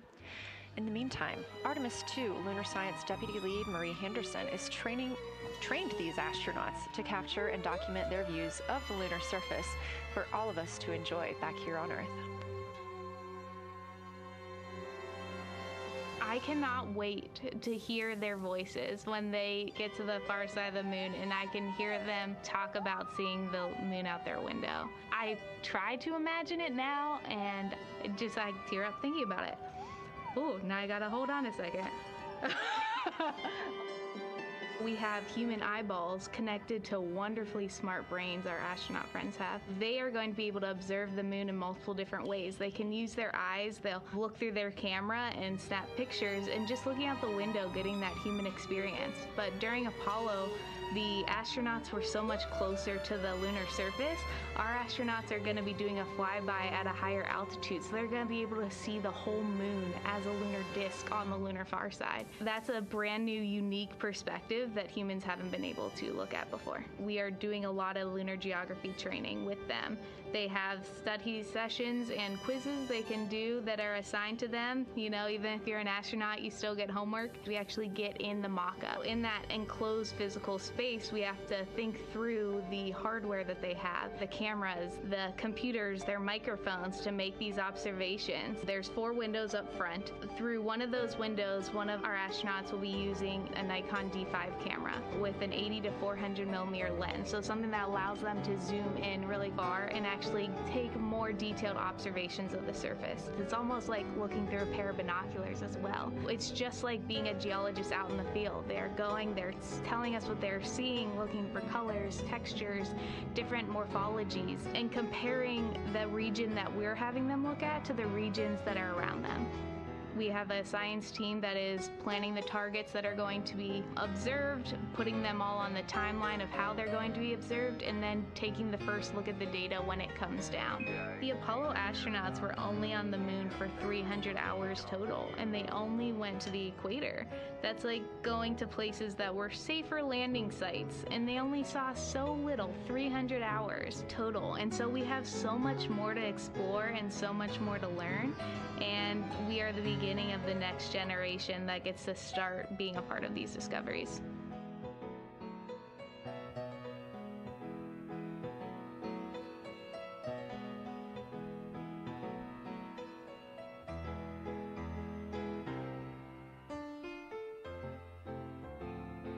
We are now 4 minutes and 28 seconds until we expect to regain communications with the astronauts flying aboard Orion on the Artemis II mission. They are now flying behind the moon. While behind the moon at an MET, or mission elapsed time, of 5 days, 25 minutes, and 34 seconds, we expect this was the point in which they made their closest approach, 4,067 statute miles above the lunar surface.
We're live in the Artemis Mission Control Room in Houston, but we are not the only room monitoring today's flyby. As you can see, this is the SIR, the Science Evaluation Room. It's in the same building and just down the hall. It's a multidisciplinary science team supporting the Artemis II crew in real time, including experts in lunar geology, impact cratering, volcanism, polar science, imaging, and visualization. You can see the SIR here. That's the science evaluation room. It's embedded within mission control to provide science input during live operations like what we see today. But additionally, the science mission operations room is a back room that processes data, evaluates imagery, and supports rapid analysis. We also have our science officer, Kelsey Young, here on console today. She's serving as the primary interface between the science team and the flight controllers, ensuring science priorities are represented during mission execution.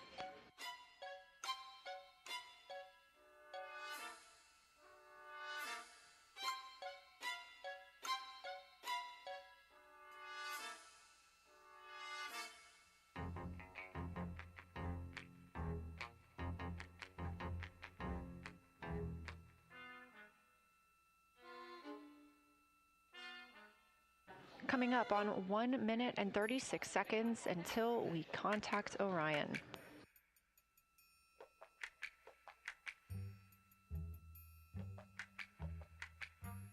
Meanwhile, aboard the spacecraft, the crew has continued executing their lunar flyby tasks.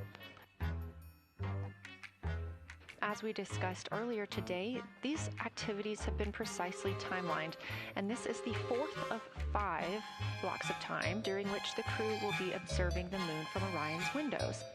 At this time, pilot Victor Glover and mission specialist Christina Cook are observing the moon at windows 2 and 3. One crew member is in window 2 with a blue shroud over the window, taking photos and using an 80 to 400 millimeter zoom lens, while the other astronaut is in window 3 using their portable computing device, also known as a PCD, to make annotations. And both of those crew members are making audio recordings of what they are seeing. They are wearing headsets connected to their PCDs, and those audio recordings are being sent to the science team tonight. We are not hearing those live. However, we have been hearing quite a lot of great descriptions from the crew who have been serving as the support. Right now, the support team members are Reed Wiseman and Jeremy Hansen. Those team members are providing science sit reps, situation reports, calling down a few times each hour to discuss what they're observing. And even though we're out of contact with them right now, they are still conducting those science sit reps as they'll be available once they come back around the moon. The situation reports include how the crew is positioned, any missed targets, or anything unexpected they saw. They're also including lunar target descriptions, any hardware issues, and their emotions and reactions.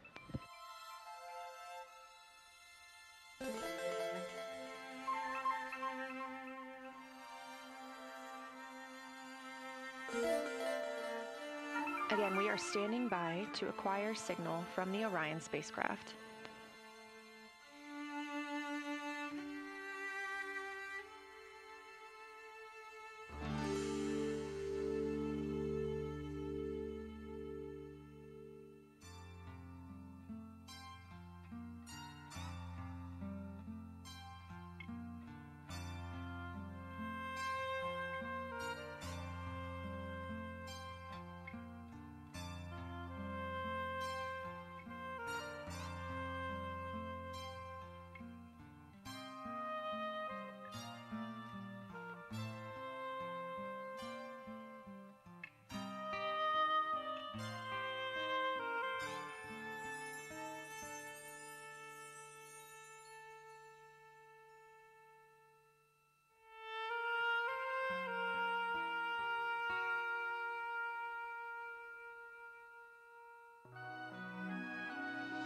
We're in the Artemis Mission Control Room at Johnson Space Center, getting our preliminary contact with Orion, that acquisition of signal coming after a 40-minute loss of signal, during which the crew was flying behind the moon, out of contact with anyone on Earth.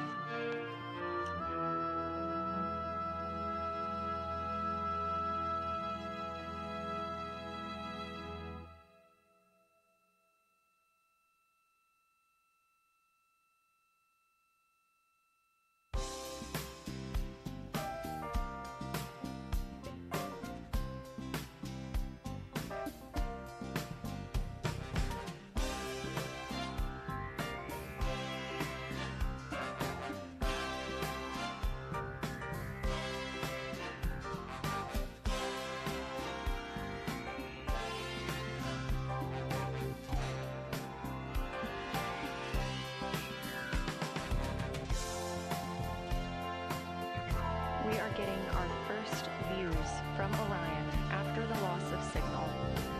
Orion has come back around the other side of the moon, and that little crescent that you see is Earth, over 252,000 miles away.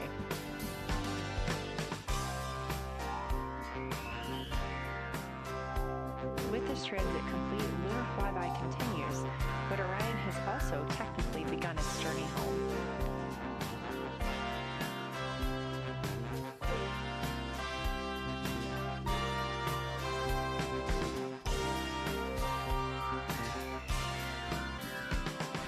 Right now, the crew are getting a few moments to enjoy and take photos of Earthrise for themselves, and we expect to contact them shortly. But we do have good signal coming from Orion.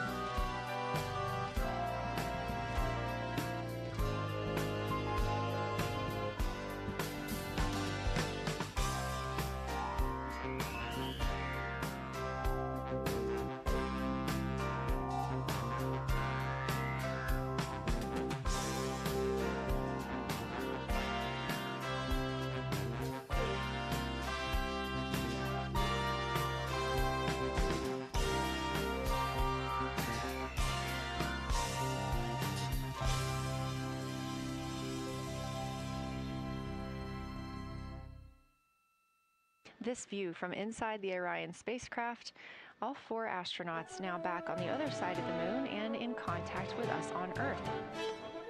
Their tasks for lunar flyby did not stop as they went behind the moon and out of contact with us. We anticipate during that time they were attempting to image some impact flashes, short-lived flashes on the lunar surface, which would be caused by impact bombardment and potentially even a lofted lunar dust. Right now, of course, they are getting pictures of Earthrise. After this target, they will get a short observation break. It's about an hour long, actually. Houston, integrity, comm check. Integrity, we have you loud and clear. Tell me.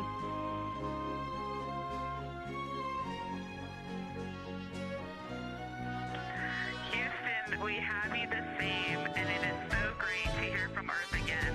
To Asia, Africa, and Oceania, we are looking back at you. We hear you can look up and see the moon right now. We see you too. When we burned this bird towards the moon, I said that we do not leave Earth, but we choose it. And that is true. We will explore, we will build ships, we will visit again. We will construct science outposts, we will drive rovers, we will do radio astronomy, we will found companies, we will bolster industry, we will inspire. But ultimately, we will always choose Earth. We will always choose each other. Integrity from Earth, our single system, fragile and interconnected. We copy. Those of us that can are looking back.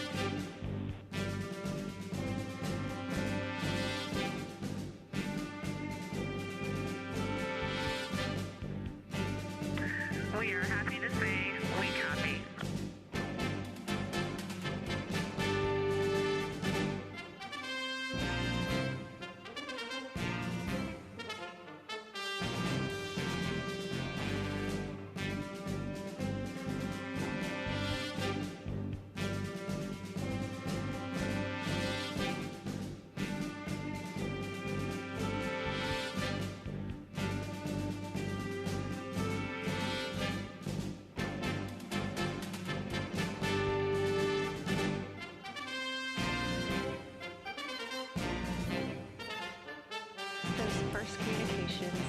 Astronauts aboard Orion. Christina Cook calling back to what she said just before translunar injection burn. That with this burn, we do not leave Earth, we choose it. The translunar injection burn served as not only what put them on this trajectory to fly around the moon, but what also committed them to splashing down in the Pacific Ocean on Flight Day 10.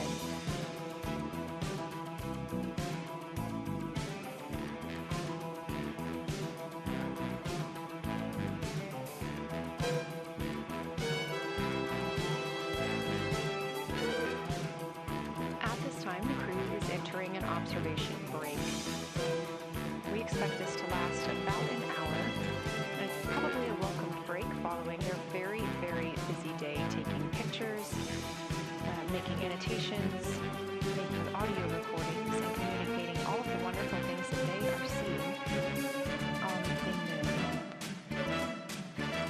This observation break is also partially due to the fact that we will be entering an eclipse later. This will be the first solar eclipse that humans have seen from the moon.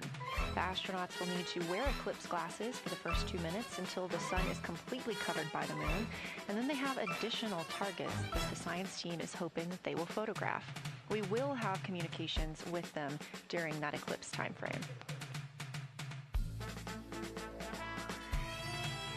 Because of that eclipse, Orion's attitude must be changed right now so that its solar arrays are in the sun. This will help it charge the batteries needed to power it through that eclipse time frame. This view on your screen is a visualization. The spacecraft now 4,224 miles away from the moon, and that number will now continue to grow, while the number of distance from Earth, 252,699 miles, will continue to shrink all the way until our crew is back home.